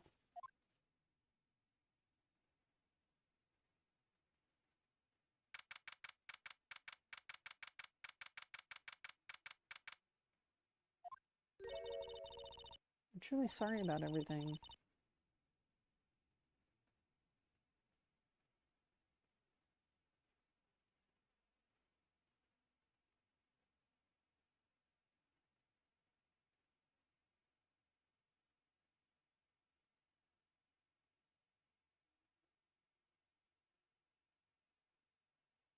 You were working so hard to defend me, but I was missing all day and we didn't even have a chance to talk. And I met Iris at the training hall. They had already switched places, and Iris was inside the sacred cavern. I wanted to at least be in the defendant's box today to root you on. Well, it wasn't your fault. You were locked up this whole time. There's something more important than that, though. I have to ask you. Why do you help yourself figure out as much as you did? If you had tried to get help at the sacred cavern yesterday, you wouldn't have had spent an entire day locked up in there. My sister, I felt sorry for her. She was abandoned by her mother and never got any love from her father either. Yes, it's the same for you too, wasn't it? Yeah, but at least I had Sister Bikini, who was like a mother to me. Only Dahlia had come with me to the temple.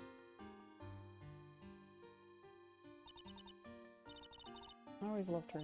Dahlia was so smart, so strong. She never complained about a thing. That's why I promised her that I would help her. You talk about the fake kidnapping case 11 years ago. I think she was always psycho from birth.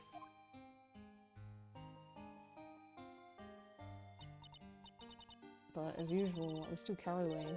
At the last minute, I ran away. Because of that, Dahlia's half-sister Valerie ended up.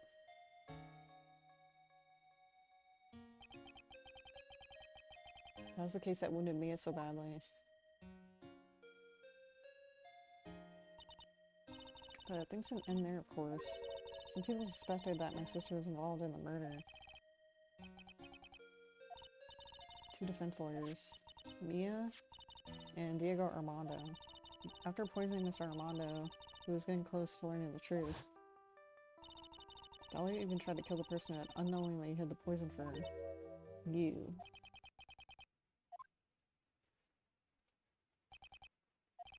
There's one more thing that I have to ask you.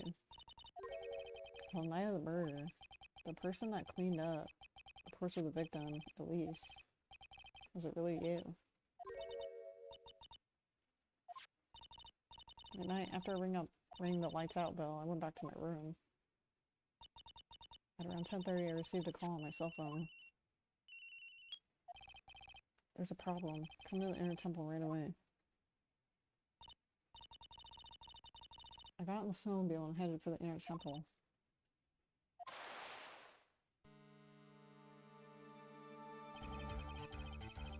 Path to the inner temple is cut off. Exactly. Can't just leave the body here. Alright, let's do this as you said. Look at it.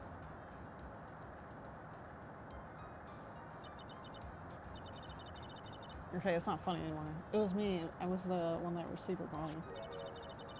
The murder weapon has been left in her body, so she wouldn't bleed as much. The staff that Missy Elise always had. So the actual murder weapon was the staff. Yes. I brought the body back to Hazakura Temple in the snowmobile.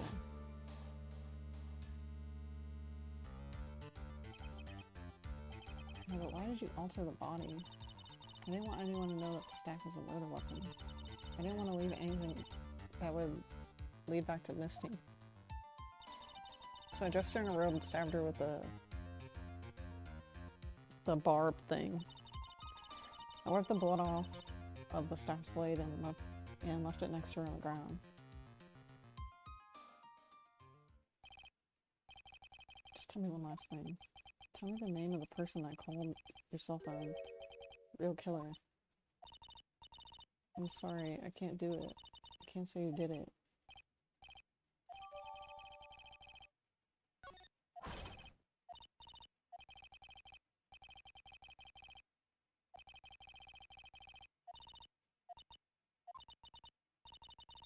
See you later. Something I'm gonna tell you later. I have something I want to tell you. I was cooperated with a real color. Maybe even from the very beginning.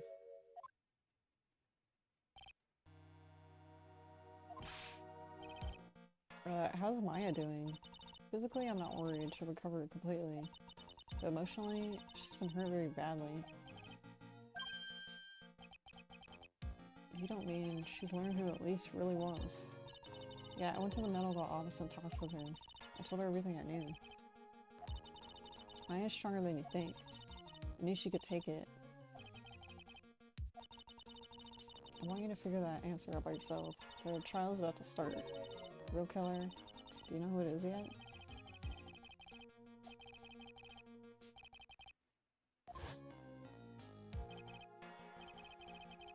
At night, the victim was killed in the garden.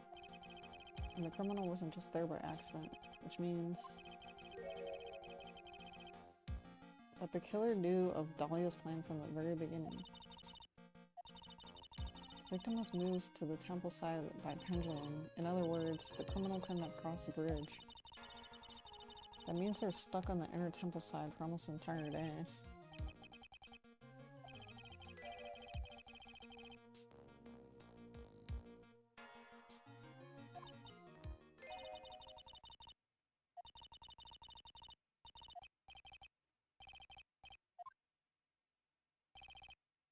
I'm trying to think of who it would be. I don't know. It's almost time to bring this case to an end. When exactly did Maya see anyone? Who's that actually killed Misty?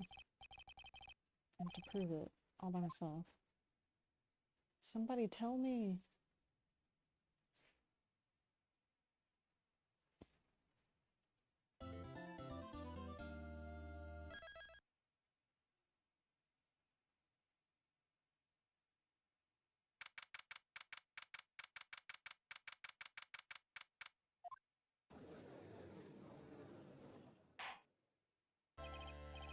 Before we proceed, I'm going to announce the results of the test we had performed earlier. The test on the bloody dagger that was found stuck in the pine tree. I totally forgot about it. That's the weapon that Maya Fey used when she fought with the victim. So what are the results? Was it the victim's blood, or... Due to time constraints, a full test was impossible, but... There's one thing we could say for certainty. The blood that was on the dagger was not the victim's blood. That is all. Now then, let's restart the trial. So it wasn't Misty's blood on the dagger.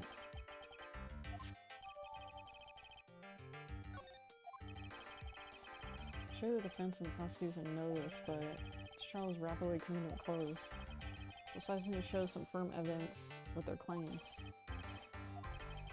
From what I've heard, the witness is dangerously weak, physically speaking. So let's finish this quickly.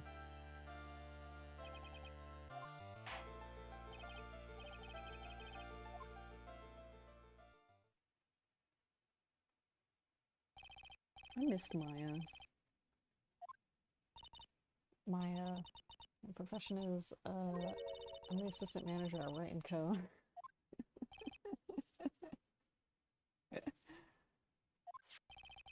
According to the magazine I have here, you're a spirit medium with a Korean channeling technique. I'm frightened. The Fae clan. I don't want any more to do with it.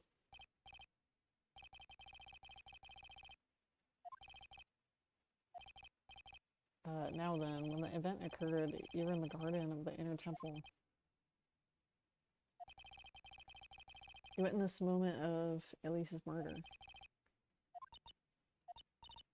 I didn't see it. Straighten up this moment, young lady. Keep your head up and speak clearly. There's always time for crying later. mother was killed right in front of your eyes. There's nothing you can do to change that fact. Jeez. But there's something you can do. You can finish this. You've been watching the whole thing, right? You've seen the witnesses come out, and you've seen us squeeze the truth out of them. Now it's your turn. Let's hear your testimony. Well, night of the crime. What exactly did you see?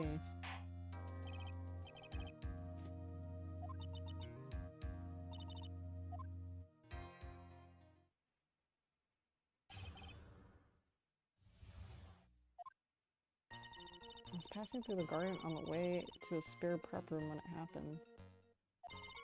Suddenly, someone struck me over the head. Stumbled and ended up against a stone lantern. I think I screamed, "Help me." And something warm splashed over me. That's when I lost consciousness. So you were struck on the head? I suppose it must have been the staff. The person who hit you, it was Dahlia, wasn't it?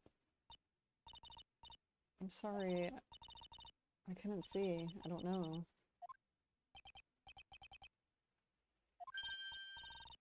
I really couldn't.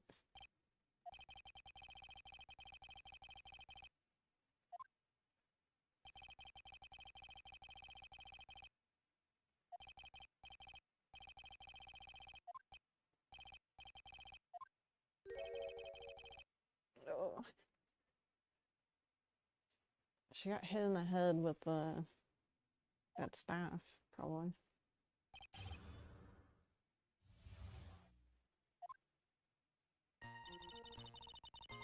I was passing through the garden on the way to a spare prep room.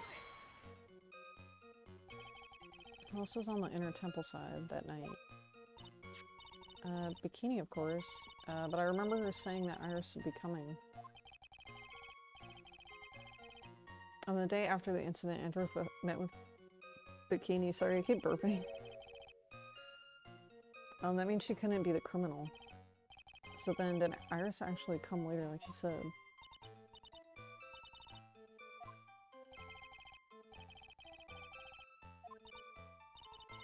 I'm sure I didn't see her. She must have come while I was preparing for the training.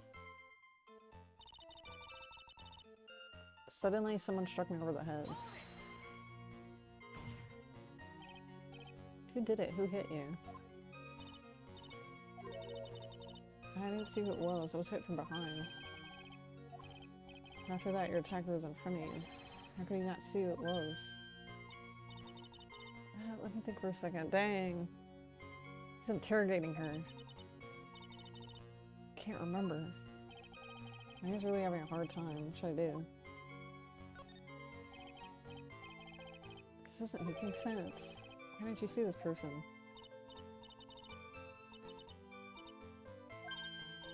Oh yeah, it was dark. That's it. It was dark? It's not good to have too much light around when someone is undergoing spiritual training. There was earlier testimony to that effect as well. So it was dark in the garden. Which is why she didn't see her attacker. I thought maybe she was trying to hide something, but...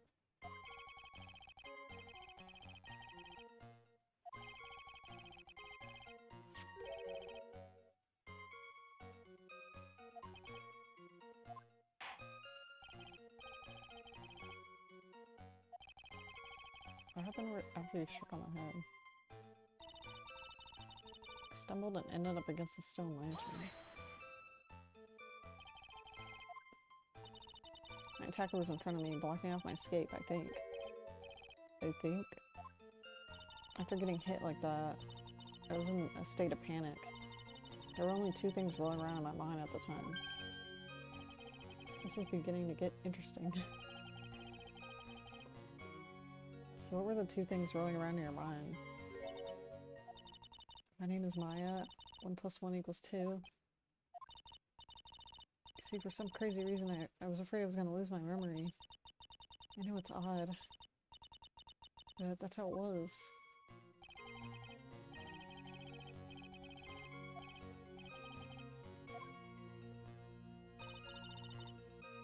I think I screamed, "Help me."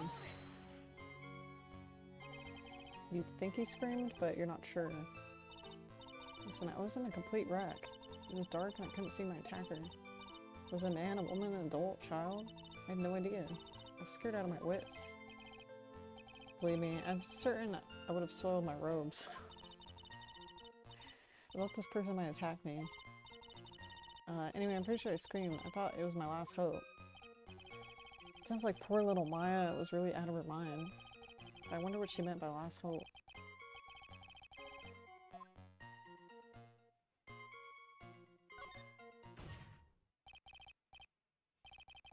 What's this my last hope stuff? What do you mean by your last hope? You just said it. I said my last hope. I said what? Well, if you were facing an attacker that you couldn't see and you screamed, right? You screamed, help me. Yeah. You testify that you screamed that because you thought it was your last hope. Oh, well, you know, that's like, what do you call it when that happens?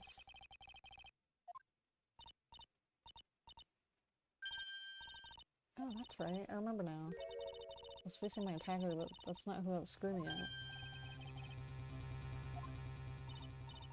Yeah, that's right. It was the person behind my attacker that I was yelling at. That's who I was screaming to for help.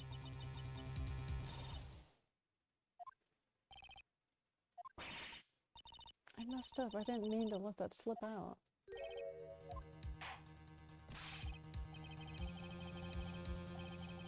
Behind the attacker, there was another person. I meant to keep that part a secret.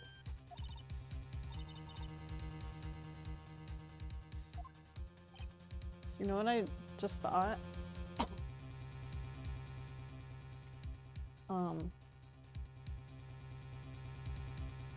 She probably wanted to keep it a secret because maybe it was Pearl.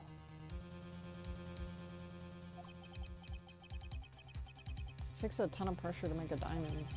That's what I always say. That's the only one who I could think that she is trying to protect. In a court of law here. Can't make things up or try to hide things in this chamber.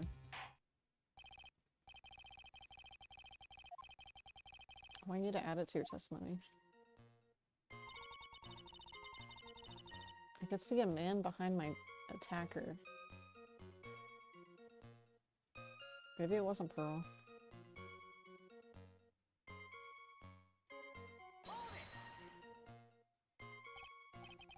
Who was this man?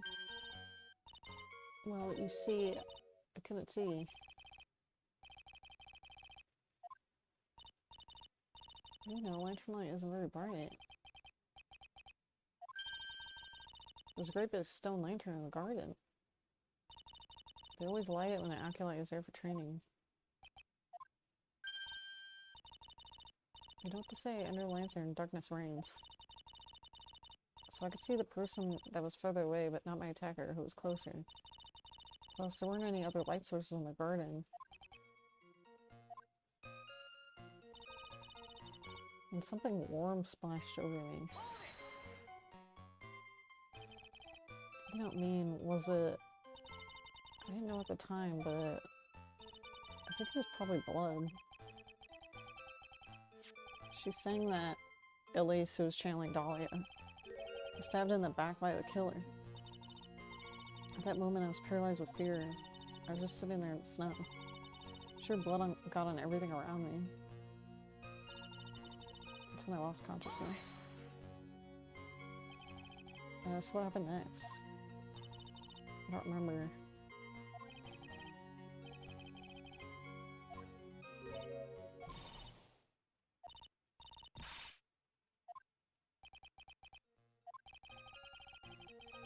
I've worked side by side with Maya 3 years now. When she hides something, I can tell how she acts. And right now, I'm absolutely certain she's hiding something. I think...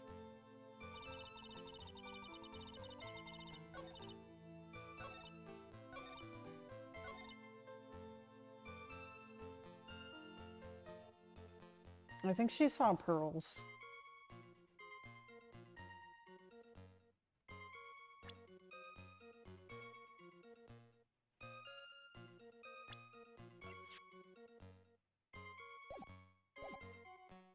And I think the lantern wasn't lit. It was not lit.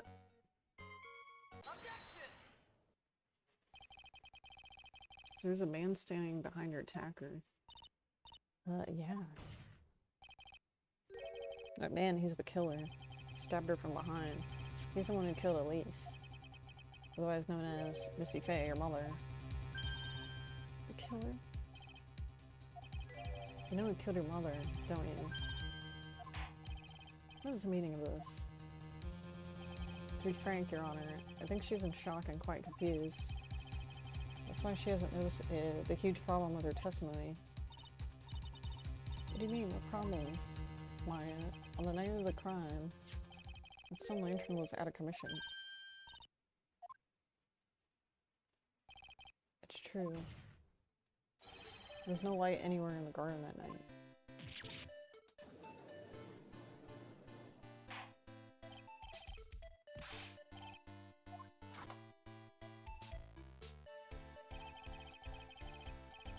Add the pureness of milk to the perfect clear darkness of coffee. Stir. That in the state of the witness mind right now, a cup of cafe au lait. Is that even legal? Wright's words are the milk, and you are the spoon. Your Honor. I'm a spoon? I'm no spoony barn, I'll have you know. You must have noticed it too, Wright. This witness's mental state is highly unstable right now. It's not hard to understand why she would make a little mistake like that. That's not going to cut it. There's truly no light in the garden, and there's a fatal contradiction in the witness's last bit of testimony. Call the witness's statement about her attacker. She said that she didn't know if it was a man or a woman, adult or child. The witness could describe the person that was standing behind her attacker. She quite clearly described him as a man. That would have mean that Maya actually saw her mystery person, despite it being so dark that she couldn't see the face of the attacker in front of her.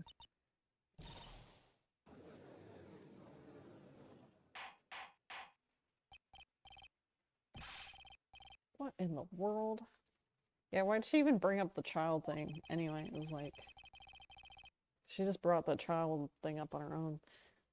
Miss Faye saw the real killer under pitch black conditions. Objection. Do you have any idea what you're proposing? How could she have seen in the dark? There's no other light source at the scene. There's some things that you can only see in the dark. Now, you did see who the killer was in the dark. And now, you're trying to cover up for him.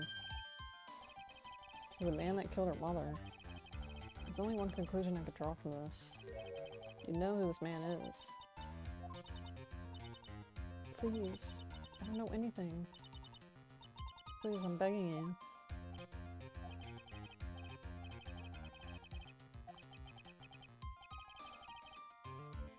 That was the last time I saved.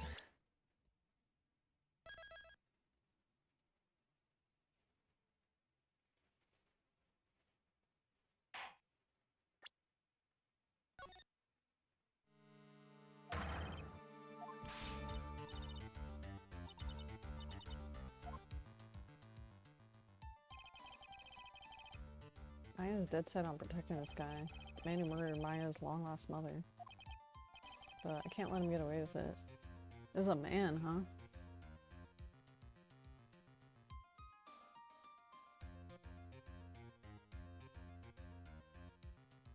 Would it have been?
Is it Gadot? Holy shit, be crazy.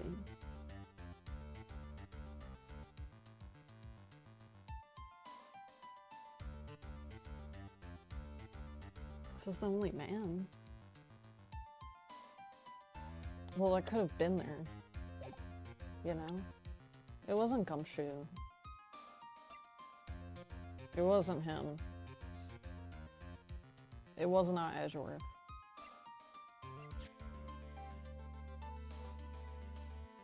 She probably saw these red... She probably saw the red lights.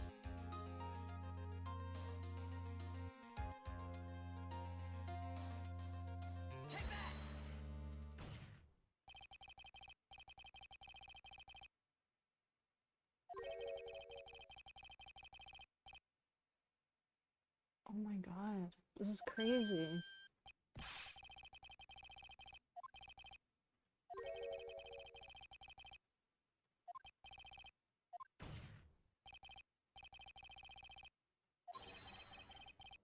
This is crazy, what?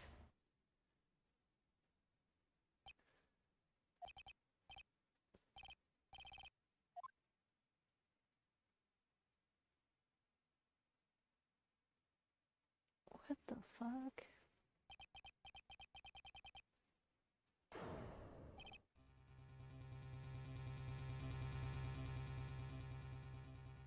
Wow. Well, I say wow. I did not expect that at all.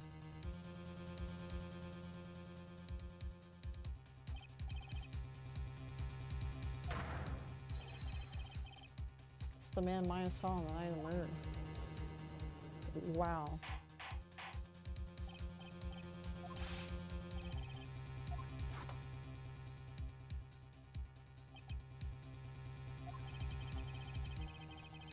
Surely you must be shocked to hear yourself accused of such a thing.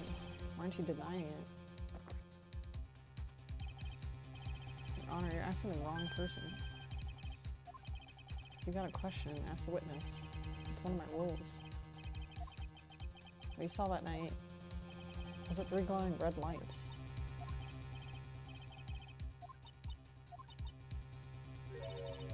You're wrong.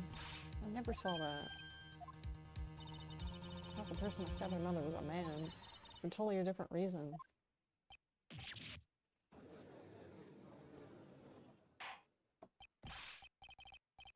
Objection!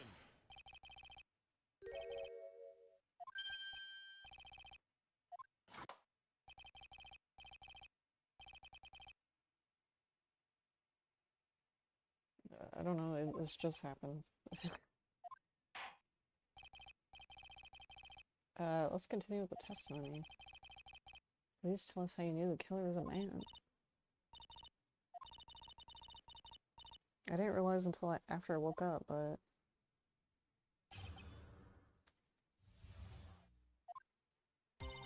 When I came to, I was just lying there on the training hall floor. By the time I got back up to the garden, the place had totally changed. The torches were lit, and the body was gone. And all the snow around the stone lantern had been carefully cleaned up. Since the person did all that work alone, I just assumed it was a man.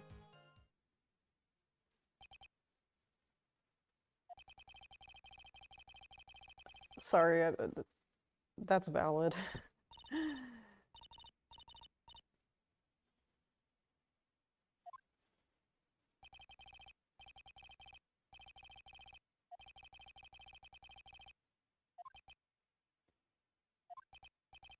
Also, if you consider the situation you described, it doesn't seem too much of a stretch to assume the criminal was a man.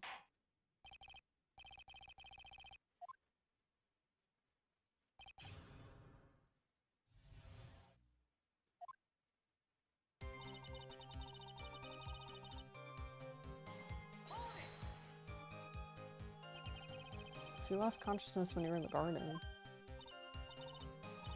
I think it happened when the victim was stabbed. So then the person that carried you in the temple could have only been the killer. He's not saying shit now. That's what I think. So So killer carried Maya into the inner temple. By the time I got back to the garden, the place had totally changed. Actually, the killer must have done it. Yes, I think so. But why would the killer tamper with a crime scene like that? It must have been something that the killer desperately wanted to hide.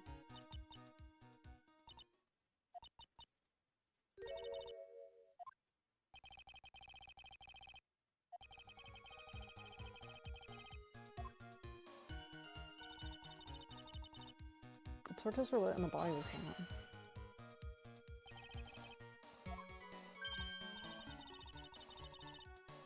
That's how I noticed that the scene was changed. I want to say it was the killer who lit the torches. I mean, who else could it be? The killer probably lit them to say, since it was impossible to cover up any work in the dark. However, if that's true, there's one thing that still bothers me. Why did the killer go to the effort of losing the body?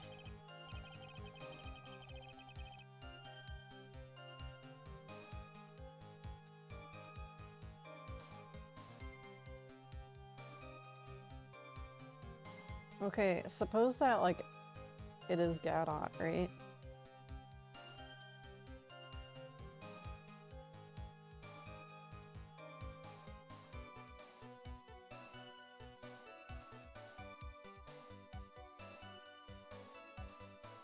If Gadot is actually the killer,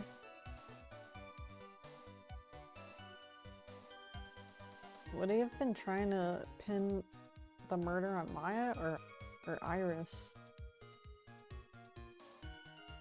I feel like it has something to do with Mia being killed, but I'm not sure. The only one who would gain anything from that would be the only person that was in the inner temple.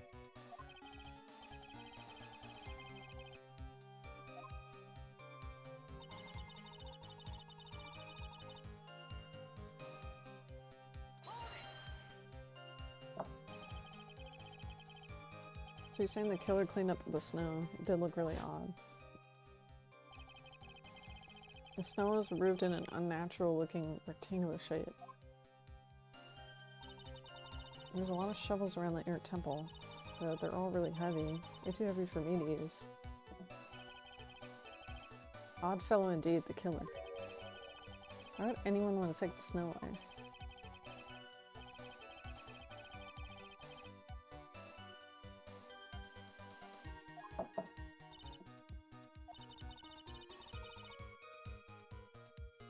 The area collapsed and it ended up being splattered.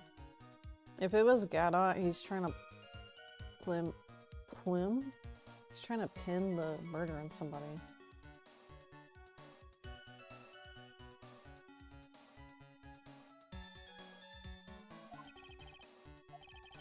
The killer's purpose was to hide the body in the bloody snow. I think that's the most reasonable explanation. However, there's something that's bothering me. If the killer just wanted to hide the snow with blood on it, there's no need to remove that amount. He could have scooped just the snow that was stained with blood. Looks like there's some mysteries behind this issue.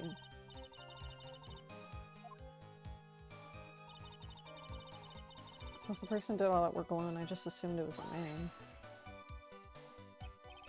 So you're saying that you never saw the killer. But earlier you very clearly stated that you saw a man behind your attacker.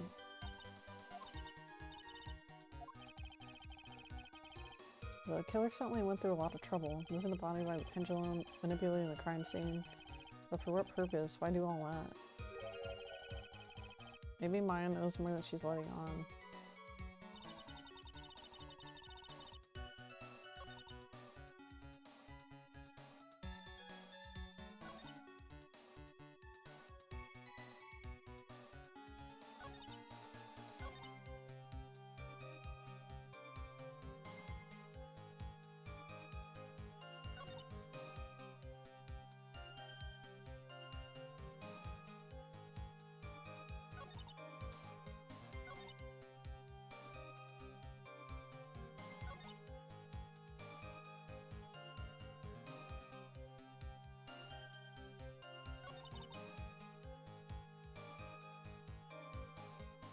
Hmm.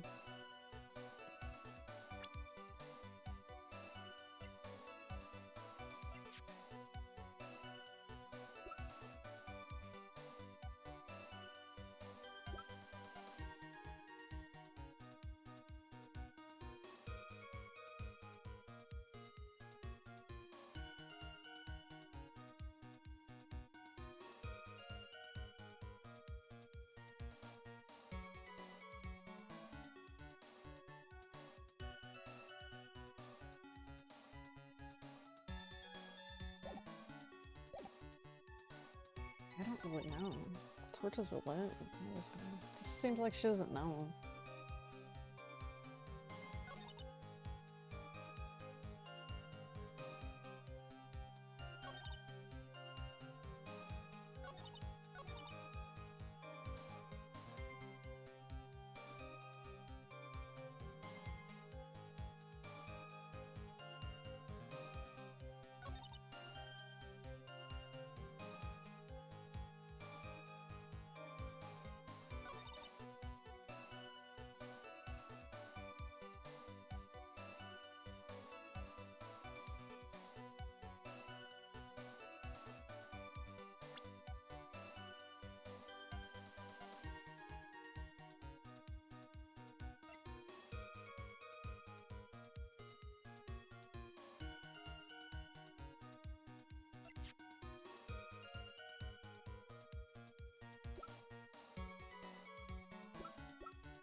What would it be?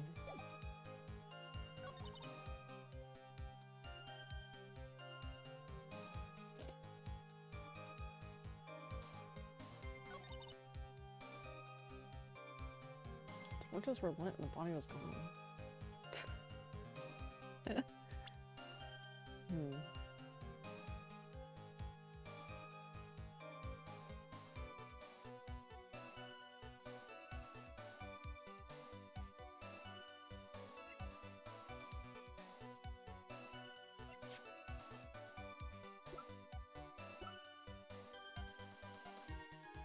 Just something about this knife.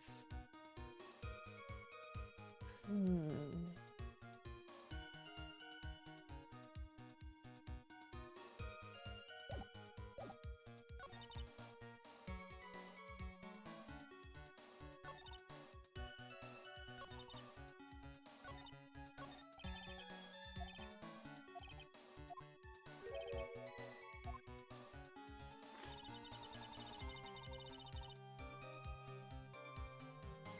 I don't know.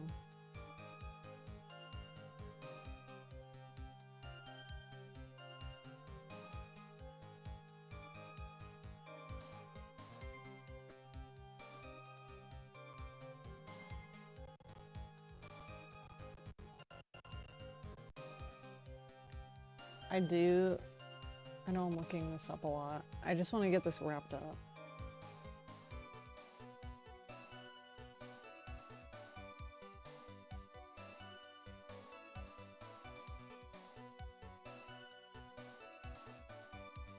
I can see a man present Gata. Okay, this is the part we just did.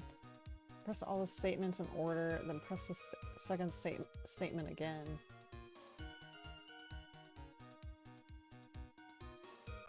How would you even like know to do this? So you have to press all of them in order. And then you have to press the second statement again. How would you even know that? So this one?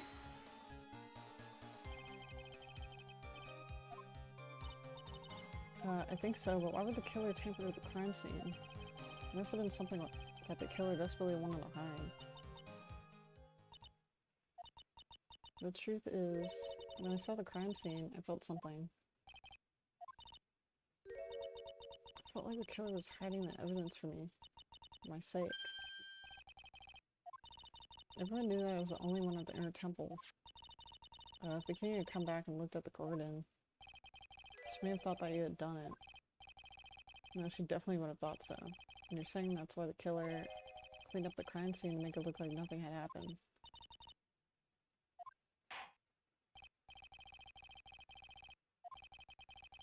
I want you to add that to your testimony. Oh, that's why they're saying that. I think that's why they were saying that present the stone lantern, because it has her name on it. Sorry. Ow.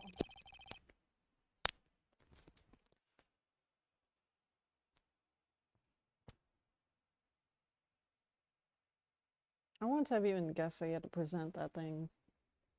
You had to press like twice. The body of Elise was carried all the way to the temple's courtyard. Then at the garden, the real scene of the crime, the snow that we suspect was covered in blood was scooped up and removed. It's reasonable to believe all this was done in an attempt to hide the true crime scene. However, there's still one matter that seems somewhat odd. You must have figured it out by now. It's the message written in blood. It was written very clearly on the white stone lantern of Maya. If the killer was so motivated to protect Maya from suspicion, why didn't he wipe the writing off the lantern?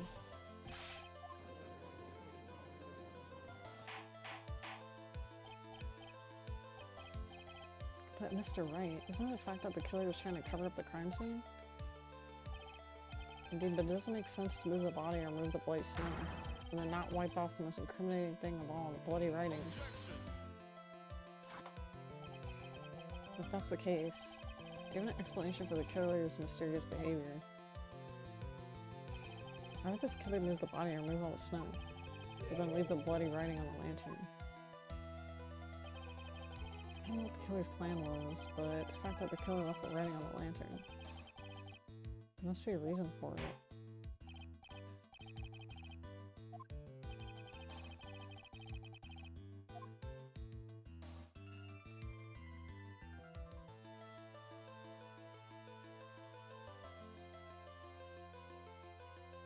Why did the killer leave the message written in blood on the lantern? Oh yeah, he said he didn't notice it. Remember? They brought that up like twice. That he didn't notice it. Because he has like bad eyesight.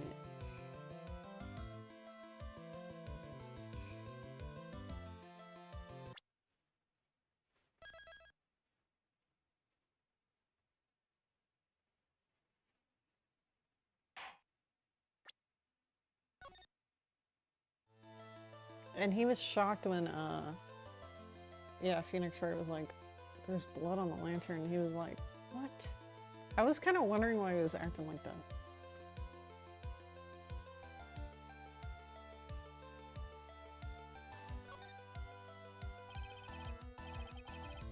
Earlier in the trial, you gave me some good advice. Once you eliminate the impossible, whatever remains must be the truth. The real killer wanted to disguise the fact that the crime occurred there. If that's the case, they wouldn't have left the bloody writing on the stone lantern on purpose.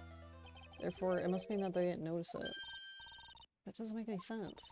Torches were all lit and everything. There's no way any normal person would miss something as glaring as that. You're right, there's no way a normal person would. There's only one person involved in this incident. Could have missed seeing the bloody writing altogether.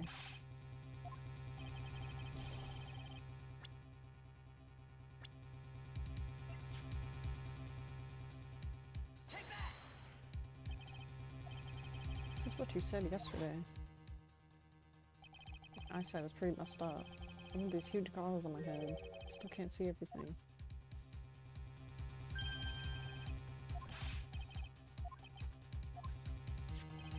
Slanger was submitted as evidence today. I'd like the court to think back to the moment. Yeah, I remember he's like, I didn't know. This lantern, there's something written on it. It's written in blood. This lantern is as clean as a whistle. Yeah, didn't he like acted so strange there. It was like, Just admit it. There's certain colors you can't see, correct? You can't see red on a white background, can you? That's right. We went through this once before. During the poisoning case at Tribulations. It's the apron the delightful Miss Bird was wearing at the time. Somehow spilled coffee on it. Something's still bothering me. Why have you not explained the bloodstain? I barely remember that. I barely remember that part, but...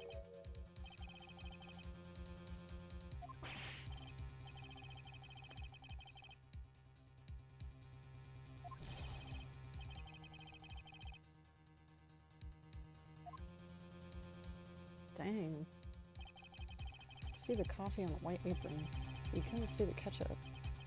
Because it was red. The rig is red. It's red. It's strange. In a black and white photo, those letters would have appeared black to me. I wonder, why am I the only one who can't see them? Are you admitting it? Are you admitting that you couldn't see the red writing on the lantern?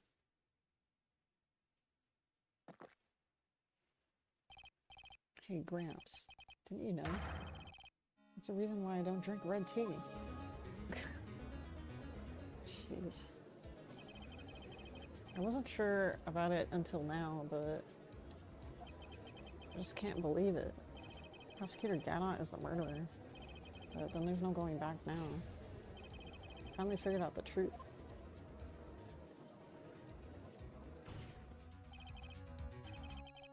The defense at this time formally accuses you. You're the murderer of Miss Elise. I sort of believe that this may be true, however, once again Mr. Wright has brought up a disquieting fact about you. Just make sure you don't fill out the indictment in writing, Gramps. Come on, how does a little graffiti make me into a killer? Besides, it's not like it's my name that's written there. I'm certain that the killer wasn't able to see the color red. This is rich. Do go on, Wright. The answer is right there at the crime scene. In the snow. Well, for example, why did the killer move all that snow? If they wanted to hide the bloody snow, why not take out just that area?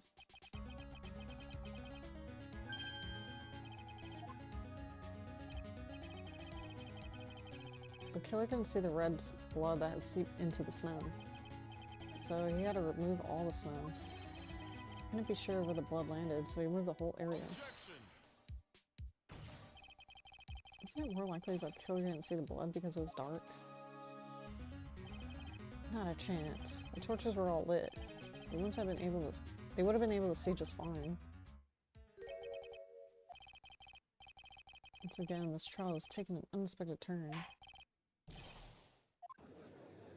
Just say you did it.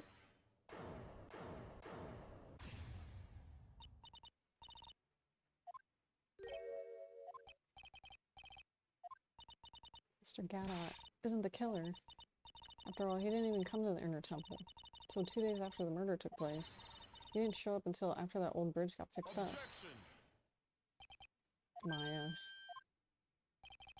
Can't testify to something like that.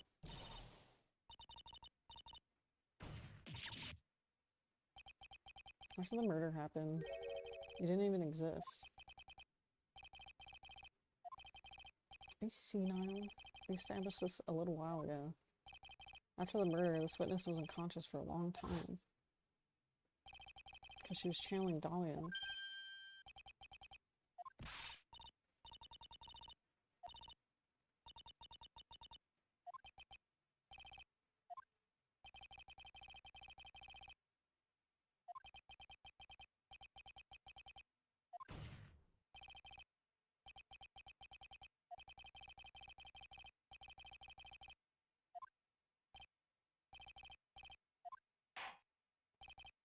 They're both trying to cover up for each other, I guess.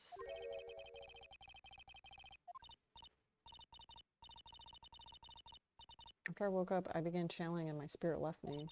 But that little girl was there at the inner temple.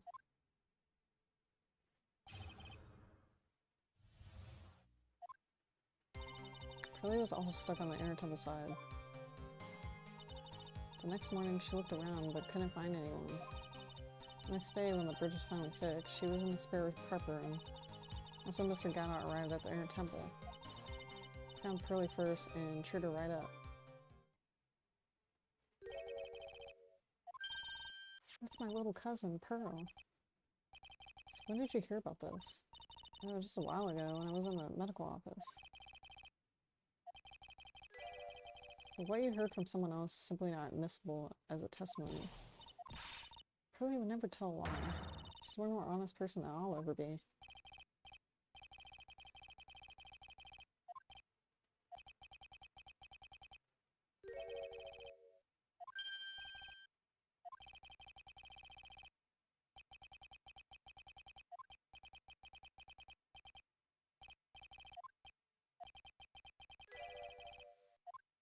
You think he just wants to get caught?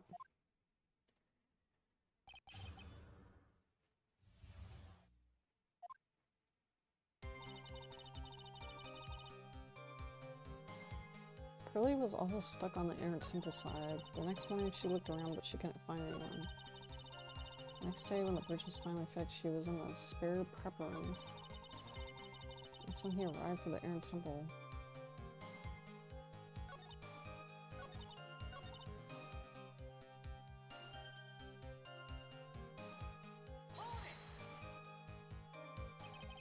So where did you think Pearl slept at night? In the spare prep room next to the training hall. There's a rule that you can't enter the training hall during the Acolyte's training. Why did she go in the inner temple in the first place? It seems that Pearls became very worried about Maya. She knew that the spiritual training I was about to undergo was very intense. Rose was supposed to channel Dahlia Hawthorne. She couldn't do it. That's why she headed to the inner temple. Remember, Dahlia was already there, possessing the body of Elise. The next morning she looked around but she couldn't find anyone. She searched the entire inner temple side end to end. Well, you see, Pearly gets pretty scared when she's all alone, and there weren't that many places to look. She said that she even went back and forth several times. The inner temple side has two structures, the training hall and a spare prep room. There's also a storage shack, I think. That's about it. Pearls was looking for other people. Did she have really examined their storage shack all that carefully? Well, if it was me, that would have been the first place I would investigate. So that means it's possible that someone may have been hiding in the storage shack. When the bridge was finally fixed, she was in the spare prep room. Pearls didn't hear the sound of them working on the bridge. I was just wondering why she would stay in the prep room. If it was me, I'd at least go and wait at the foot of the bridge. Pearl said she was sleeping at the time. She said she was so scared during the night. She couldn't sleep well and woke up a bunch of times. I know that she at least had one friend at the Sacred Cavern. Dahlia, who was busy battling with the trick lock.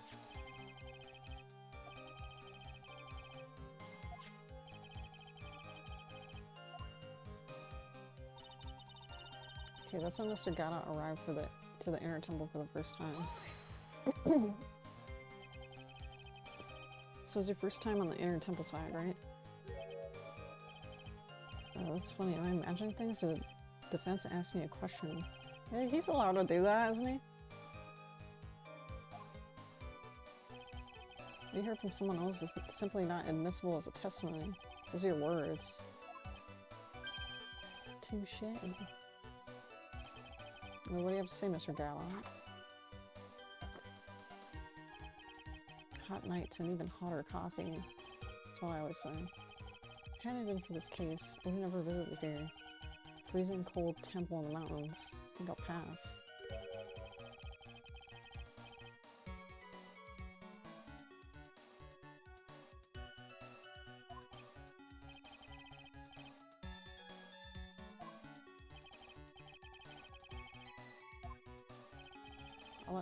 Okay.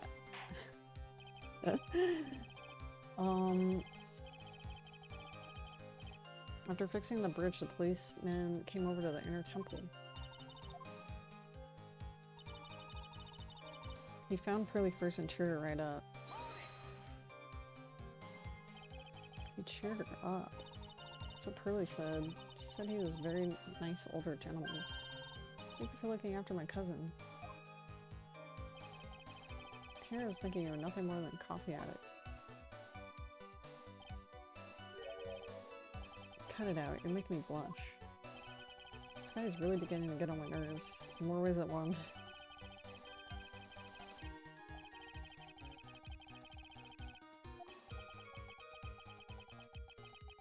I decided to carry out an investigation on my own way. I like to hand down verdicts my own way.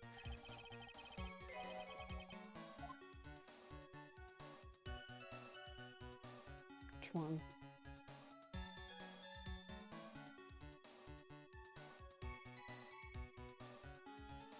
What's this investigation about? You said that you conducted an investigation of your own. Did you find anything? Looks like my investigation went about as well as yours. After all, I did miss the leg of writing. Well, I didn't miss it, so speak for yourself. The only odd thing I discovered was the beauty in the training hall. Misty Faye. Clad in her stunning Japanese garb, surrounded by the hue and aroma of Western taste.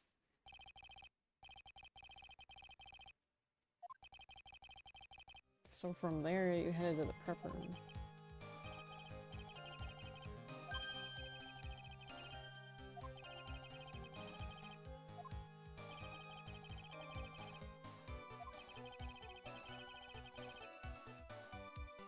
He just said that he found, he just said he found Misty lying in the inner temple.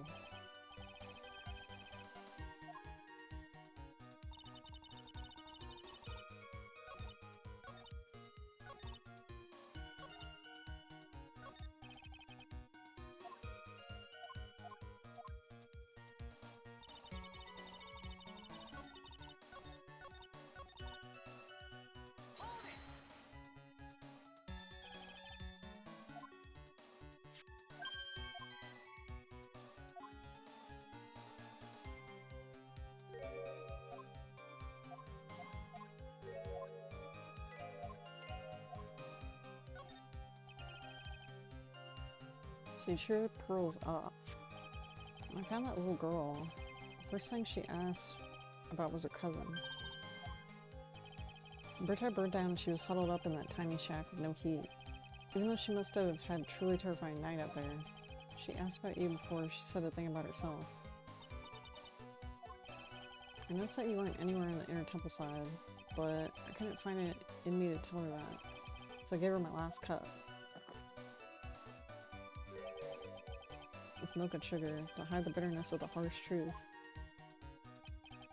What a sweet story. Made of thermos of coffee? Why wasn't that surprising? There's only one thing of any importance here. I already said that.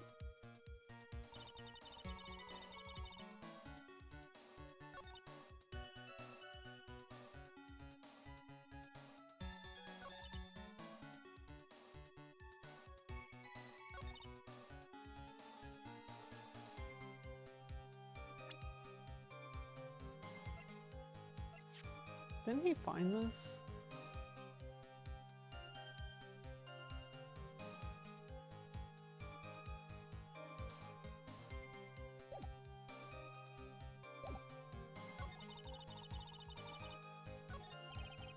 Oops.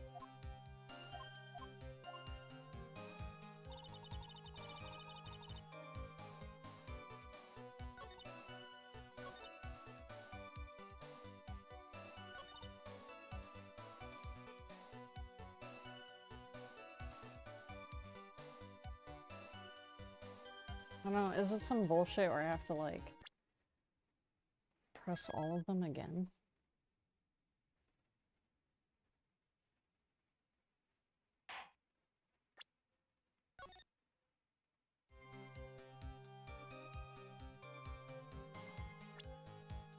Oh man. I'm like ready to like get out of this chair.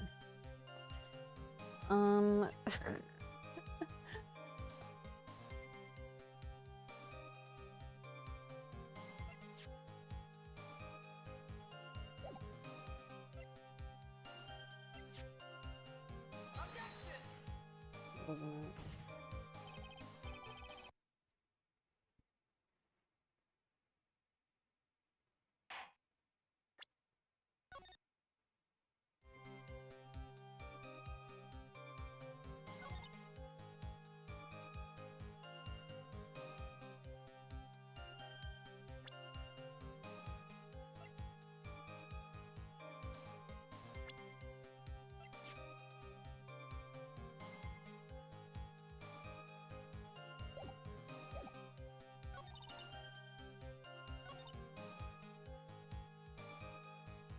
She's in the Spitter prep room. It says she was found at the inner temple. Is that different?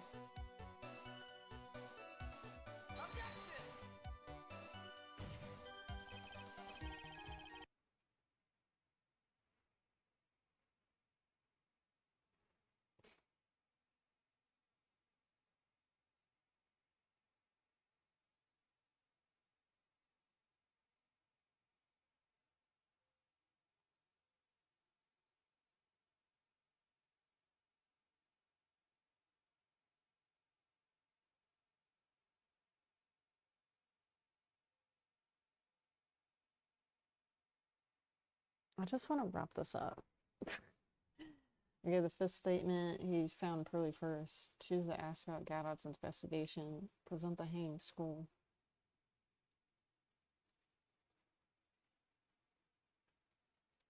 And then present the burnt letter.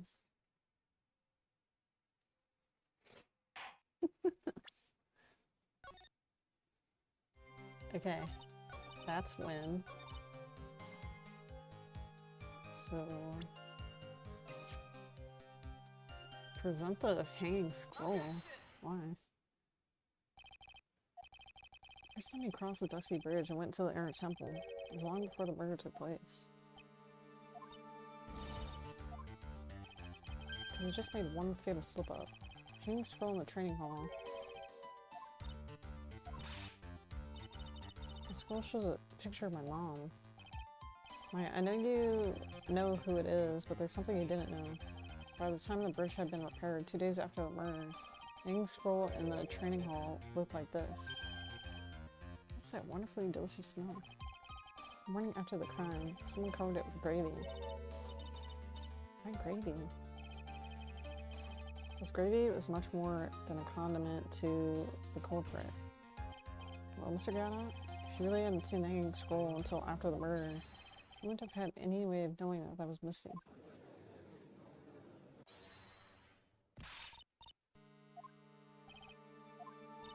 Take another look at the hanging scroll. Look at the top. There's a crest there. It's the mark of a master, correct? Yeah, so if you know the meaning of the mark, you could guess that it was a picture of Missy Faye. True, but Mr. Gadot described what was underneath like this. Clad in her stunning Japanese garb. It's possible that he knew what the crest meant, however. He couldn't have known that she was wearing Japanese clothing. On the day of the murder, you were hiding in the inner temple long before the crime took place.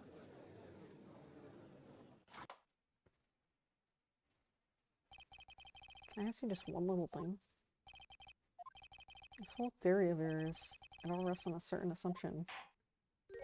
That I knew beforehand that a crime was going to be committed. Otherwise, there's no reason for him to sneak onto the crime scene. Of course, Mr. Gadot knew about the plan.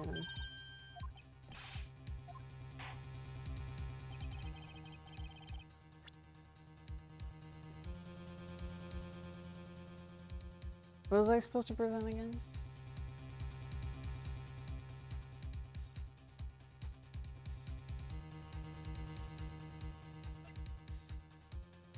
Was it this?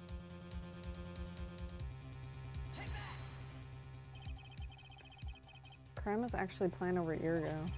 Weren't they authored a plan for the daughter's future? And these instructions were hidden somewhere in the Fae Manor. However, by the time little Pearls found these instructions, it had already been unsealed. Oh yeah, they were. Killer had read these instructions long before Pearls ever found them. That's how he knew the crime was about to take place. So you're saying this crafty killer is me? You just said that the instructions were hidden.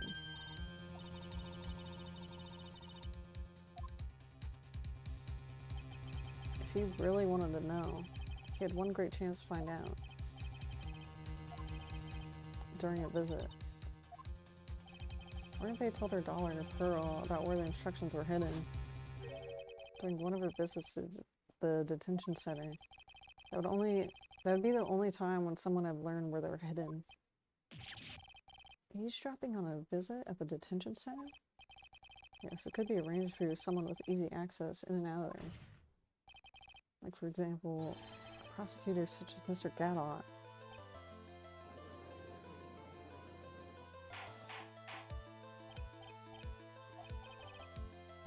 Mr. Gadot, you're under fire again. This murder could not have been carried out without prior knowledge. You're the only one who could have acquired this information before the murder.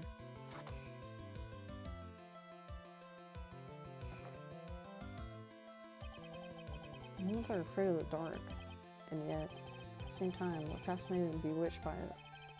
Maybe that's why humans drink the darkness as coffee. Sorry for always asking, but what does that mean? It means there's a reason for everything. According to your theory, the killer in this case eavesdropped on a conversation during a jail visit where you learn of a hidden plan for a crime. After discovering the plans, he hid the inner temple and waited for the crime to occur. And he ultimately took a person's life. And he did all that just to protect this witness? That's right. If you're accusing me of this crime, I have to ask you, why would I do this? Pearl's nothing but a stranger to me. I've got no reason to go through that kind of trouble to protect her.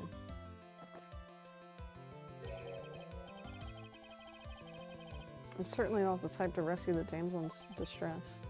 Oh, unless it's Mia.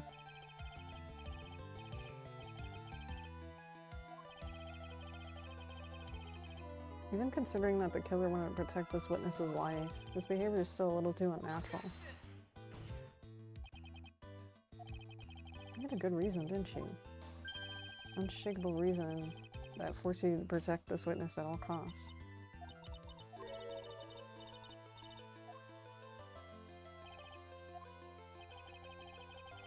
I guess you were doing your best to cover for Gadot, for the same reason.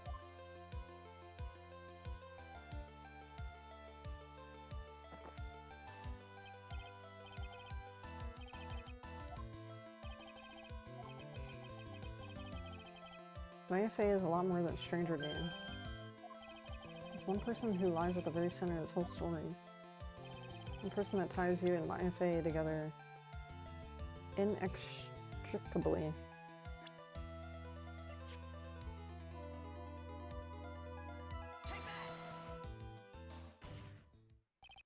There's a very good reason why Maya Fey's life is so precious to you. After all, she's Maya Fey's only sister.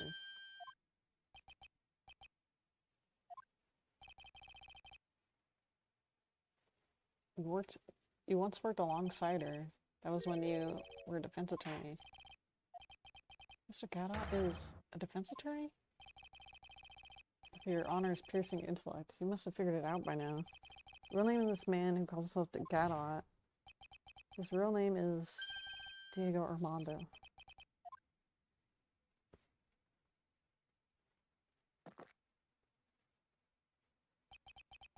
The last time someone called me by that name was over 6 years ago. That name rings a bell. But all this is related to a single case. A case in which a convict named Terry Falls killed himself. He faced first time in court, a tragic outcome left a deep wound in her heart. She knew that behind it all was a heartless, scheming demoness in disguise. But in the end, Mia couldn't tear off that disguise. However, there was one man who reached out to help her. Diego Armando, a senior defense lawyer at the office where Mia worked. So much reading. It's my fault. It's my fault that Mr. Pauls killed himself. Mia. Can't cry yet.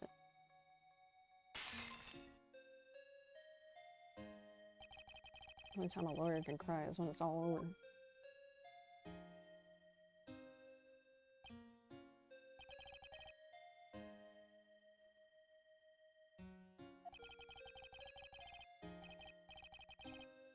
Oh, he loved her. I can never forget Dahlia. Me and I thoroughly investigated that fake kidnapping incident. The one fateful day, Dahlia wanted to meet with me. It had been 6 months since the trial. We met in the courthouse cafeteria. Right here in this courthouse, you were poisoned. Even I didn't see it coming. Dahlia slipped some poison into my coffee. Some newspapers at the time called it murder. But very little information about the case was released to the press. But you weren't dead at all. No official reports ever actually called it a murder. I was just in a deep, deep coma. My body shut down and my life became nothing but a long, deep sleep. My wound was poisoned at a real number on my central nervous system. I lost my sight, and all my hair turned white due to the damage it caused. Holy crap.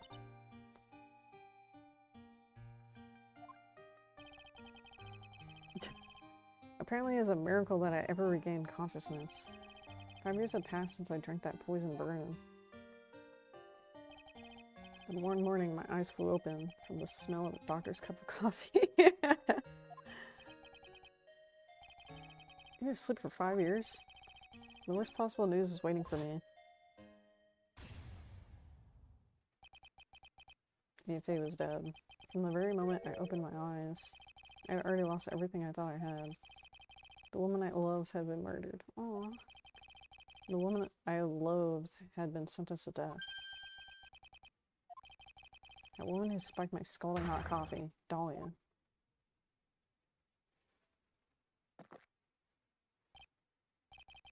Good old Mia. She let me down. She got her revenge before she checked out. There wasn't anyone waiting for me when I woke up. That's so sad. For someone like me, for someone who had slipped away their best days, there's only 2 reasons left to live. And it was for those 2 reasons I decided to become a prosecutor. The first was you. If I hadn't drank that stupid poison, Yifei never would have died, much less the way she did. You're the only one who was there to protect her. If you let her die, it was all your fault. Aww. It wasn't like that. I wanted to see for myself what kind of a man you really are. My other reason for living, she goes by the name of Maya. You're the only way I could make up for the sin of not saving Mia. 1 year ago, when the Korean village incident was resolved, it was obvious that Morgan Fay was planning something. Whatever her evil plan was, I was determined to stop it. My role as a prosecutor put me in the perfect position to do something about her.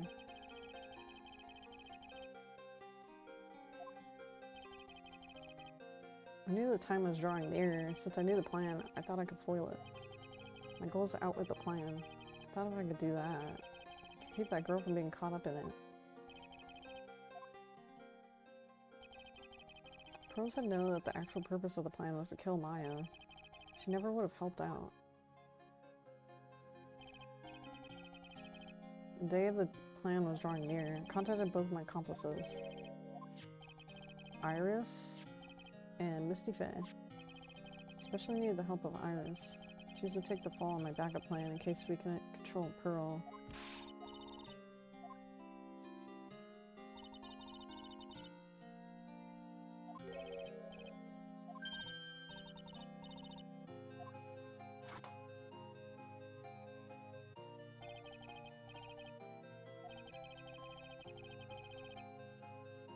Strong ties between the main family and the government. Said that the master of Korean had great authority. Even without her official position, Missy Faye still wielded great influence. Police have been keeping an eye on her movements all this time. That's how I was able to contact her. Again, because of my position as a prosecutor. So my mother was cooperating with you?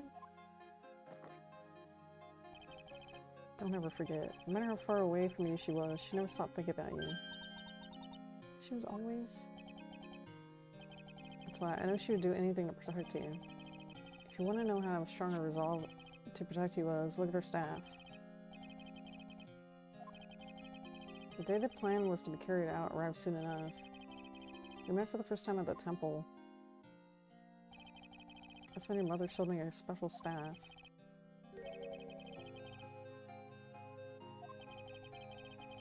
She was ready to use the sword to protect you from Morgan Fay. Even if it meant paying the ultimate price.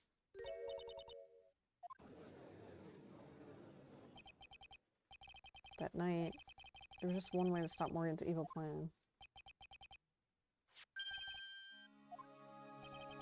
We had to make sure she didn't channel Dahlia. What are you gonna do tonight? Oh, that's why she was doing that. If you'd like, you'd come to my room. Perhaps we could read some books together.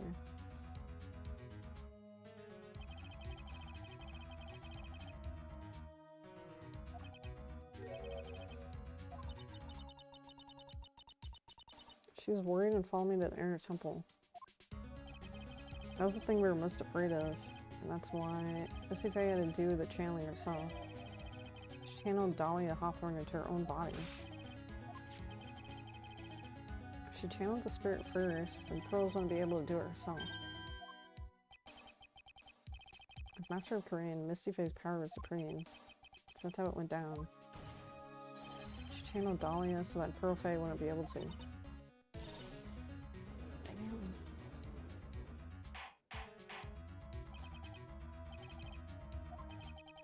Our role in the plan was to make sure no one was going to hurt Maya.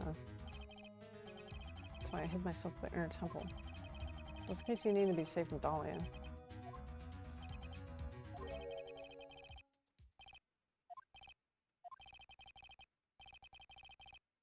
There's no doubt about it, you're a great defense lawyer, but you're going to have to do the rest yourself.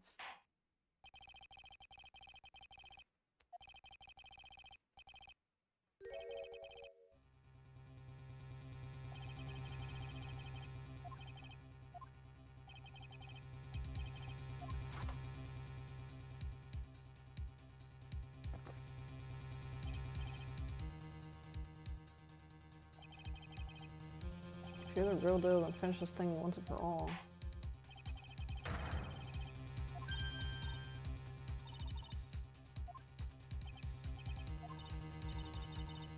I heard the whole thing from my sister in the medical office. That's why I have to protect Mr. Gadot.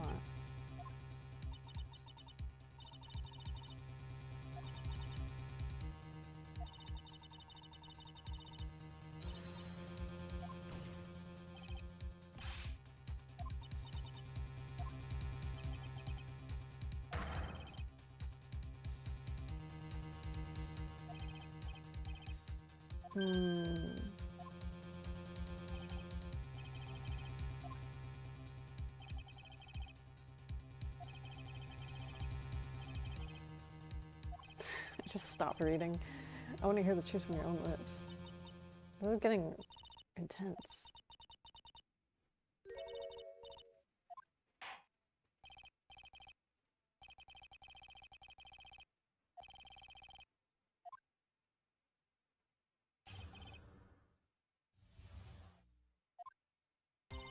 Just before it happened, I think I saw some red lights, 3 of them. Thought I'd ask for help, but just then I was splattered with blood. She wasn't dead though, and she struck back at the enemy behind her. Suddenly the red lights went out and the whole area was dark. Just at that moment, there was a horrible scream. Right after that, Dahlia collapsed.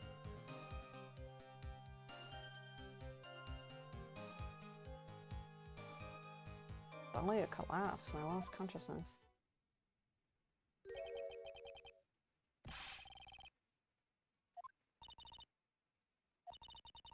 So she knew it was Dahlia.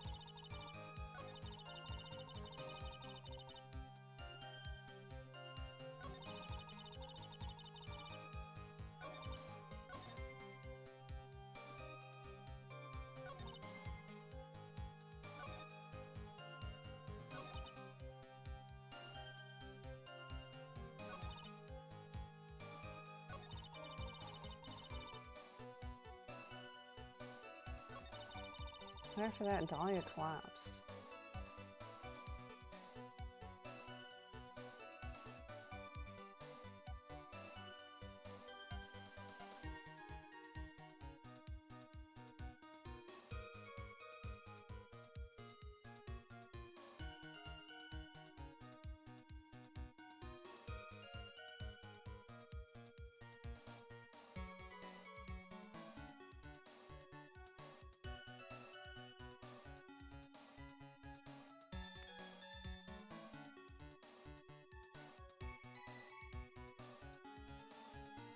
Would it be bad if I stopped here? I'm just really bad.